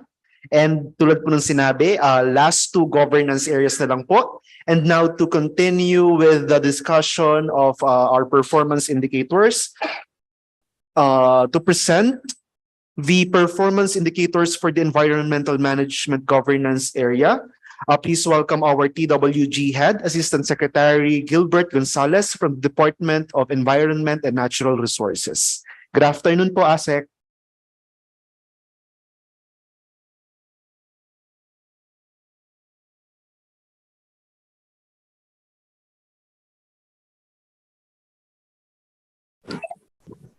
Hello, good afternoon. Magandang hapon po sa inyo lahat. Sige po, I'll be presenting po yung indicators po natin for environment. Actually, just to summarize,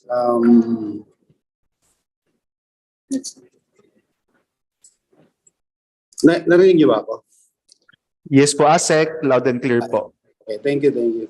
So actually, after presenting a number of indicators, we have agreed 8 indicators for environment. So I just have to enumerate para at least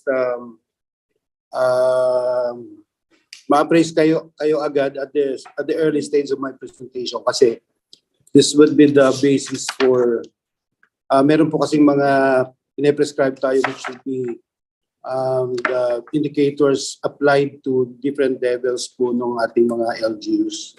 So as nabanggit ko, there are 8 indicators. There are 5 under solid waste management, 2 indicators for wetlands and water management, and 1 for parks and green spaces development. So for the solid waste management, just in summary lang po, yung 5 indicators, the first one is the local solid waste management board is a requirement. Second, on the open or controlled dam site. Third is the approved 10-year solid waste management plan. Fourth is the functional material recovery facility. Fifth is the access to sanitary landfill. Actually, these indicators, dati na po ito, so we're just retaining it for this year, for 2020. 2022 ba? Tama diba? 2020. So, then the 2 indicators for wetlands and water management includes yung initiatives contributing to biodiversity conservation and enhancement, focusing on inland wetlands and water bodies. Another one is initiative on water quality management. And the last indicator for parks and green spaces, yun po yung establishment or maintenance of public parks and green spaces. So, to qualify po kasi for provinces, the LGU must, the provincial government must meet at items 1 and 3 under solid waste management, plus at least 1 items from 6 to 8 under the wetlands and water management and the park and green space development. So yun po, that's for the provincial government, for the provinces. For HUCs naman, for highly urbanized cities, they must at least meet items 1 to 5 under solid waste management, plus at least 1 items from 1 of the items from 6 to 8. For wetlands, water management, and the green space. For ICCs, component cities, municipalities, they should meet both items 1 and 2 and any of the 2 items in 3, 4, and 5 for solid waste management. That's at least 1 of the items from 6 to 8 for the wetlands and water management and the parks and green space development. So yun po, just to give a rundown of what we're going to be the basis for qualifying the LGUs in the environmental management areas. So just to explain po, we go through each of the indicators. For the first one, for the convened local solid waste management board. Just give you a brief background dito, pero I just have to read it para wala ho tayo ma-miss out the details. So doon po kasi under RA 9003, particular sections 11 and 12, the LGUs are required to establish local solid waste management board. And may composition po yun. Basically, ang chair po on the provincial level, for example, the chair is the governor. So, but in the case of Palawan, it's the chair of the Palawan Council for Sustainable Development. So, yung mga members po would include the mayors of all the cities and municipalities. And as well as one representative from the Sangguniang Panlalawigan, preferably the chairperson of the Committee on Environmental Health. And the provincial health officer, the provincial environment and natural resource officer, the provincial engineer, the congressional representatives from each congressional district within the province, then a representative from the NGO sector whose principal purpose is to promote recycling and the protection of air and water quality, as well as a representative from the recycling industry. Then a representative as well from the manufacturing or packaging industry. Then a representative of each concerned government agency possessing relevant technical and marketing expertise is may determined by the board. So yan po yung composition. So as a requirement of the law, the solid, although it's already provided in the IRR or in the law itself, yung composition. Pero to verify the existence of the board, an executive order can be the basis for the existence of the Solid Waste Management Board, or probably can be supported by the minutes of the meeting na conducted by the board during the calendar year 2022. So yun po, again, yung minimum requirement ng Solid Waste Management Board would be basically the composition as stipulated in the law. Also showing the involvement of a civil society organization. And and then there should be joint meetings undertaken by the provincial, city, and municipal solid waste management board. Kasi the law kasi requires that the municipal solid waste management board are distinct from the city, but the provincial solid waste management board must convene this city and municipal solid waste management boards. And ganun din, sa cities and municipal solid waste management boards, the composition also requires the involvement of a civil society organization and the private sector membership. And again, there must be proof that they convene at least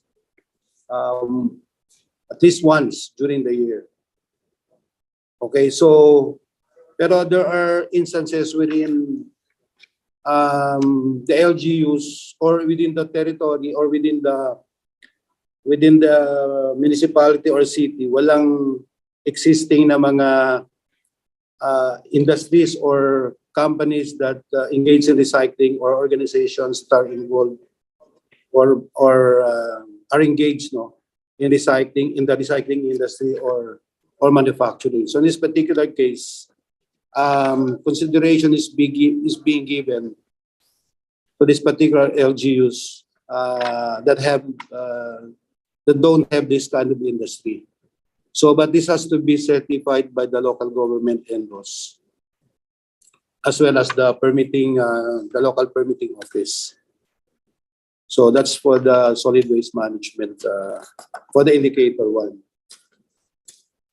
Similarly din po, kung just for the city and municipal solid waste, as I've mentioned, ganyan din po yun eh. Merong specific na compositions as we have enumerated dito. So you can just verify this. And means of verification for the existence of the board would be almost the same. Okay, for the second indicator naman, which is this pertains to the existence or operation of open and controlled dam sites. So by law po kasi this open or controlled dam site should have been already closed down. So by this time. So in section 37 of RA 9003, the use of open dam sites as a disposal for solid waste has been already prohibited. The law provided only 3 years since the implementation of the law in 2001 to convert all the open dams to controlled dams. And similarly, yung controlled dams naman were required to be closed down 5 years after that. So kaya since 2006, controlled dam sites are also banned already. So we want to verify if the LGUs have already shifted to what the law RA 9003 prescribes. So as we do the assessment in terms of satisfying the seal requirement, so dapat wala na pong open dam sites at saka controlled dam sites. So to be able to verify this, so the LGUs must show that all the open dam sites and controlled dam sites have been closed down as verified by the regional office of the NREMB. So may list po kami dyan, so we know kung sino yung mga LGUs na wala na po talaga. And the regional office to validate this can issue a certification or an inspection and prepare an inspection report to confirm the closure of the dam site, the open dam sites. Then as a requirement also by the law, all these open dam sites also undergo safe closure and rehabilitation plan they submit a safe closure and rehabilitation plan and implement this duly approved by the DNR.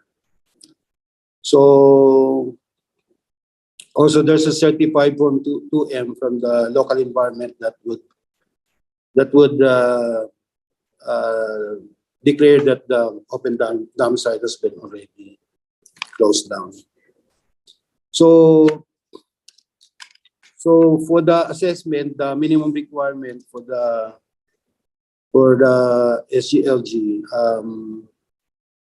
for the cities and municipalities, they must be able to show that the open and controlled dam sites has been already closed down. It's no longer in operation. And these are listed with the National Solid Waste Management Commission.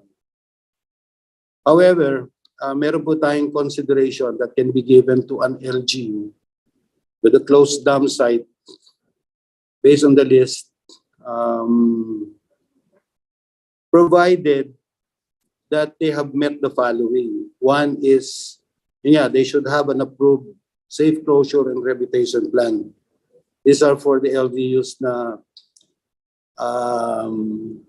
ongoing yung kanilang mga closure and rehabilitation of the open dam. Then they must be able to show that they are being served by an existing authorized or permitted sanitary landfill. So kasi they may not have a landfill of their own, but they can be served by existing privately operated sanitary landfills, or maybe they are served by a sanitary landfill operated by another LG. So yan mga options dito for consideration. And also the regional office acknowledgement letter can also be an equivalent to the safe closure and rehabilitation plan approval that was issued.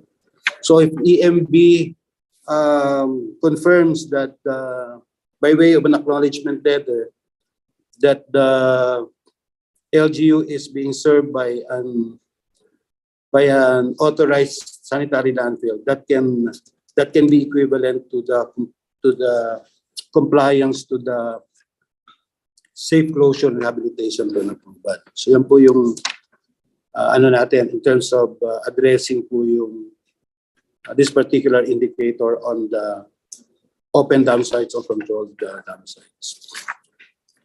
Another indicator po that will have to be complied or satisfied by the LGU would be the approved 10-year solid waste management plan.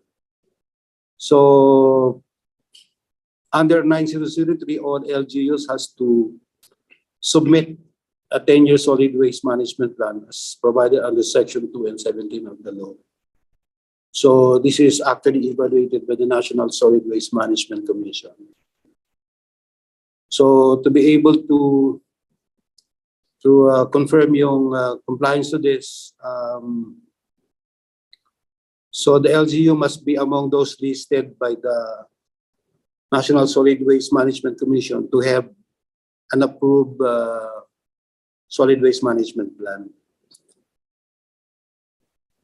Okay, so the commission kasi issues or come up with a resolution approving the individual LGU solid waste management plan.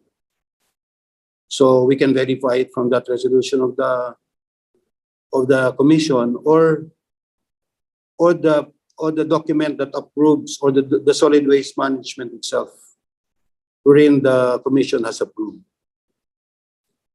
But in case the plan is still under review of the Solid Waste Management Commission, so the LGU can present the receiving copy of the LGU's letter as submitting its plan to the commission. Okay? So in case of inconsistency in LGU data and provided data, the regional assessment team must fill out a change request form for further verification.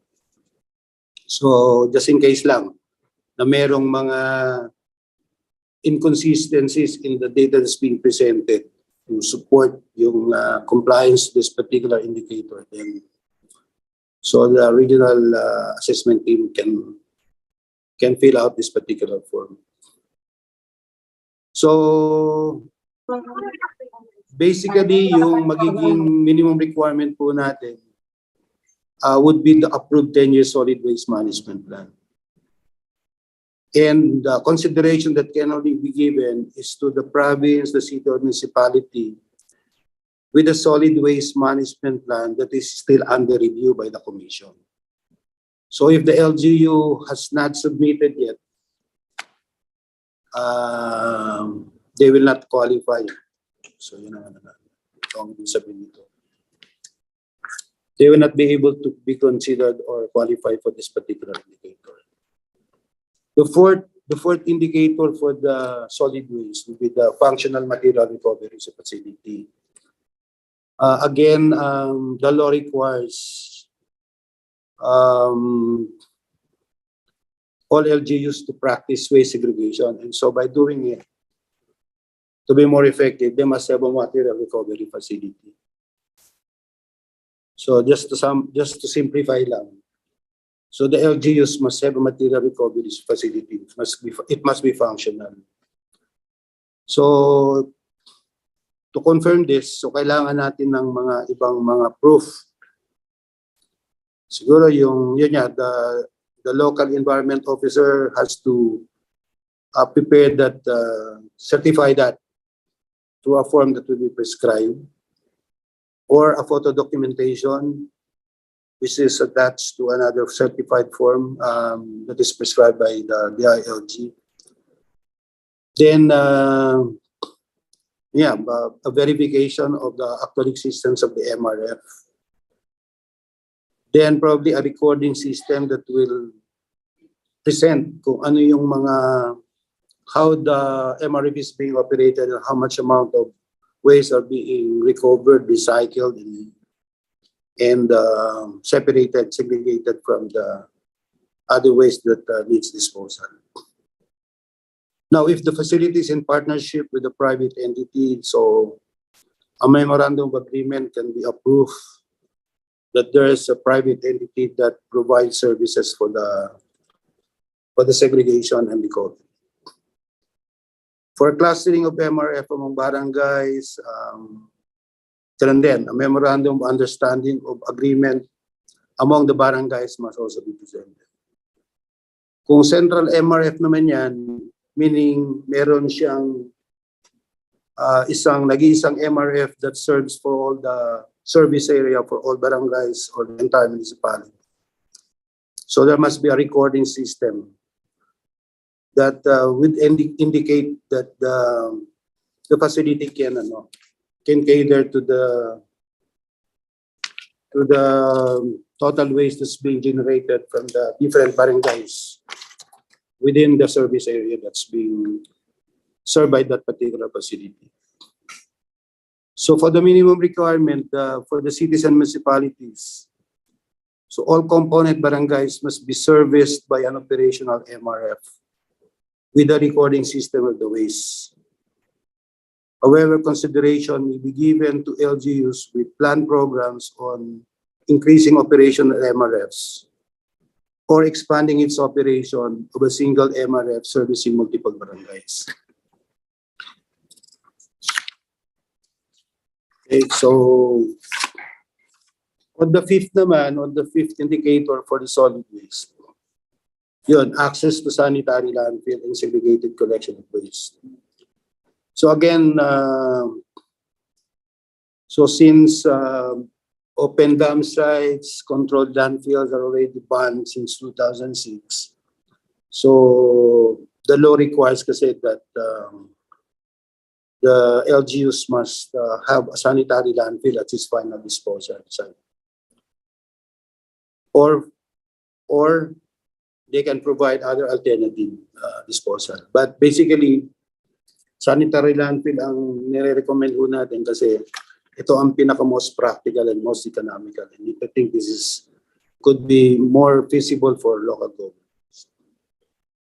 So for the data source, so at least the LGU must be among those listed in the commission and with the DNREMB to have a sanitary landfill servicing the service area of a particular locality, or documentation or showing the actual existence of the sanitary landfill. And if it's in partnership with another LGU or private entity, a memorandum of agreement. Then also an actual temporary residual containment area should this particular facility is sufficient for the residual waste after MRF or waste segregation and MRF operation. Sabihin kung nasa-segregate naman nila at nababawasan nila yung volume that goes into to disposal, usually meron pa silang option to use that residual waste for another purpose. So they can bring it to a residual containment area as a pre-storage for the processing that can be applied by the LG.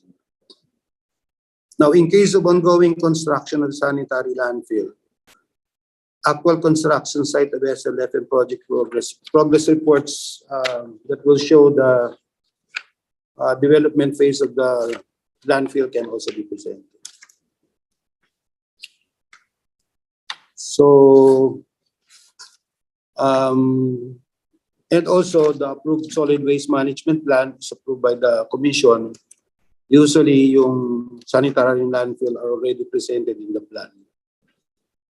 And we are also coming up with solid waste management self-compliance monitoring report, which is nire-roll out na po ito ngayon ng DNR. So there is a standard or a template for submission of this particular report, so we can verify the existence of from the details as indicated in the report. Or an ordinance probably of the LGU that would support the segregated collection that will also present kung saan pupunta yung mga ibang waste pa. So for the minimum requirement,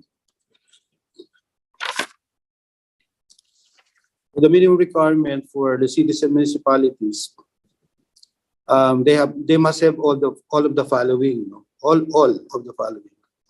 One is an LGU management sanitary landfill, or an access to an SLF that is operated by another entity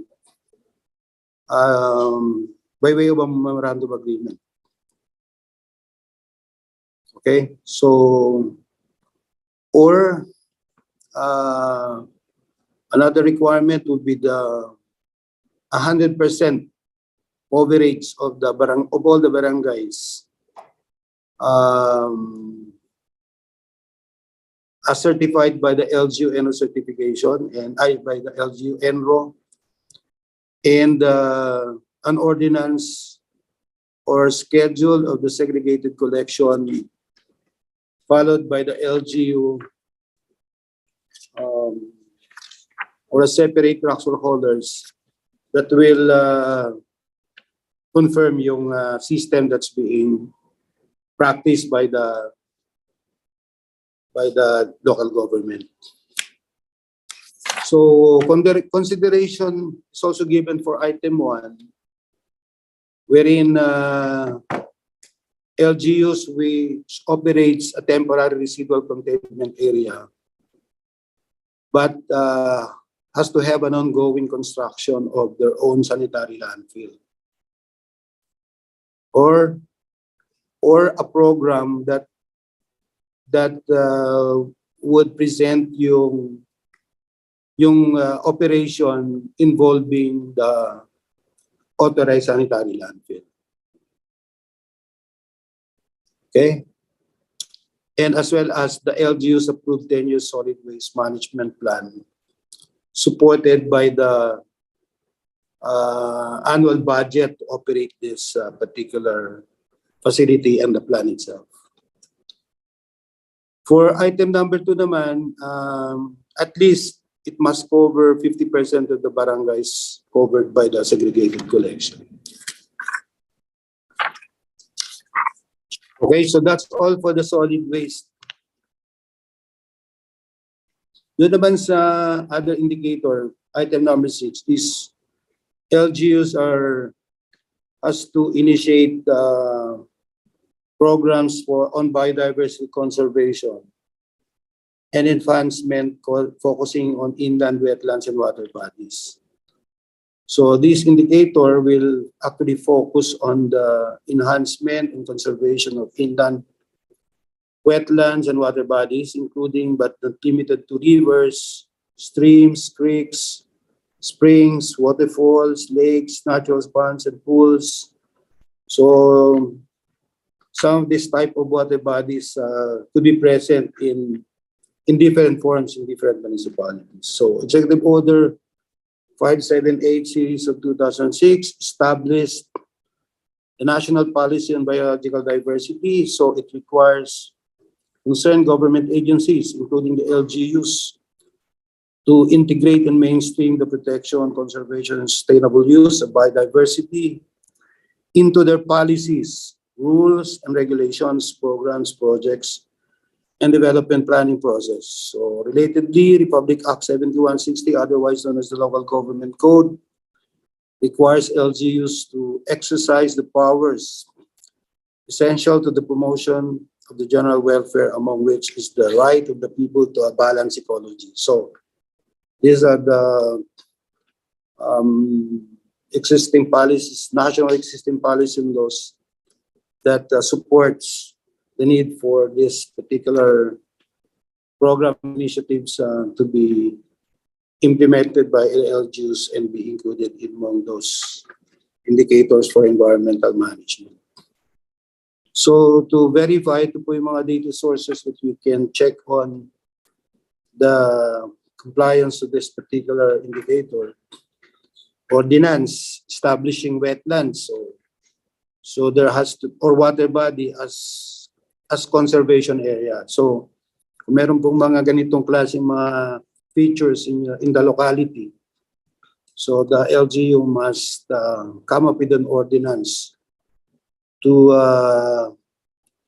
declare or establish that area as a conservation area, or it must be indicated in the ecological profile of the LGU, of the municipality or city. Then it must be presented through a relevant, comprehensive, and thematic plans and investment programs that should be approved by the local government. Okay, then the Sangguniang adopted approved management plan for an inland wetland water body. So this must be supported by the Sangguniang. And an accomplishment report on the program project conducted on biodiversity and conservation of water quality management in calendar year 2022 or 2023. So then a wetland information sheet. So the LGU can prepare this and they can be assisted by the DNR to be able to give a better description kung ano talaga yung details that will support this to be a conservation area.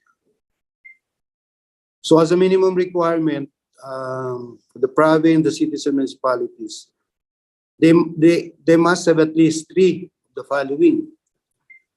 One is the registry and map of the wetlands and water bodies within their administrative jurisdiction, included in the LG ecological profile, or the CLUP, PDPFP, the CBP, or LCCAP.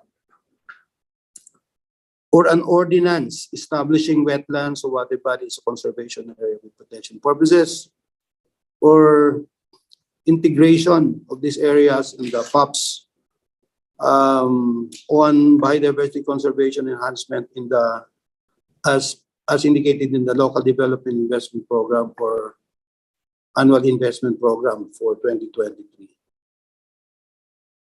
Also, a management plan for the inland wetland or the water body. And again, the wetland information sheet with the profile and assessment of the wetlands water body prepared in coordination with the DNR. And 6, the program or project conducted in biodiversity and conservation. Or water management during the calendar year 2022 and 2023. The LGUs with all the above efforts will have a green mark in their governance assessment report. The 7th indicator would be the initiatives on water quality management. So this is in relation to the implementation of the Philippine Clean Water Act. So the law provides that LGUs shall share the responsibility for the management and improvement of water quality within their territorial jurisdictions. So among the responsibilities of LGUs are the monitoring of water quality and taking active participation in all efforts concerning water quality protection and rehabilitation. So Section 20 of RA 9275 also requires LGUs 6 months from the establishment of a water quality management area. So may mga LGUs po tayo na meron na po tayong mga established WACMAs, and the LGUs are required to prepare a compliance scheme of the scheme subject to the review and approval of the governing board. And further, the same section also requires LGU to comply with the framework of the WACMA action plan. So malaki po ang role ng LGU in implementing the plans to manage and protect the water bodies that are covered by the WACMA. So to verify this, so meron po tayong pwedeng gamiting reference. One is yung mga WACMA accomplishment report. Should there be a WACMA in the LGU within the municipality or city, the compliance scheme or localized water quality management area action plan. So hindi ginagawa po ng LGU. LGU kasi in a particular WACMA, there could be a number of LGUs as member. As they are traversed by a particular water body or covered by a particular water body. So also the WACMA board can come up with the solutions. So that is relevant to the particular water body that the LGU has is managing or has a program for water quality management. So there can also be an executive order or other issuances creating a water quality monitoring unit. So kasi yung mga water quality management related programs po natin can only be undertaken effectively if there is a designated unit by the LGU to do that. So we are encouraging that the LGUs must establish a water quality monitoring unit to be able to implement water quality management or monitoring program to check on the conditions of these water bodies. Or an annual water quality monitoring results. Kasi kung yung LGU naman ay meron ng water quality monitoring program, for sure they will be generating data that would provide as reference, no, in confirming the conditions of the water body. Okay, so usually these programs are indicated the annual investment plan or the local development, the LDIP. So for the minimum requirement for this particular indicator, so the province, the cities, and municipalities at least must have two of the following. One is the annual water quality monitoring results. Yeah, so the LGU must do a water quality monitoring of the water body. Then the unit, a water quality monitoring unit created with monitoring capabilities. So the LGU must show proof that they have invested in creating a unit that will implement the program related to managing the water body. Then the water quality management and monitoring PAPs, the program and the project activities, then as well as a compliance scheme or localized water quality management area action plan, which is to be prepared by LGUs that are involved in the WACMA. Okay, so LGUs with all of the above efforts will have a green mark in their governance assessment report. So yan po ang magiging ano dito sa compliance this particular SGLG requirements.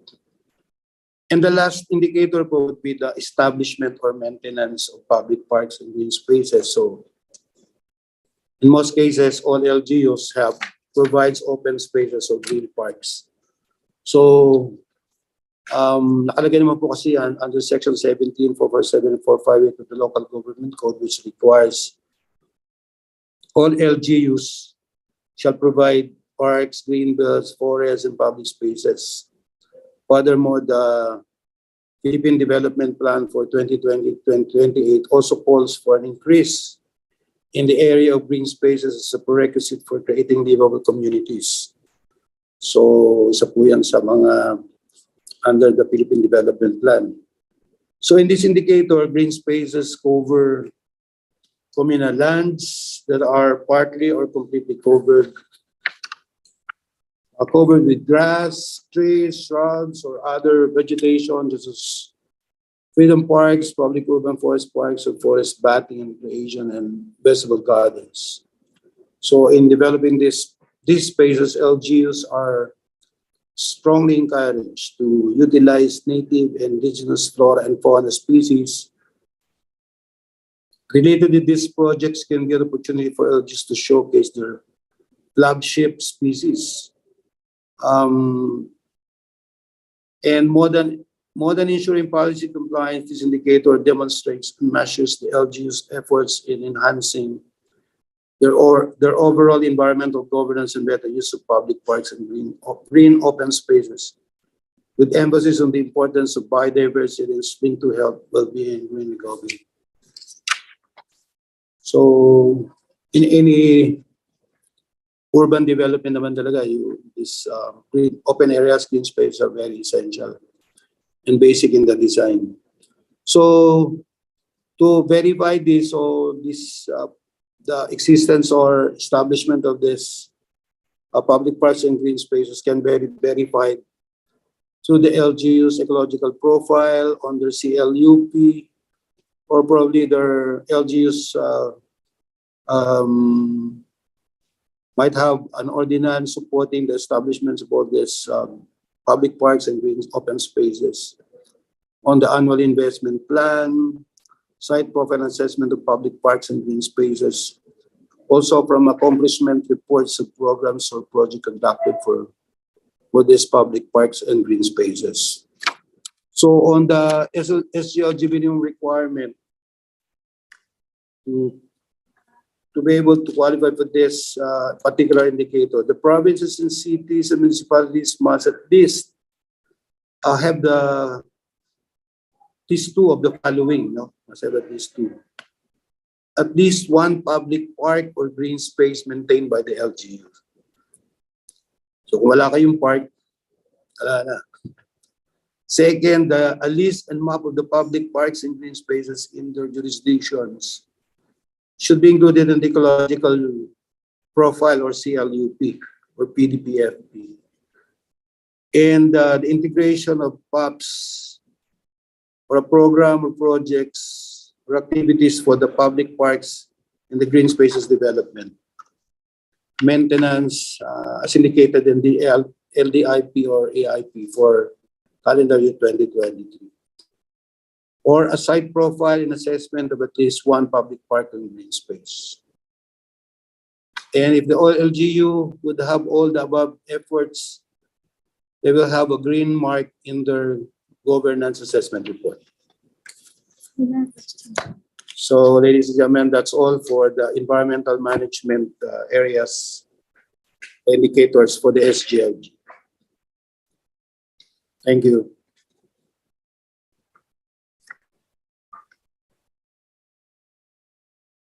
Thank you so much po, ASEC Gilbert Gonzalez from the Department of Environment and Natural Resources for the presentation of the performance indicators under the environmental management governance area. Sir, may we request you po to please stay with us po for a moment for the discussion of some issues and concerns, questions raised by our participants from our regional and provincial offices. To start with po,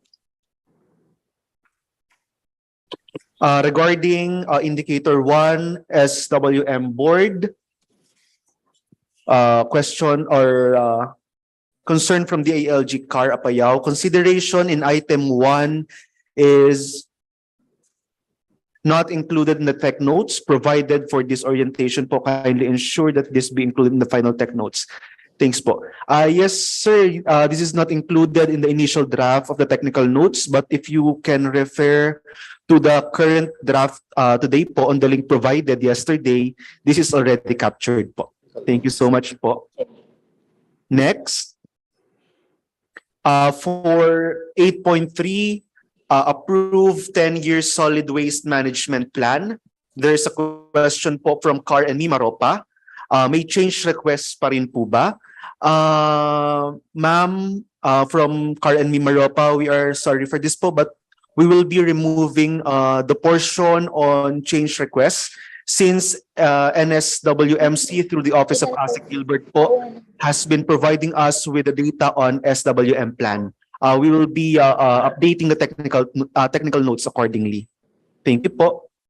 Next, for 8.4, all component barangays serviced by materials recovery facility with recording system of waste from DILG Region 8, ano po ang form na gagamitin sa recording system? Sino po ang barangay o sino po sa barangay ang magre-record? And can this be a consideration for next year's implementation? May we ask for the guidance or insights of DNR, ASEC Gilbert? Usually the LGUs naman are oriented on how they're going to record this. So we can probably provide siguro the template on how are this specific na waste compositions can be recorded. So, but I'm sure if this can be prescribed to the LGUs themselves, so they can follow this at the very, the moment na they have started doing the segregation in the particular barangay.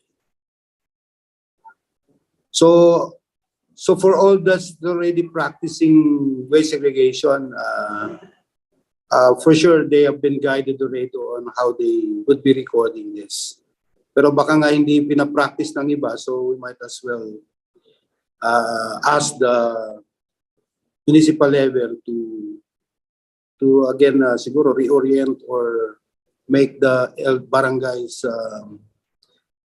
understand kung how they're going to accomplish the form and then have this recording system complied with. So, kasi that should be actually the LGUs should be supervised by the municipality to have all these barangays record kung ano man yung ginagawa nila in terms of waste segregation, so that they can present all these details, all this data in the consolidation as to the showing proof that they're practicing waste segregation in their municipality.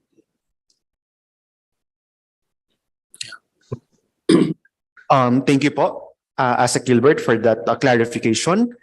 Sir, regarding pa rin po sa indicator na ito, meron pong question from DILG Region 10. What if daw po the LGU has no recording system of waste? Well, I think we cannot, wala tayong magiging basis if they don't record it. So, they might have an MRF, but in usual practice, they have an MRF, but they're not using it. So it's important kasi magkaroon sila ng recording system so that we'll be able to validate if the system is being practiced or there's really waste segregation happening in a particular barangay or in a locality or in the entire municipality. So yan lang ang magiging proof po natin kasi it's on a day-to-day occurrence in the barangay.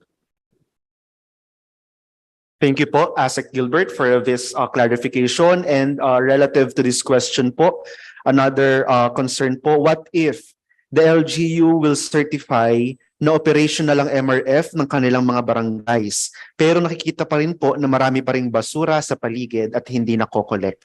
What will be our treatment po sa ganitong case?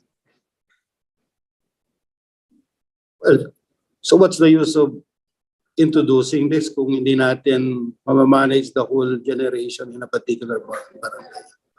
So as we practice segregation or as we practice proper implementation of a system, it must be effective and efficient. So there should be proper management of all the generated waste in a particular area. So kailangan talaga, and littering is strictly provided in the law as a prohibited act. So wala tayong dapat ma-observe na littering around in an area, particular locality.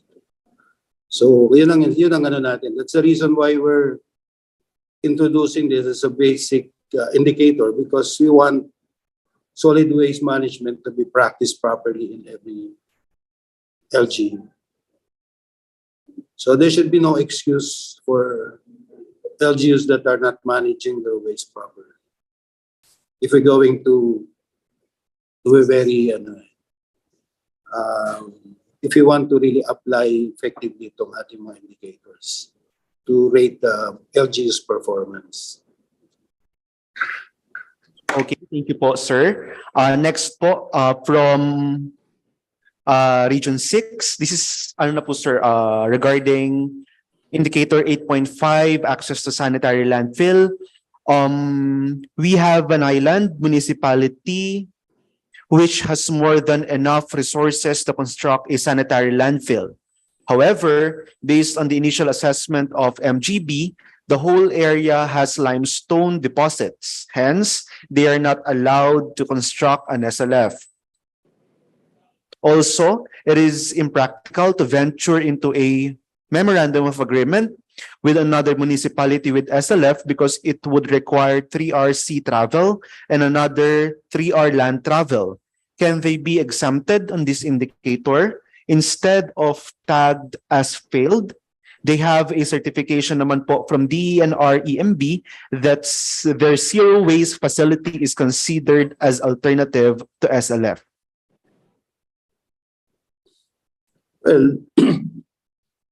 Well, ang sanitary landfill is considered an option if you have residual waste to dispose. Pag hindi, wala ka namang i-dispose, you don't need a sanitary landfill. So that means if they're doing, they have a system that can achieve zero waste, then that's good. Okay lang yun. So maybe the requirement of a sanitary landfill may not be, but that's just to be very clear and proven na talagang existing yung zero waste system na yan. Now, on the location naman, we have established already a selection criteria for sanitary landfills. So they can just follow the criteria. So basically, kung limestone yan, does not satisfy the selection criteria, therefore it does not qualify to be a site. So they have to find one location that would really fit for the particular purpose. So I'm sure there are other areas that they can find. Siyempre, nagbabari din kasi kung anong factors that might prevent them to locate that in a particular area, even if it meets the selection criteria. But that's part of the process.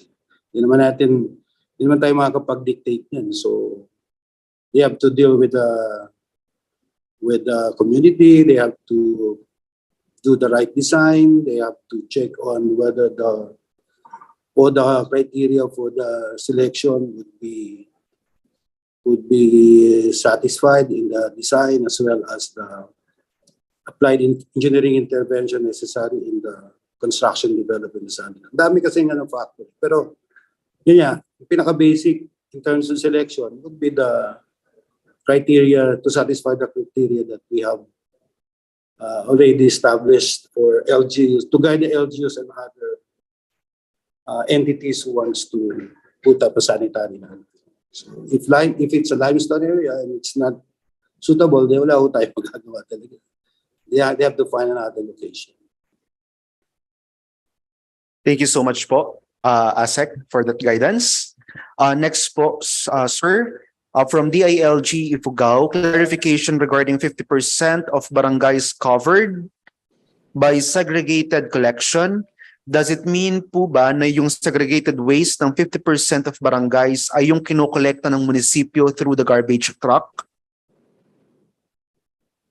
Ang ibig sabihin nun, 50% of the entire barangays in the municipality must be practicing waste segregation.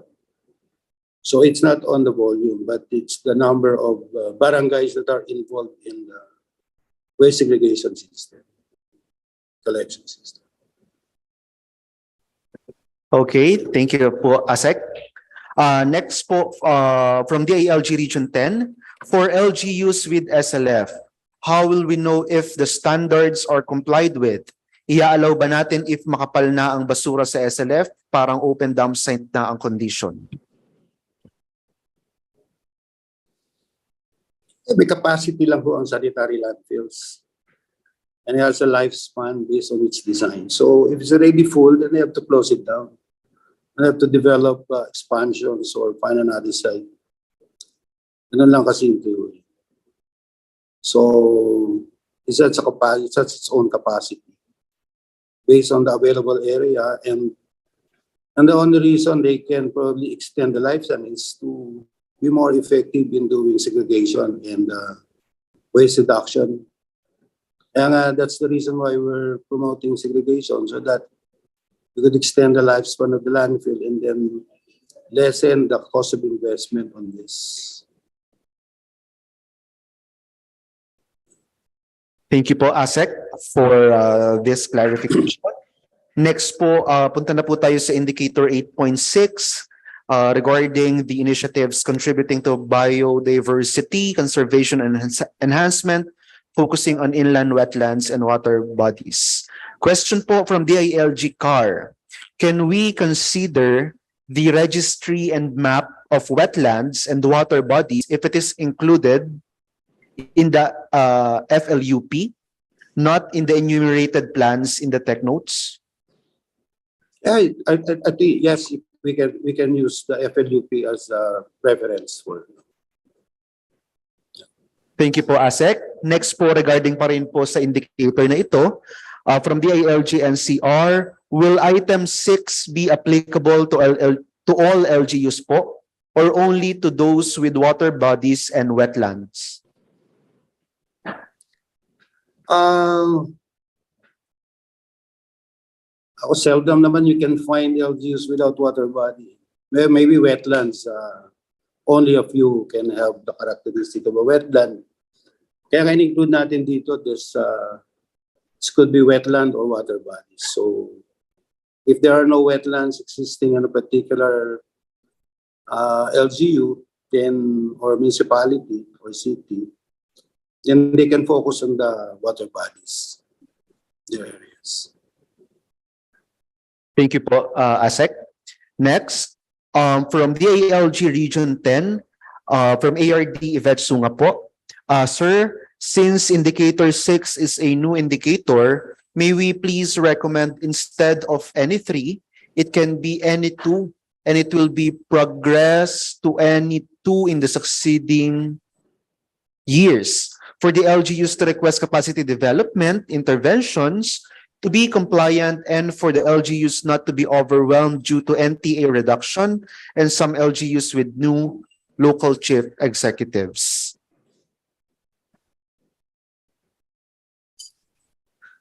Well, looking at the list, no, karamihan naman ito, mga documentary lang, hindi naman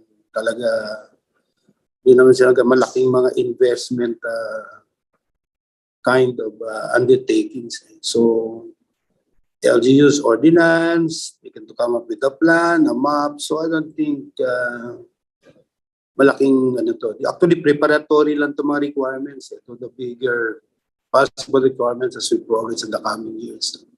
These are just the first steps for us to determine or establish awareness and consciousness among LGUs the importance of this particular indicator.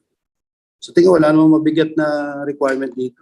So it's just a matter of the LGUs spending time and siguro an effort to be able to have all of this just to take the first steps, no, or providing or establishing a program for the local water bodies and wetlands if there are in the municipality.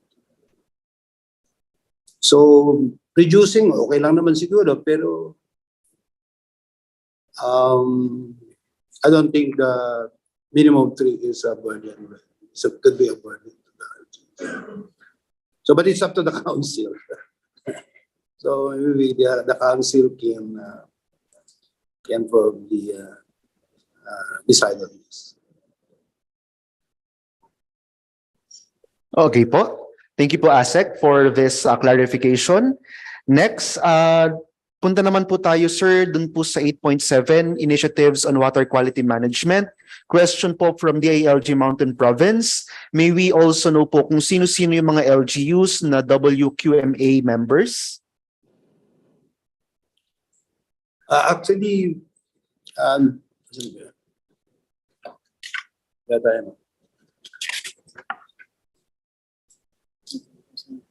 yeah, I have to check. Pero basically, ang members ng WACMA are all the LGUs that are covered by the water quality management area, down to the barangays. They are involved in the WACMA. Then I think the water service providers, just to name a few, I'm not very familiar dun sa pinangaiba pang members, but there is a guidelines particular defining the membership of this WACMA governing board. So maybe we can just provide the LGUs an access to this information. Thank you so much po, ASEC. Next, regarding pa rin po, sir, sa same indicator, question po from the ALG Region 10. Are LGUs capacitated on water quality management monitoring, or are they provided with capacity intervention relative to this? Very basic naman yung mga procedures, but if the LGUs would need proper or formal trainings on this, the regional offices of DNR can initiate the training for them to be able to be oriented on how this will be undertaken. And even on the equipment that will be used, we can give them a checklist on what are the basic equipment that they can probably acquired to be able to undertake the program. So pwede naman tayo ihanda yung mga LGUs on this. But in some areas, meron ng mga joint undertakings, especially in the WACMA areas. May mga joint undertakings na DNR, the EMB, and the LGUs concerned in undertaking a water quality monitoring program. So we will capacitate the LGUs on this. Thank you so much po, ASEC, for that. Next po, sir, for indicator 8.8, efforts for the establishment or maintenance of public parks and green spaces from DILG Mimaropa. Indicator 6 to 8, LGUs with all the above efforts will have a green mark in their governance assessment report. Does this mean that reaching the minimum requirement will be treated as consideration? Yes po, Attorney Erica, since we are actually promoting LGU's actions on the recommended efforts under this indicator. So yes po. Next po, regarding pa rin po sa indicator 8.8, from DILG Region 8, sir, what about po LGUs na walang LGU managed na parks, plazas, or green belts area? Can we consider the parks or playground of the school located in the municipality's urban area?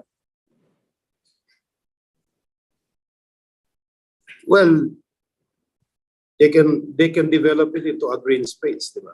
So it's an open space. So I think that they can use it as long as at least they can satisfy the definition of the green space as indicated in this process.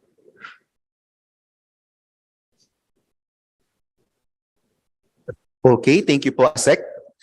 Sir, sorry po, balik po tayo ulit sa... Akyat lang po tayo ng konti ulit doon sa indicator 1 regarding SWM board from the DILG Mimaropa. Sir, regarding composition of SWMB, you've mentioned a solution when there's no CSO or NGO whose principal purpose is to promote recycling and the protection of air and water quality in the LGU. I did not quite catch it. Regarding this po, sir, may we ask Gilbert po if can we consider other CSO or NGO from any sector in lieu of CSO NGOs whose principal purpose is to promote recycling and the protection of air and water quality? Yes, as long as there is an environmental ang character ng civil society organizations are related to environmental advocacies. May mga areas po kasi na wala naman talagang manufacturing or recycling industry. So, particularly on waste. So, you might as well involve na lang other civil society groups who can provide us support in the function of the solid waste management. Thank you po, ASEC. Next po, regarding po ulit sa no operating open or controlled dump site from Region 12, may we recommend po that all LGUs with previously closed dump site and their SCRP was already 100% implemented and the DENR already issued certification na wala pong existing dump site in the LGU. Pass na po talaga ang status nila, hindi lang po considered kasi tulad po ng isang LGU namin noong 2007, noong 2007 pa po nila na-close ang kanilang dump site. Na-complete nila ang kanilang SCRP noong 2012, pero sa atin pong assessment report, sila po ay laging nagfo-fall sa yellow or under consideration lang kasi ang ating pong minimum requirement is has not operated, open, or controlled dump site within jurisdiction. Meaning wala talaga dapat mula pa noon.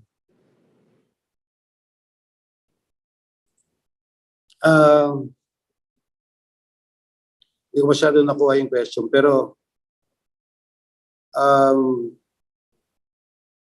basically wala na talaga kasi yan eh. Wala na yung open dam site sa kalan. Yung ano. And the reason why we are including this particular indicator is because there are instances kasi na even if they have already declared na wala na silang open dams, wala na silang open landfills. Kaya nga we need to confirm yung disposal nila is either to an existing sanitary landfill or they are tied up to another sanitary landfill in the adjoining areas. Kasi some of these have new open landfills. So kaya even if they have been already verified before na wala na silang ano, pero we need to validate pa rin that all the LGUs that are subject to this assessment should be confirmed na wala talaga silang mga ganitong existing landfills, open landfills and dam sites. Parang ang nire-raise po dito ASEC ng Region 12, please ano na lang po, correct me if I'm wrong. Parang ang nire-recommend po nila if pwede daw po kaya na yung mga LGUs with SCRP 100% implemented na po and meron na rin po silang DNR certification na wala na po silang existing dump sites sa LGU ay matag as passed. Meaning po green sila doon sa ating governance assessment report because sa atin po kasi ang ating pong minimum requirement di po ba ay no operating and has not operated or open or controlled dump site within jurisdiction. So sila po sir kahit daw po nakapag-close sila ng dump site noong 2007, na-complete na po ang SCRP noong 2012, hanggang ngayon po ay nagfo-fall pa rin po sila sa consideration, yung yellow lang po sa ating governance assessment report because of the minimum requirement. Well, maybe baka hindi lang nga sila masyadong na-validate in terms of full compliance, kaya ganun pa rin sila nag-fall. Kasi nga, hindi naman natin nasa-saturate lahat. So kaya sinasabi ko, kaya nga we are maintaining this indicator even if some already tagged to have already complied or accomplished this. Kailangan pa rin natin because some LGUs are even reported na despite already previously closed down and then have their SCRP implemented, but they're forced to open another new open dam sites. So kaya hindi, I don't know kung magano, we cannot, not even those who have been declared to have already done SCRP are considered to be cleared. Kaya when we do the assessments, we have to validate it kung yung mga waste ba ay pumupunta talaga sa landfills, because if there is no indication that they are being served by a sanitary landfill, for sure they have open landfills around. So that's the point. Diba? So yung ganong declaration, well, we can consider it, but we have to validate it as we do the assessment of the LGUs. Thank you po, ASEC. Any additional clarification po regarding this, Attorney Erica, regarding this concern? Maybe it's just a matter of terminology, no? Kasi our indicator says has not operated. So that means has never operated open or controlled dump site. Pwede ba nating i-rephrase na has no open or controlled dump site? Yun na lang. Kasi kapag has never or has not operated, ibig sabihin kahit closed na, permanently closed or anything, ganon, mag-yellow to kasi they have operated, but it's now closed.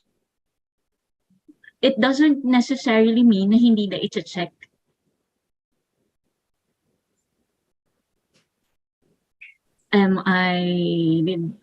Have I conveyed my message here? Well, okay naman yun eh. It actually satisfied the criteria, di ba? So, kung they are no longer operating, wala na talaga. So, yun naman talaga ang intention. So, ang point ko lang is that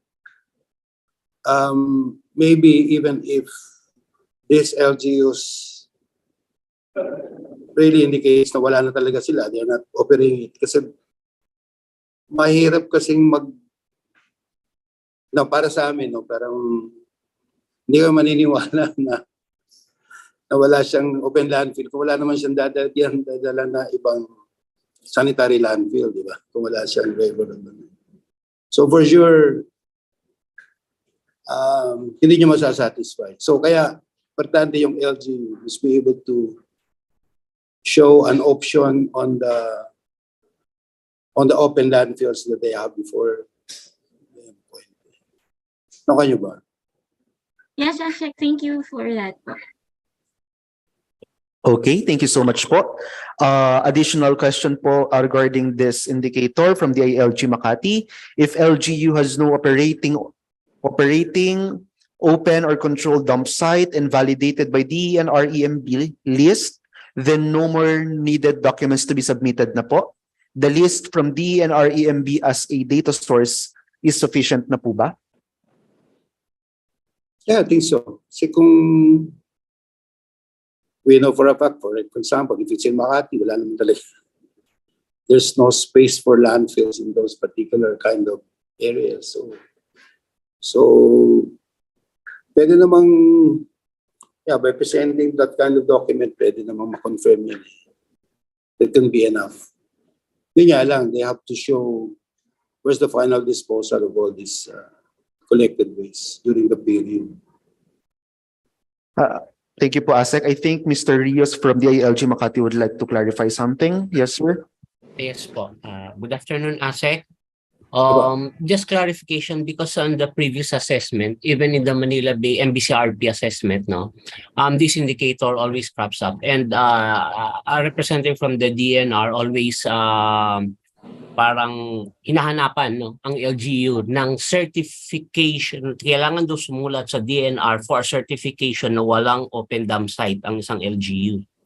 So that's why I'm clarifying right now. Wala naman kasi ganun sa technical notes. So is the lease. So wala nang ganun. Hindi na kailangan kumuha si LGU from the DNR, which also sits as one of the the assessor for such a certification. Thank you. Well, siguro yung the reason why lang naman they're being asked to secure that certification is to confirm is if there is no landfill in the area, so at least ma-validate lang where sino nagpo-provide ng service for the disposal. So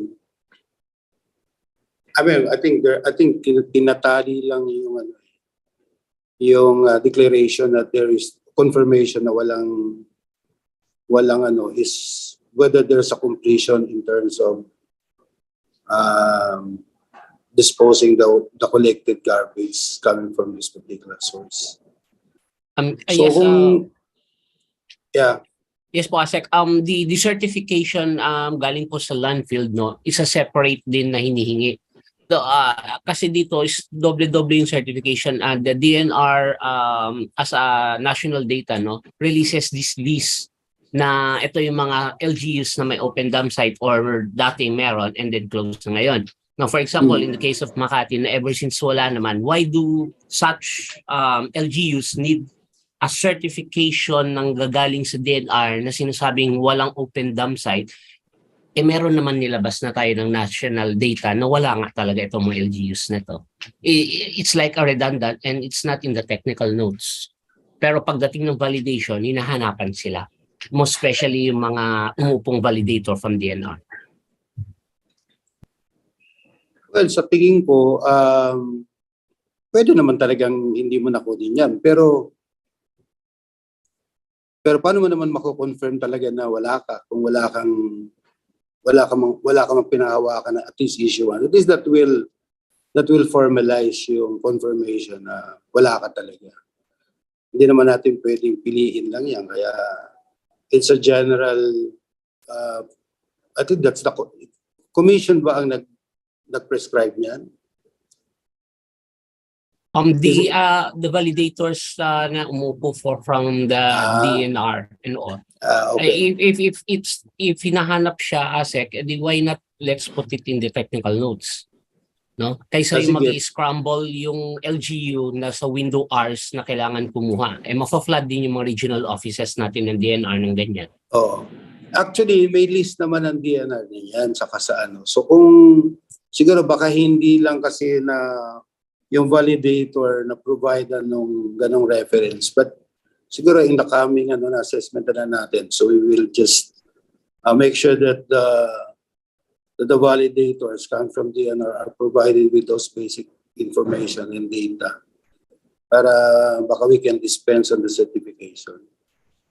Pero so siguro much, kung for easier reference siguro mas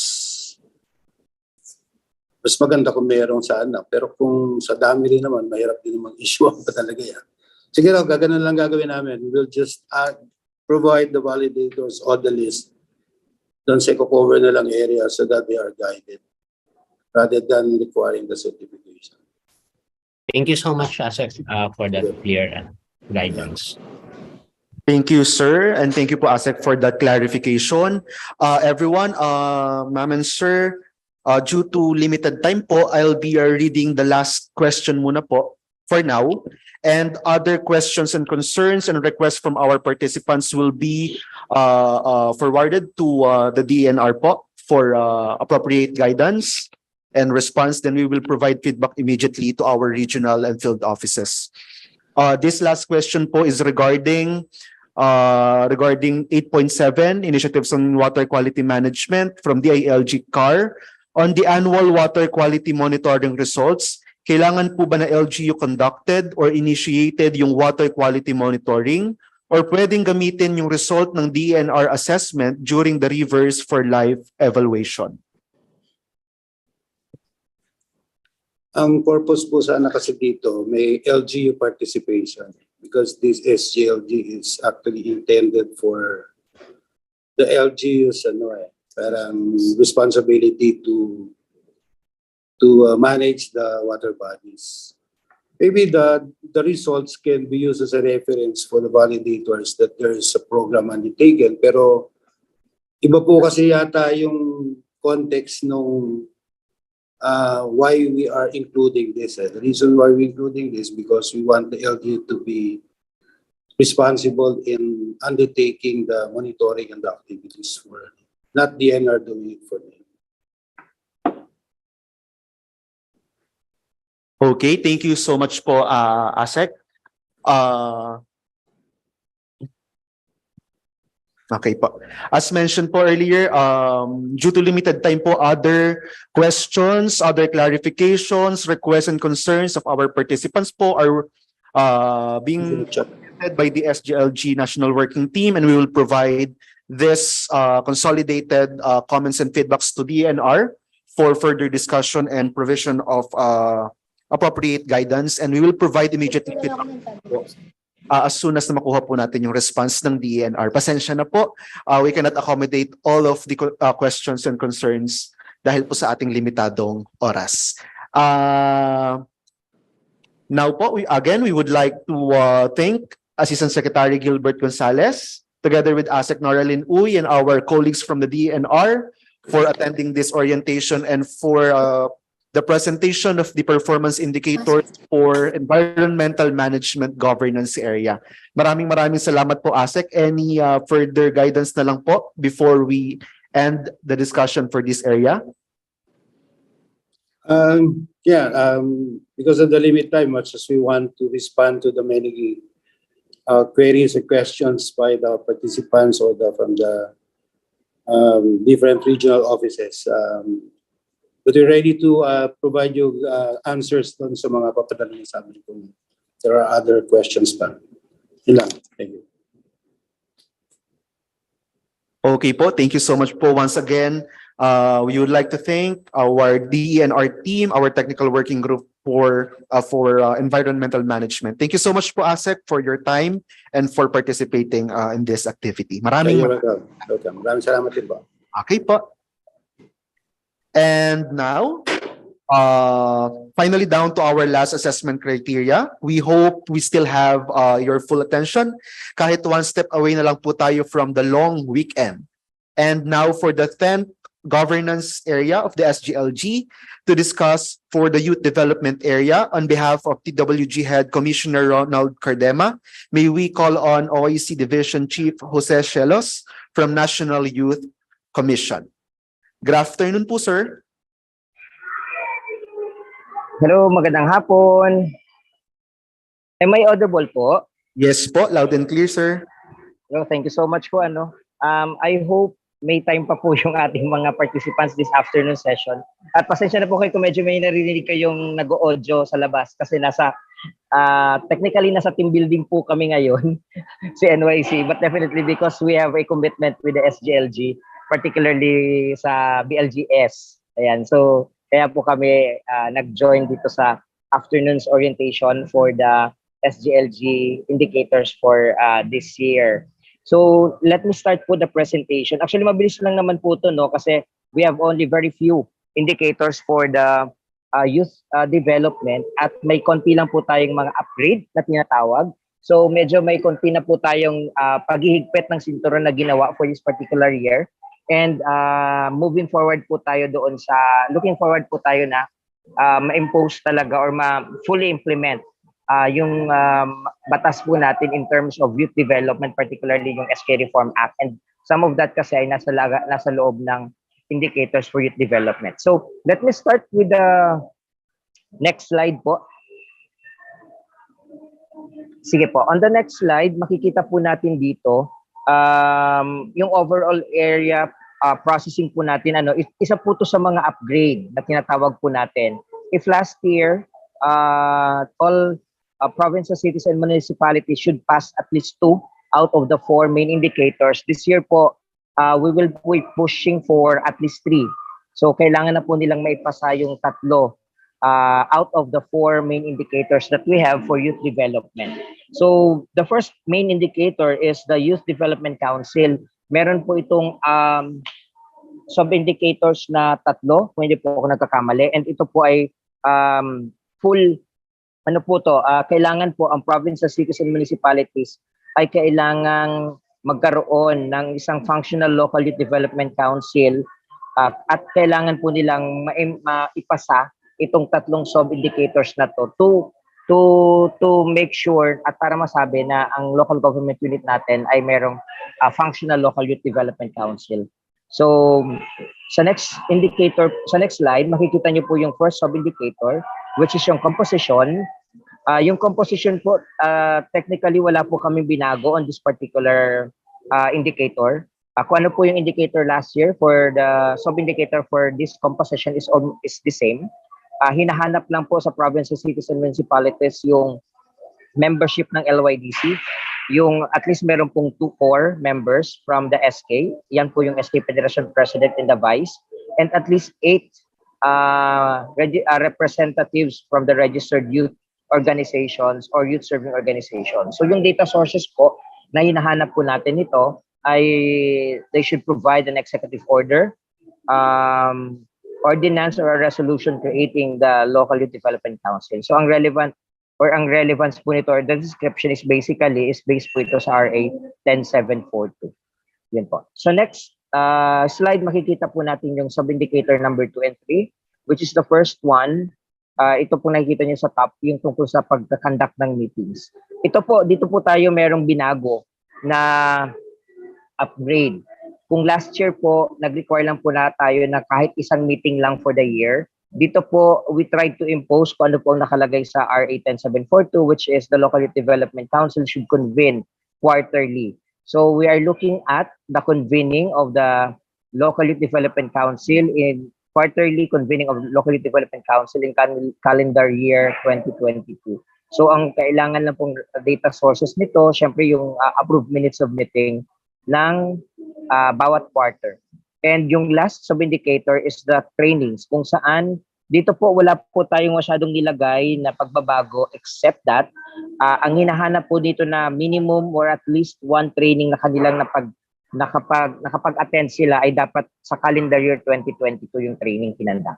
Yun lang naman po. And the data source would be training certificates, activity report, and highlights of the training na pwede pong i-provide ng local youth development officer. Ayan. That's for the local youth development council. While for the local youth development office, meron po itong apat na sub-indicators, pero for this particular main indicator, kailangan lang po nilang maipasa at least 3 out of the 4 sub-indicators. So, ang basis po nito is the RA 10742 pa din. Sa next slide, makikita po natin yung sub-indicator number 1, which is the appointment or designation of local youth development officer. Dito po meron po kaming upgrade na nilagay dito, no. We still are applicable pa rin po ito sa PCM. Tinitingnan din po dito yung designation or appointment.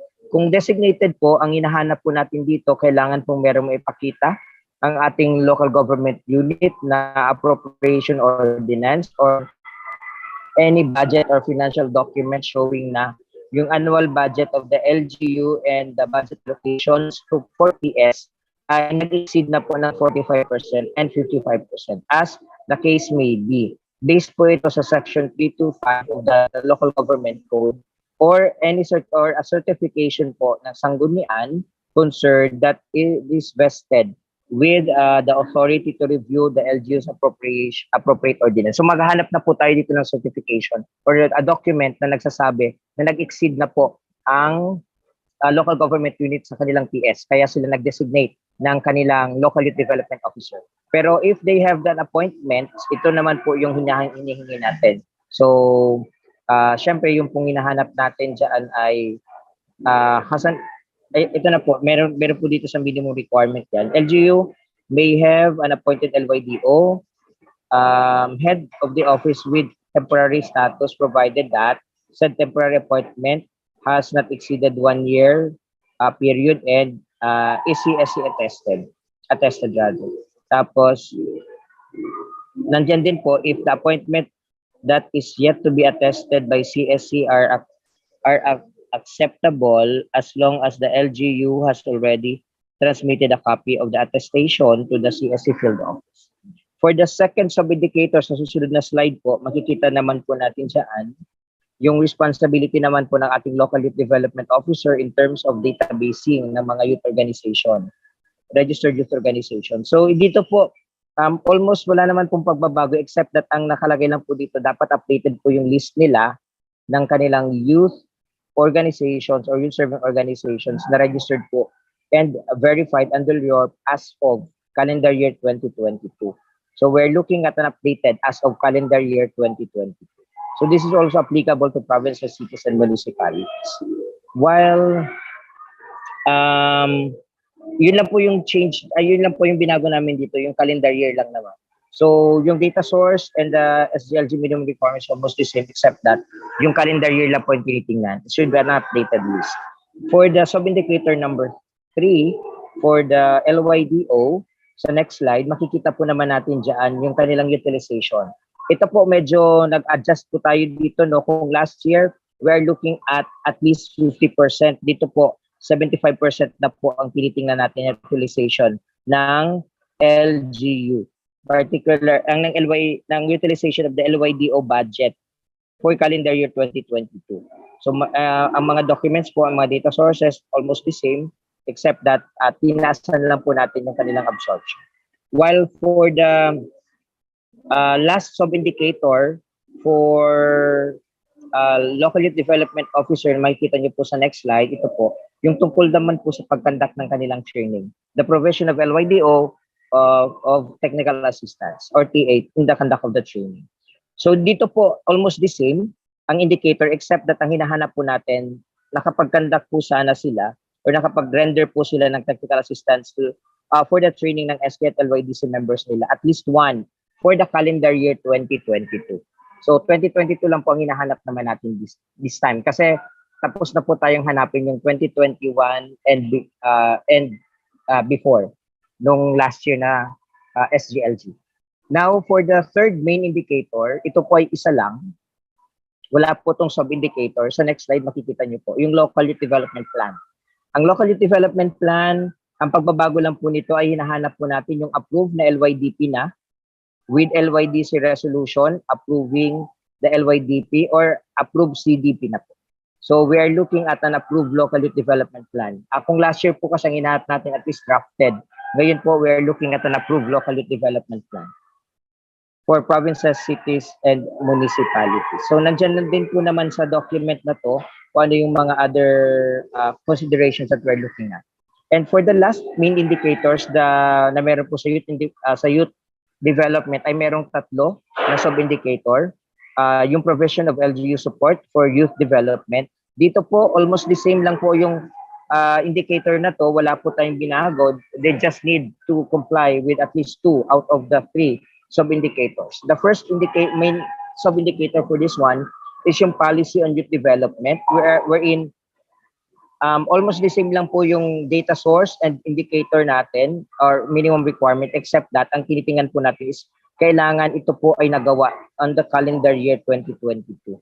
So calendar year 2022 po ang kanilang reference year for the ordinances or resolutions on youth development or adoption of local youth development or local youth anti-poverty plan, or even for example yan yung mga ROP po ng SK Federation. Kailangan po 2022 po siya nagawa. And for the second sub-indicator, sa next slide, makikita po natin yung youth development facilities. Ito po, wala po kaming binago dito. This is just the same as last year. So kung nakapag-comply na po sila last year sa youth development facilities, halos pareho lang po ang hinahanap natin. So yung PCM should have at least one facility or designated space dedicated for youth-related programs and activities. Yan po yung sub-indicator number 2. While the last sub-indicator is related to the next slide, yung programs for youth development. Ito po yung hinahanap natin yung mga other programs and projects na meron pong in-implement ang local government unit except or aside from the local youth development office na nag-implement. So pwede po itong mga programs ng SWD, HO, DRRM, AO, and other offices within the local government unit. Pero ang tinitingnan lang po natin dito kasi ang upgrade na konti is kailangan na implement siya calendar year 2022. Ayan, I guess that's the last slide for the presentation for youth development kasi sobrang hindi naman po masyadong madami kaming dinagdag. Changes lang po sa calendar year and some documentary requirements, particularly sa sa designation ng local youth development office. With that, maraming salamat po and we're open for questions if meron po. Maraming salamat. Sir, maraming salamat po sir for attending this orientation kahit po alam namin na sa team building po ngayon. Maraming salamat po for your time.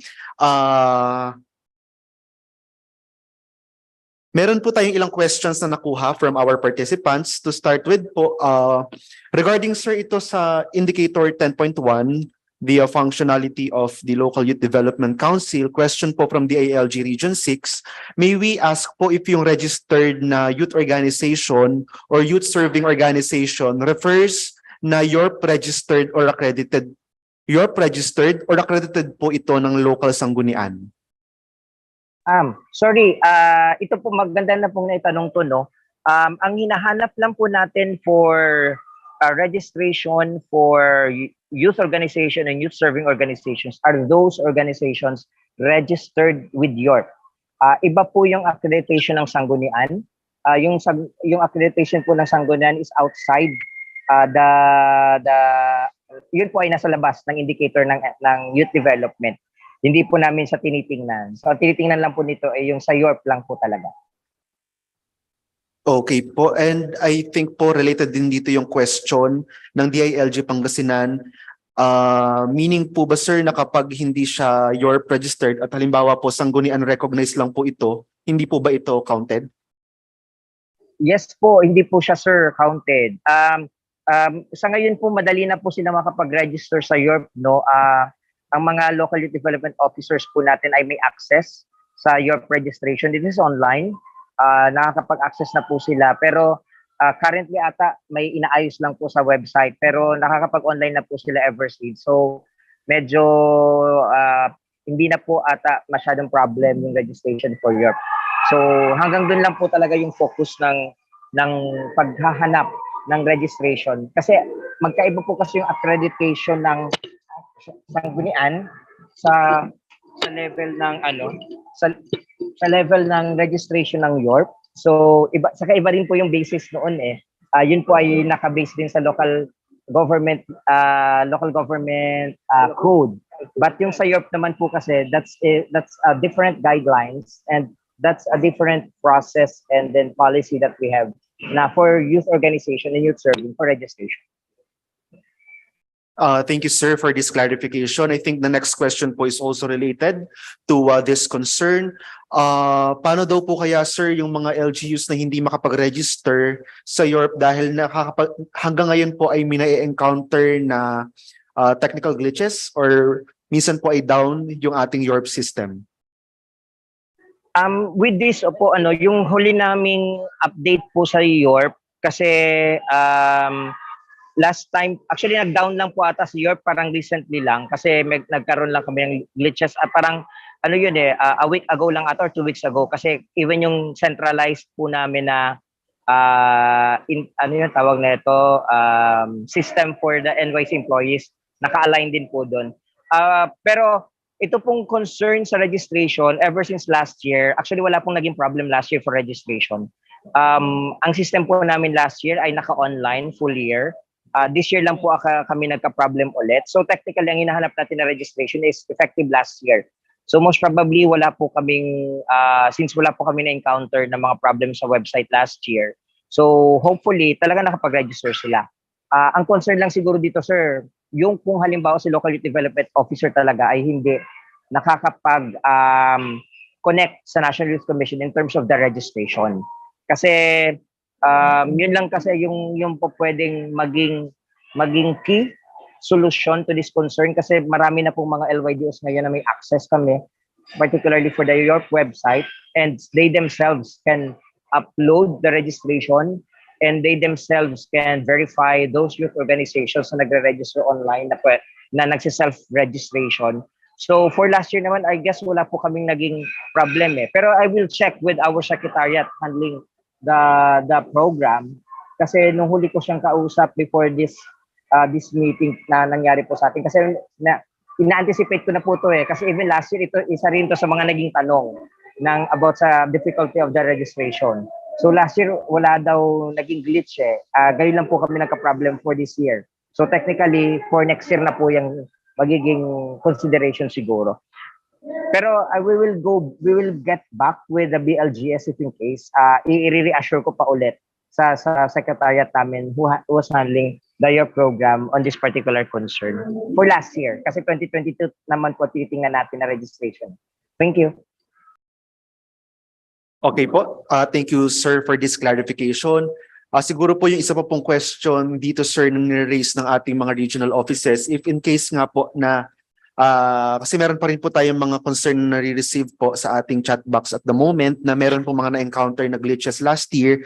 Ang question po ng isa nating region ay pwede pa raw po kayang makahabol sa registration yung ating mga YOs and YSOs this year? Sir, actually alam ko kaya naman po mag-register. Kaya lang ang problem po kasi for the indicator for the 2023, ang tinitingnan po natin ay calendar year 2022 eh. So last year. So kung magre-register po sila this year sa Yorp, magiging applicable na po ito for next year's SGLG. Kasi for next year, ang hanapin naman po natin, for 2024, ang hanapin natin is calendar year 2023 registration updated. Pero ongoing naman po yung registration natin sa Yorp po, no? Hanggat merong youth board, they can still register. As long hanggat merong nag-organize ng youth organization, pwede po sila mag-register as long as they complied with all the documents that they require po for the registration. Okay. So much, sir, for that clarification. Siguro po last question for this indicator po sa YORP. Ano po? Meron din pong question na paano daw po kung LYDO accredited lang?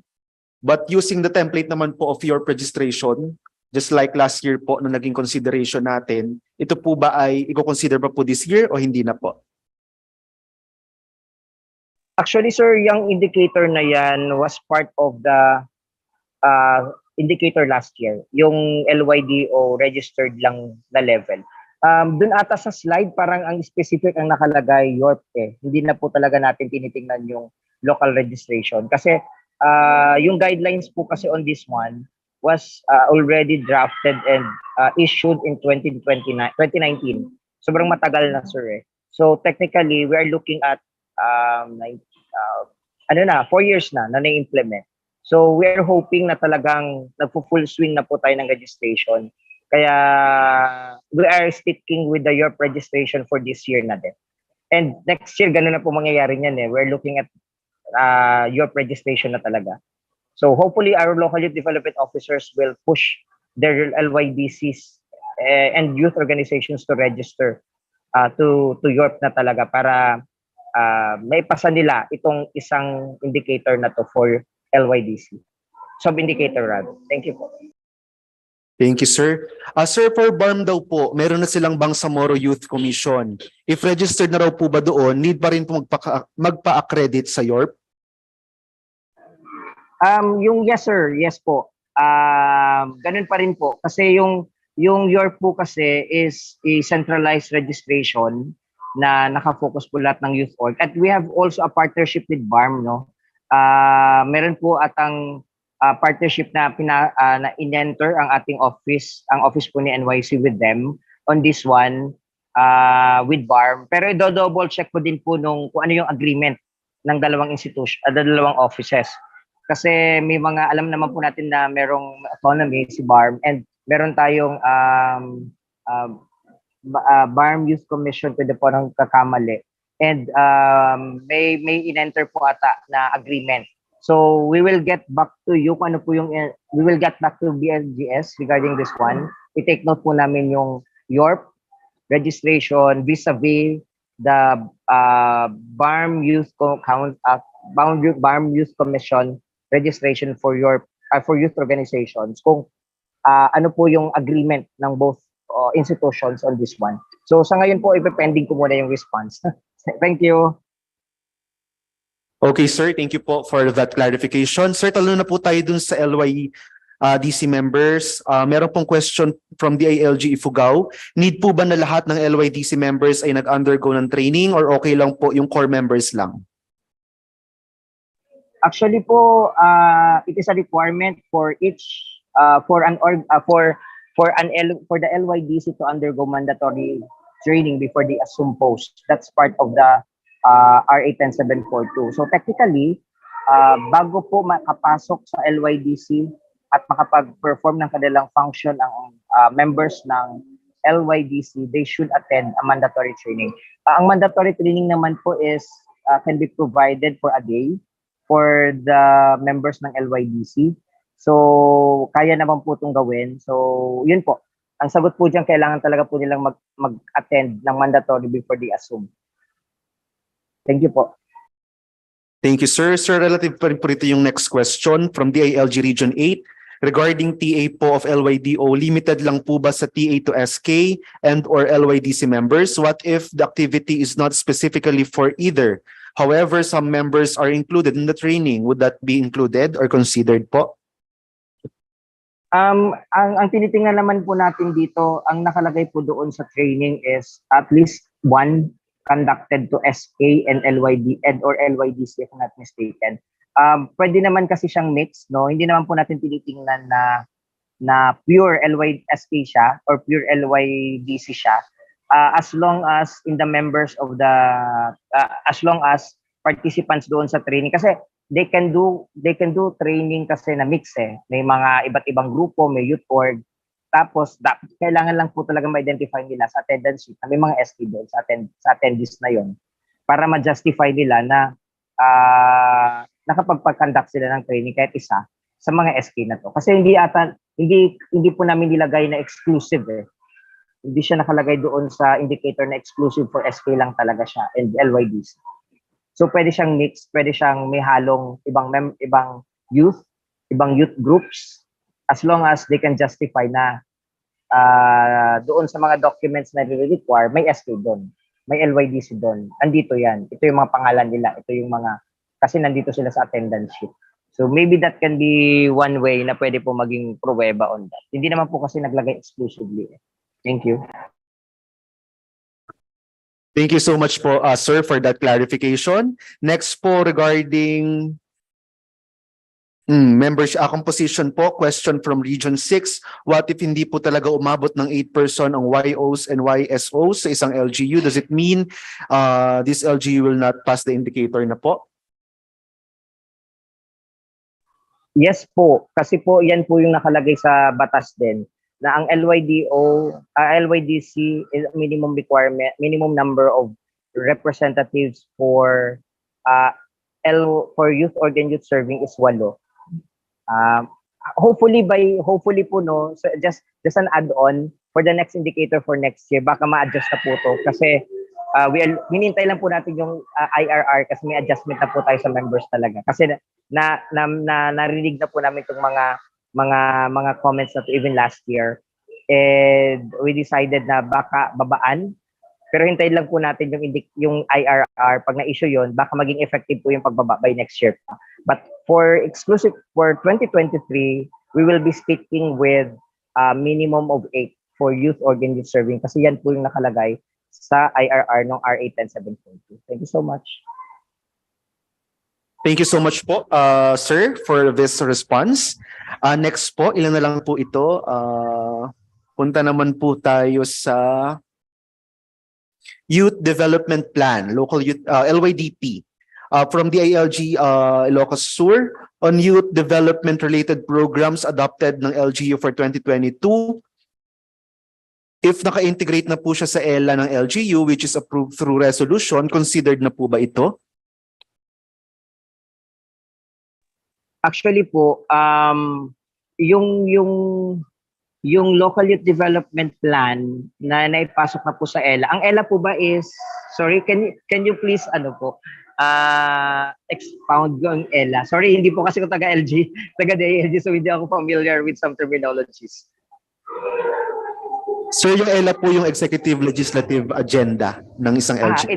Okay, ito po yun sir, ito yung batas na nagsasabi na nakikitaan ng lahat ng mga programs and projects ng local government units na may fund. Tama po ba ako? Na-approve na po ng sanggunian. Tama po ba ako? Ito ba yun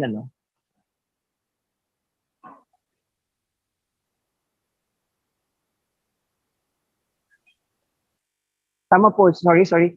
Pa-clarify lang po, no, yung executive legislative agenda is the approved approved law or ordinance na inapprove na po ng sanggunian na nandun na po yung kanilang mga budget at plan ng lahat ng buong LGU. Yun, tama po ba? Yun po ba yun? Hindi. Executive legislative agenda po, 3-year plan called out from the CDP, approved by the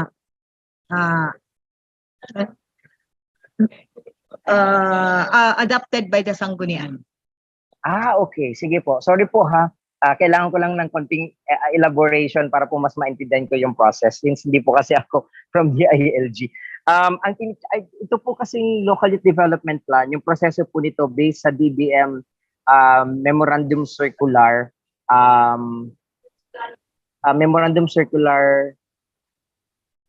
JMC DBM DILG NYC JMC 1 2019 kung saan ang local youth development plan po kasi ang process nito, pag ito po ay ginawa ng SK, ito po ay i-approve ni LYDC, saka po ito ipapasa kay LYDO para may ipasok po sa sanggunian at may pasok po doon sa general na plan ng city government or ng LGU plan at ina-approve po ng sanggunian at after approval, yun na po yung nagiging basis for the implementation.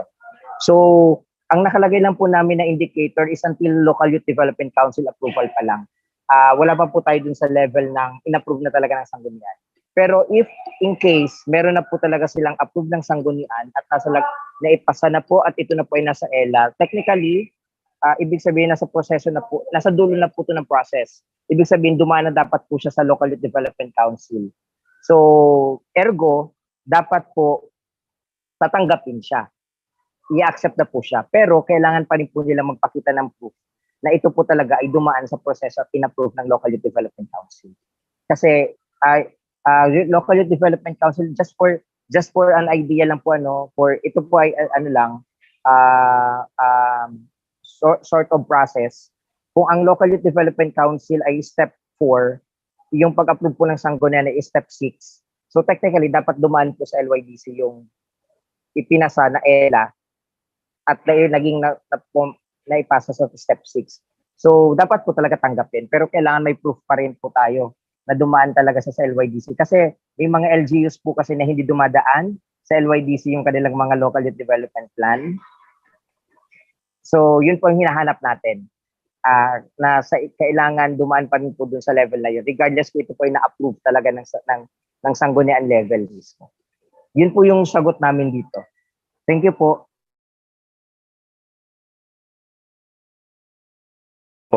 Thank you so much po, sir, for that clarification. Sir, from the ALG CAR, may we be clarified po sa alignment ng Local Youth Development Plan with the Philippine Youth Development Plan? Kung yung PYDP po is only for 2017 to 2022 lang po. Actually po, yung alignment naman po ng Local Youth Development Plan, okay lang po na yung alignment is for 2022, 2017 to 2022. Kasi technically, the National Youth Commission po ay hindi pa nag-reissue ng panibagong Local Youth Development Plan for 2023 to 2028. So, ang hahanapin po natin na alignment is for 2017 to 2022 lang talaga. Kasi wala pa po kami issue sa panibago. Yun po. Thank you so much po, sir, for this clarification. Sir, balikan lang po natin yung sa issuance of EO on LYDC composition. Meron pong question from DILG Region 6. Need po bang mag-issue ng new executive order in line with the new term of the local chief executive? Same membership pa rin naman po. Sorry po pasensya na po kayo sa limited knowledge ko po in local government unit. In terms of executive order, ang appreciation po namin before is the executive order is only effective during the time of the chief executive na nakaupo. Yun po yung appreciation namin. Pero kung yun po yung tama at talagang totoo na effective lang yung executive order during the time na nakaupo yung local chief executive, thus kung meron man pong isang Local Youth Development Council na nag-extend ng term na umabot on the term ng bagong local chief executive, supposedly dapat magbago. Pero kung pinapayagan po ng batas, kasi syempre hindi ako familiar with executive orders kung ano ang term nito. Kung ito po ay pinapayagan pa rin na nagiging effective even may bago na pong local chief executive, thus pwede pong maging gamitin pa rin yung dati. So yun po ay syempre, kasi po on my end, wala po ako masyadong, limited lang yung familiarity ko on executive order. Ganun po yung appreciation ko. So, I just don't know kung tama po ba na ang term ng EO is until the time lang na mag-end yung nakapirma doon. Kasi kung sakali, syempre kailangan po magbago ulit kung may bagong local chief executive. Pero kung pinapayagan po ng batas na extend yung effectivity ng isang ng EO, kahit bago na po yung mayor, then pwede pa rin pong gamitin yung data. Yun lang po siguro.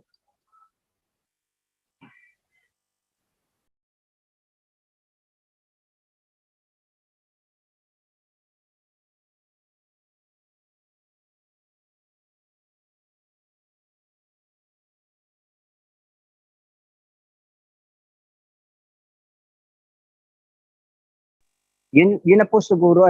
Thank you so much po.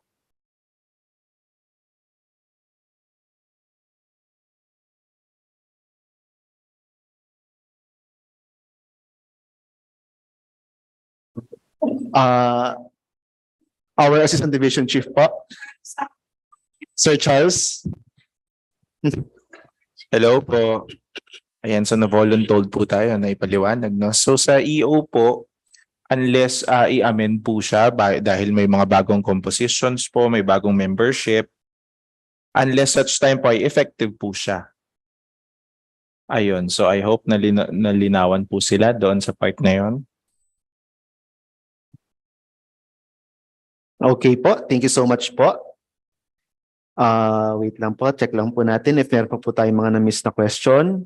Mukhang ganadong-ganado pa po ang ating participants.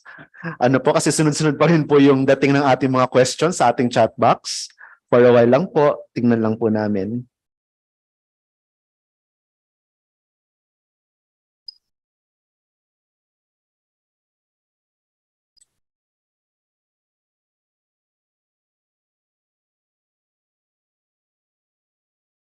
Parang nasagot naman na po natin ito, also this one.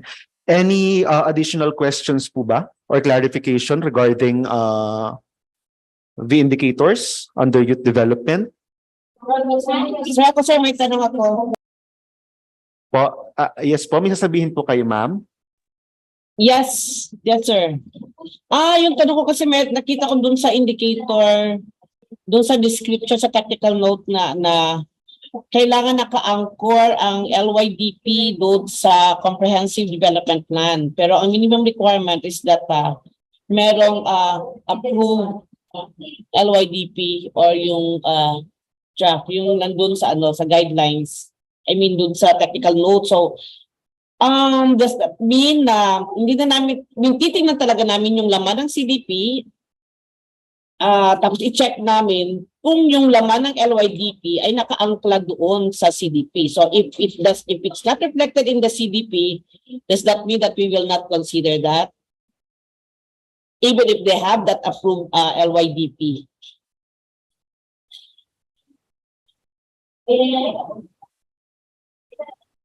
Sige po. Okay lang po ba pa-share po ako nung part na yun sa Local Youth Development Plan na slide. I guess that's slide number 3 or 4 ata. Pero in case po dito, yung Local Youth Development Plan po kasi technically, ang nangyayari po, ina-adapt lang po ata ito ng ating sanggunian in terms of approval.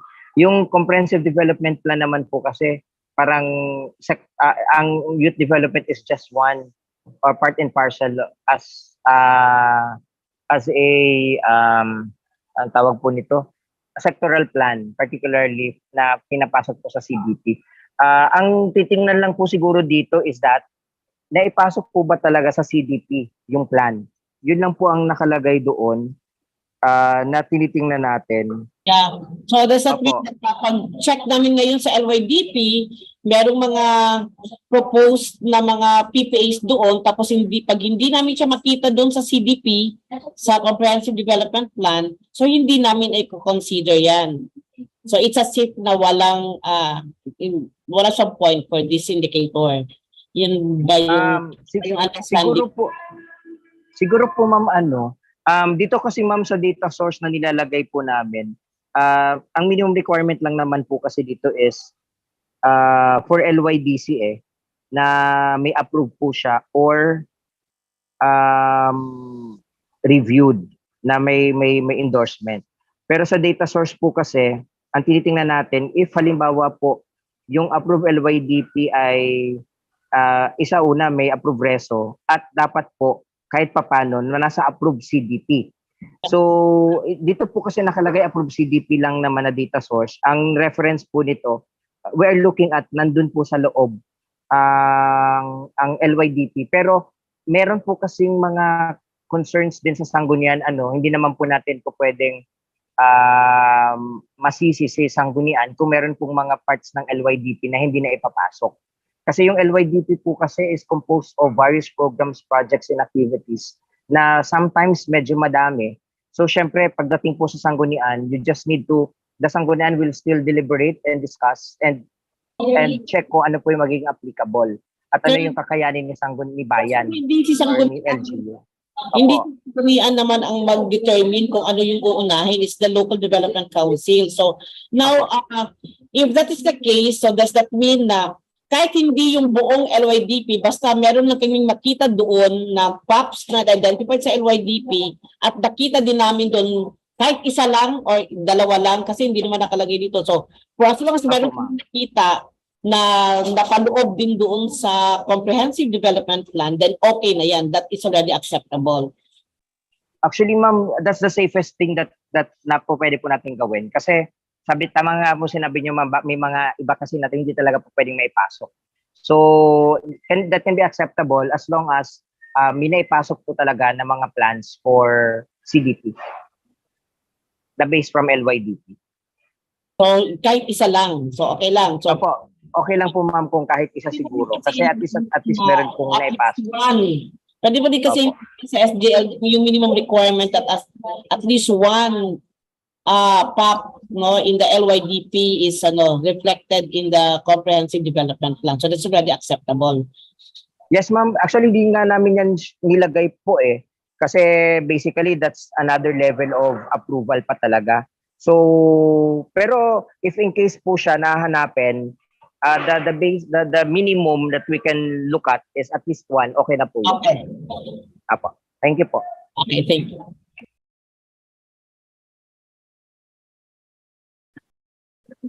Sir Jeff, so ibig bang sabihin, ay sorry, bigla na lang ako, ginigising ko lang po sarili ko, pasensya na. Ibig po bang sabihin kailangan natin dagdagan yung nakalagay sa minimum requirement na dapat naka-integrate ito sa CDP? Tama, no? Kasi dun sa nandito sa mga data sources na dapat may approved na LYDP and approved CDP. So dapat a portion of the CDP should mention about plans on youth. Tama po, no?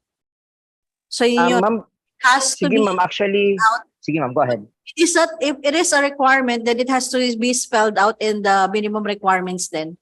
Kasi dati naman hindi siya nakalagay, so hindi rin namin siya napansin, so hindi yan so kailangan natin siyang idagdag ngayon. Tama? Tama po? Ma'am, actually, ma'am, maganda po yung suggestion nyo kasi kami din hindi rin po namin napansin na nailagay po sa data source na pag-usapan na nasa approved CDP siya. So, malinaw at maganda rin po naman na maglagay ng minimum requirement na a portion po ba, just don't know kung a portion ang pwedeng mailagay na a portion of the local youth development plan is part ng CDP or mention to CDP. Yan po.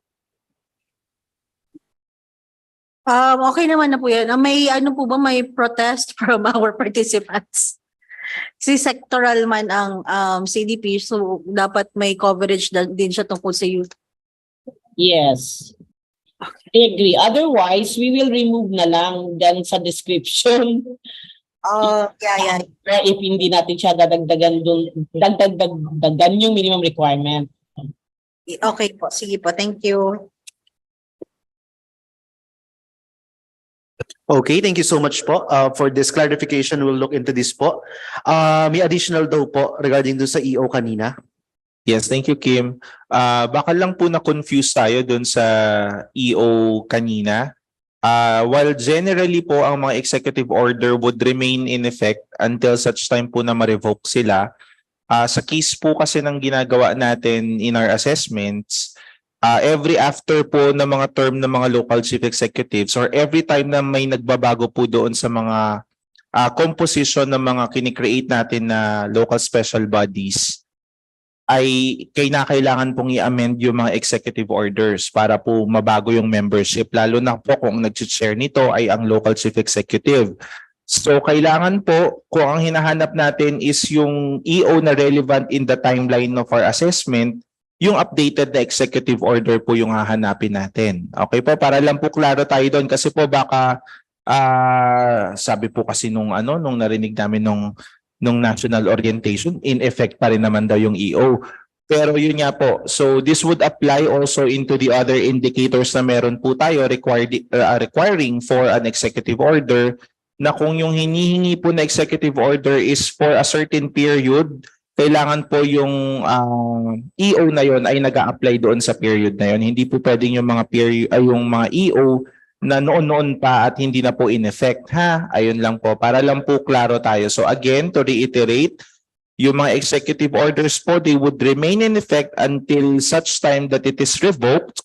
But every after ng mga terms po ng ating local chief executives and every time po na nagbabago ang membership ng ating mga local special bodies, na kadalasan po ay EO ang ginagamit na legal document para po makreate sila, ay kinakailangan din pong i-amend or i-reissue po yung mga executive orders na yun para ma-update po yung membership nun. Okay, yun lang po. Maraming salamat. Okay, thank you po, Sir Charles, for this clarification.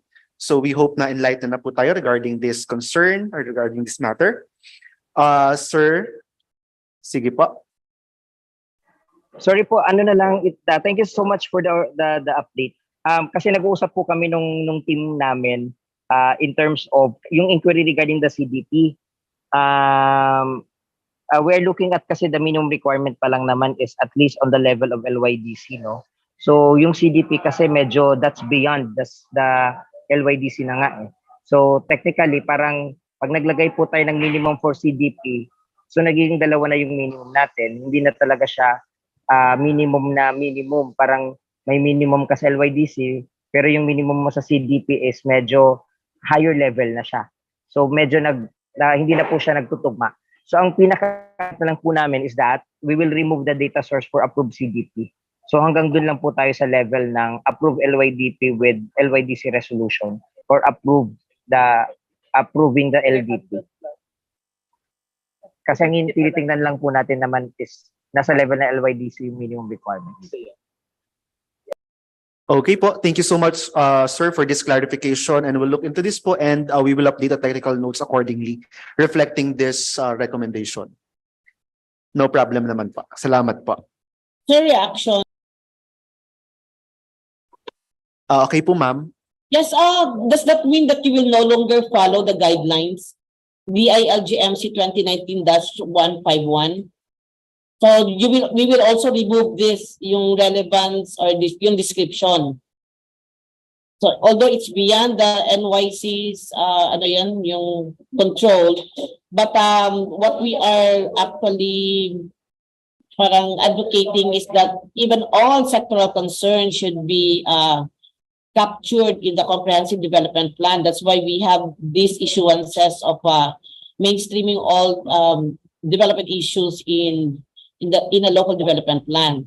So if hindi natin siya i-include sa minimum requirement, we might as well remove that guidelines. I mean, that basis, no, DILG-MC 2019-151. So hindi natin siya i-include dyan. At saka you remove the data source na CDP. Kasi we will be consistent na if merong existing guidelines pero hindi mo pala siya tinitingnan ngayon. So parang ini-ignore mo na siya ngayon. So remove na lang yan sa description or yung relevant na issuance. Sige ma'am, actually in reference ma'am doon sa suggestion or sa comment po regarding this one, yung DILG-MC 151 po kasi is the planning process. At kumbaga, it's the full swing of the planning process. Yung last year po, nung nag-start po tayo sa LYDP, nasa ano pa lang po tayo, part ng drafting. So technically, nasa DILG-MC 151 din po yung drafting. Yung LYDC part po, kumbaga nasa next step lang po yun eh, parang higher level lang po siya ng drafting, wherein merong approval na sa LYDC, which is nasa LYDP, nasa DILG-MC 151 pa rin naman po yun.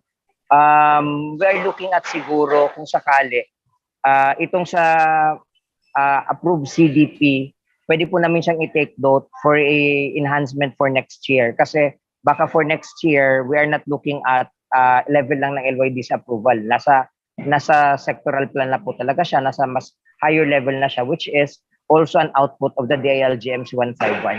So ang ginagawa po kasi namin ngayon, in terms of implementation ng guidelines, kung hindi man po talaga siya ma-implement as a full, at least part and parcel of the guidelines is implemented within the local government unit.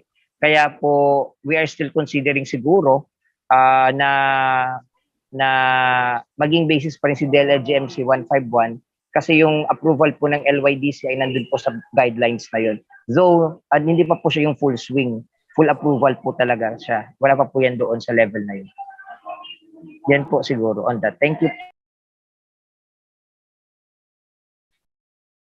Okay po. Thank you so much po, sir, for the clarification, and Ma'am Hazel from Region 10. Again po, we will look into this po and we will update accordingly kung ano man po yung ating maging agreement regarding this. Tulad po ng naging treatment natin sa other governance area, due to limited time, we will accommodate other suggestions, recommendations, and concerns po raised by our participants. We will capture and document all of this po and we will forward to our respective technical working groups for their appropriate guidance regarding this. And we will provide you feedback once meron na po tayong na-receive ulit. So with that po, we would like to thank po, sir, maraming salamat po sa inyong time and participation for attending this orientation and for the presentation of the indicators for the Youth Development Governance Area. And to our NYC colleagues po, nakasama nyo rin po dyan, maraming salamat po, sir. Any additional po ba na guidance bago po tayo mag-end ng discussion? Sir? Siguro po I would like to thank po everyone, but particularly yung mga nasa regional offices po natin bringing up some of the concerns. We are taking note of that. And para kung sakaling hindi man po natin talaga siya kumbaga ma-implement for this year, baka sa mga susunod. And we are looking forward din po sa mga comments po yung kanina, yung kung meron po kailangang pag-usapan. Tinake note din po namin yung ibang mga concerns para we can look at that before po tayo mag-meet siguro. Kung kailangan mag-meet or kailangan mag-communicate. Ayan, maraming salamat po everyone and BLGS for this opportunity. Salamat po. And I would like also to thank po pala on behalf of the National Barangay Operations Office, si NBOO. Sila po ay nasa Region 1 din po this today at sabay-sabay din po kami. So nag-extend din po sila ng thanks. Maraming salamat. Yes po. Again, we would like to thank our TWG for Youth Development Area headed by the National Youth Commission. And of course, we also have our colleagues from NBOO present here today as co-chair of our TWG for the Youth Development Area. Maraming salamat po sa inyong participation and for attending this national orientation. And I think dito na po nag-end ang ating day 2 of SGLG National Orientation. We have already covered the 10 governance areas of the 2023 implementation cycle of the Seal of Good Local Governance. So alam po namin, ramdam ng lahat na nagbabalik na po tayo ulit for this year's implementation cycle. And as mentioned earlier po and yesterday, all of the concerns, clarifications, and recommendations of our participants will be raised and communicated po sa ating respective technical working groups. And we will provide you feedback po once natapos na po natin ang lahat ng ito. And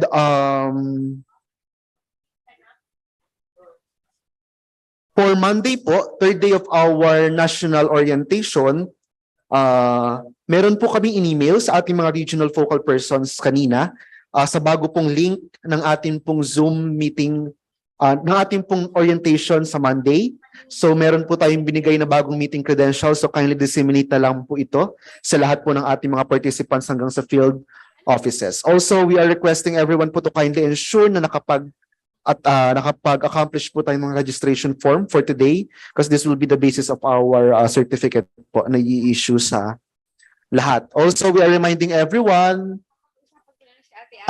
through our regional focal person po makikipag-coordinate na lang po doon sa mga nanalo sa ating icebreaker for the premyo. Okay po. Send ko rin po dito sa chat box yung bagong link for a while lang po.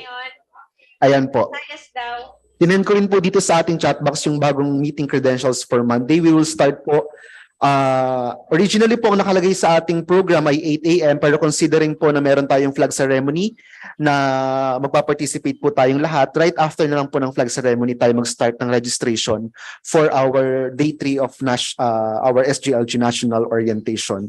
And this will focus po sa presentation po, discussion ng ating online platforms, file archiving, our DCFs, our LGPMS, and the implementation schedule and action planning. Before we officially end the date of our orientation, any additional guidance po from our division chief, Ms. Melanie Kiton?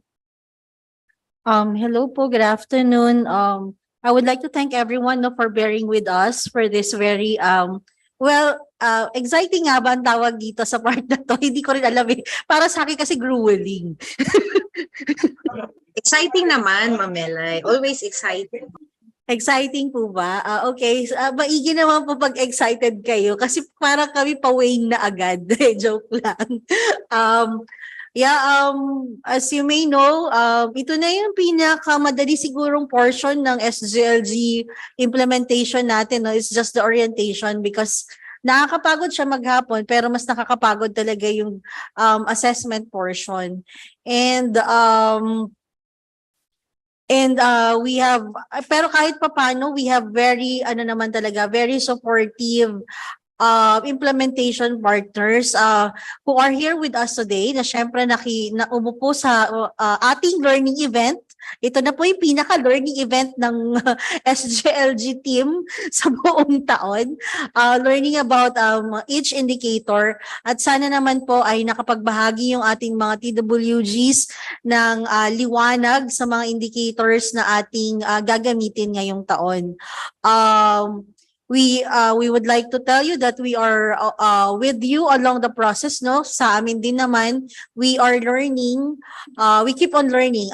We never stop learning kasi we also need to be familiar with the indicators at syempre, hindi naman namin kayo iniiwan sa parteng pakikipagnegosasyon sa mga TWGs, yung mga ganun ba.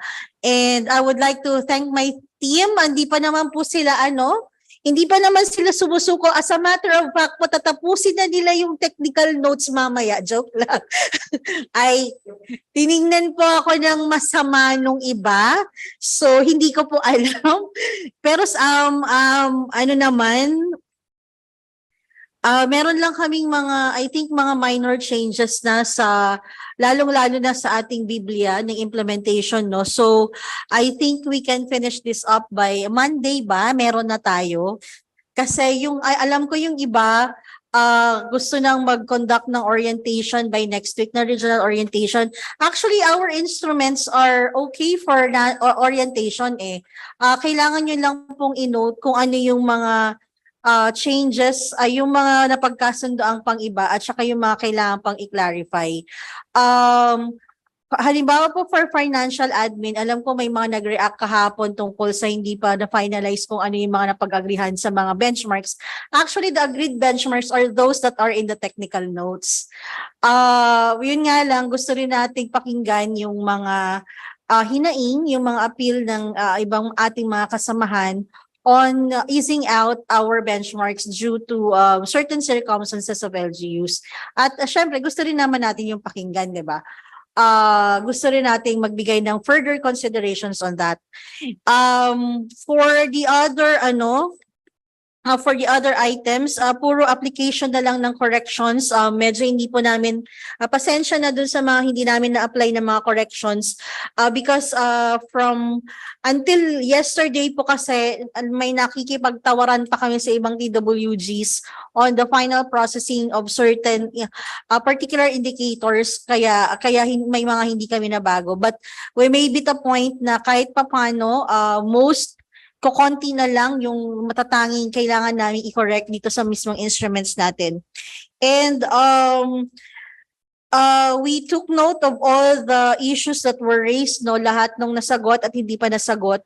I think may mga ilan pa on certain areas, particularly for finance matters, and ano pa ba yun, yung sa environment. I-follow up po namin yung mga sagot. I think na i-send out na namin sa kanila yung mga tanong na pending pa. And sisikapin naming masagutan nila hanggang Monday. So kasi hindi naman masyadong kailangan lang nilang mag-refer dun sa kanilang ibang colleagues para sa pagkuha ng mga sagot na to. And hindi po pala kami nagpakilala kahapon, no? Hindi namin pinakilala ang aming mga sarili. Ako po pala si Melanie. Magpakita naman tayo, guys. Ay, wait lang. Ako po pala si Melanie. Asan ka, Charles? Magpakita ka, be? Yan, ito po, nandyan po si Charles. And magpakita na tayong lahat. Ay, magsalita na lang kayo, girls. Girls talaga lahat. Kapatid si na Alfred, girls din. Okay. Charles, Chris. Magsalita ka ba eh. Ayan. Ito, Ramsey.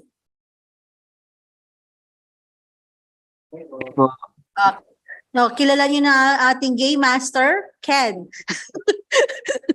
Game master. Alfred.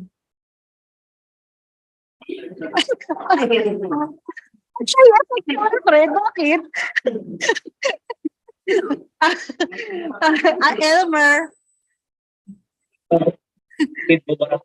CJ. Hello po. Benji. Wala dito si Ate Arlene, pero pumasok din naman si Ate Arlene at saka si Alan. So we are the SGLG National Working Team, no? And on next week, mag-start po tayo ng anong oras, Kim? Around 8:30 po siguro. Around 8:30. Registration. Pagka na lang po kayo ng Zoom ng mga 8 siguro, para makapag-start po tayo kaagad ng 8:30. It would be operations na po, no, yung itatakil natin sa Monday. And bilang update, meron na pong comment of legal service dun sa sa ating MC na no comment. Thank you. Thank you, legal service, for more than 6 weeks of waiting for the no comment. Anyway, so we will make sure po na ilalabas din natin ang MC kaagad-agad. We have not, meron lang po kaming mga konting idadagdag pa, no, on the MC kasi may mga, depende rin po siguro sa mapag-uusapan natin by next week kung may kailangan pa tayong idagdag na tawag dito, na kailangan iliwanag mismo sa MC. But basically, it has been good as final siya, except for the calendars. And what else? Half day, ano pa? Yung CSO po, kung interesado pa rin mag-join sa Monday, okay lang naman po. Pero mas kasi na DILG matter na siya, yung tungkol sa operations kasi tungkol po ito sa kung ano yung mga gagamiting platform, etc. etc. Yun po. Wala na po tayong discussion further on the indicators. Unless gusto niyo pong balikan natin isa-isa. Ipapasa another 2 days po. Ayun. Are there any further questions po? Bago po tayo mag-end ng araw na to. Paano ho ba yung mag-greet sa ating mga Muslims brothers and sisters? And paano? Eid Mubarak. Let us enjoy our holidays. Happy weekend sa lahat. Meron ho bang gusto magpahabol ng salita? Region, tatawagin ko mo ba isa-isa region? Region 1, meron po kayong pahabol? Kung wala na po, i-close na Region 2, 3, 4A, Mimaropa, 5, NCR, CAR, 6, 7, 8, 9, 10. Take notes! Sa Monday. Ma'am Melanie, yung balato namin sa iyo. Ay, shock! Andiyan ka pala. 12, 13, BARM, wala na? Yung mga ano po na notes natin, i-share din po namin if kapag shinare na natin yung mga tools. Ayan po. Ayan, meron na po tayo. Mamelay, yung Yes, Ate Joy. yung timelines ha? Ha? Yung timelines, i-adjust kasi narinig ko hapon, sabi mo, ubos yung calibration. Kalma lang tayo, te. Kalma lang. Yeah, we will have to, regarding the timelines, we will have to talk this out with USLG. Kasi sila po yung mga nagmamadali. Fund download, meron naman for the regional assessment but not the regional orientation. Sa Monday na lang po yung details. Nasa budget na, no, Elmer, tama ba? May mga hiningi lang silang mga ano sa amin, breakdowns. Augmentation po yun, ha? Baka isipin nyo, million po yung may download per region. Ano pa, may tanong pa po? Wala na? Wala na. O siya, sana po magkita-kita tayo soon. Well, sa Monday, online ulit. Pero physically, let's see kung paano, no? Kasi we have very limited funds in the central office right now. Lahat ay mapupunta sa puro on-site yung pondo natin. And we will highlight some changes in our implementation by Monday dun sa mismong discussions. So if there are no further issues, may pahabol pa mga friends dito, tropa, meron pa? Last words? Okay. Updating po ng directory. Yeah, we will be providing po a link on the updating po ng directory, no? Kasi hindi pala namin siya nagawa. Hindi kami nakapagpa-update. Pasensya na.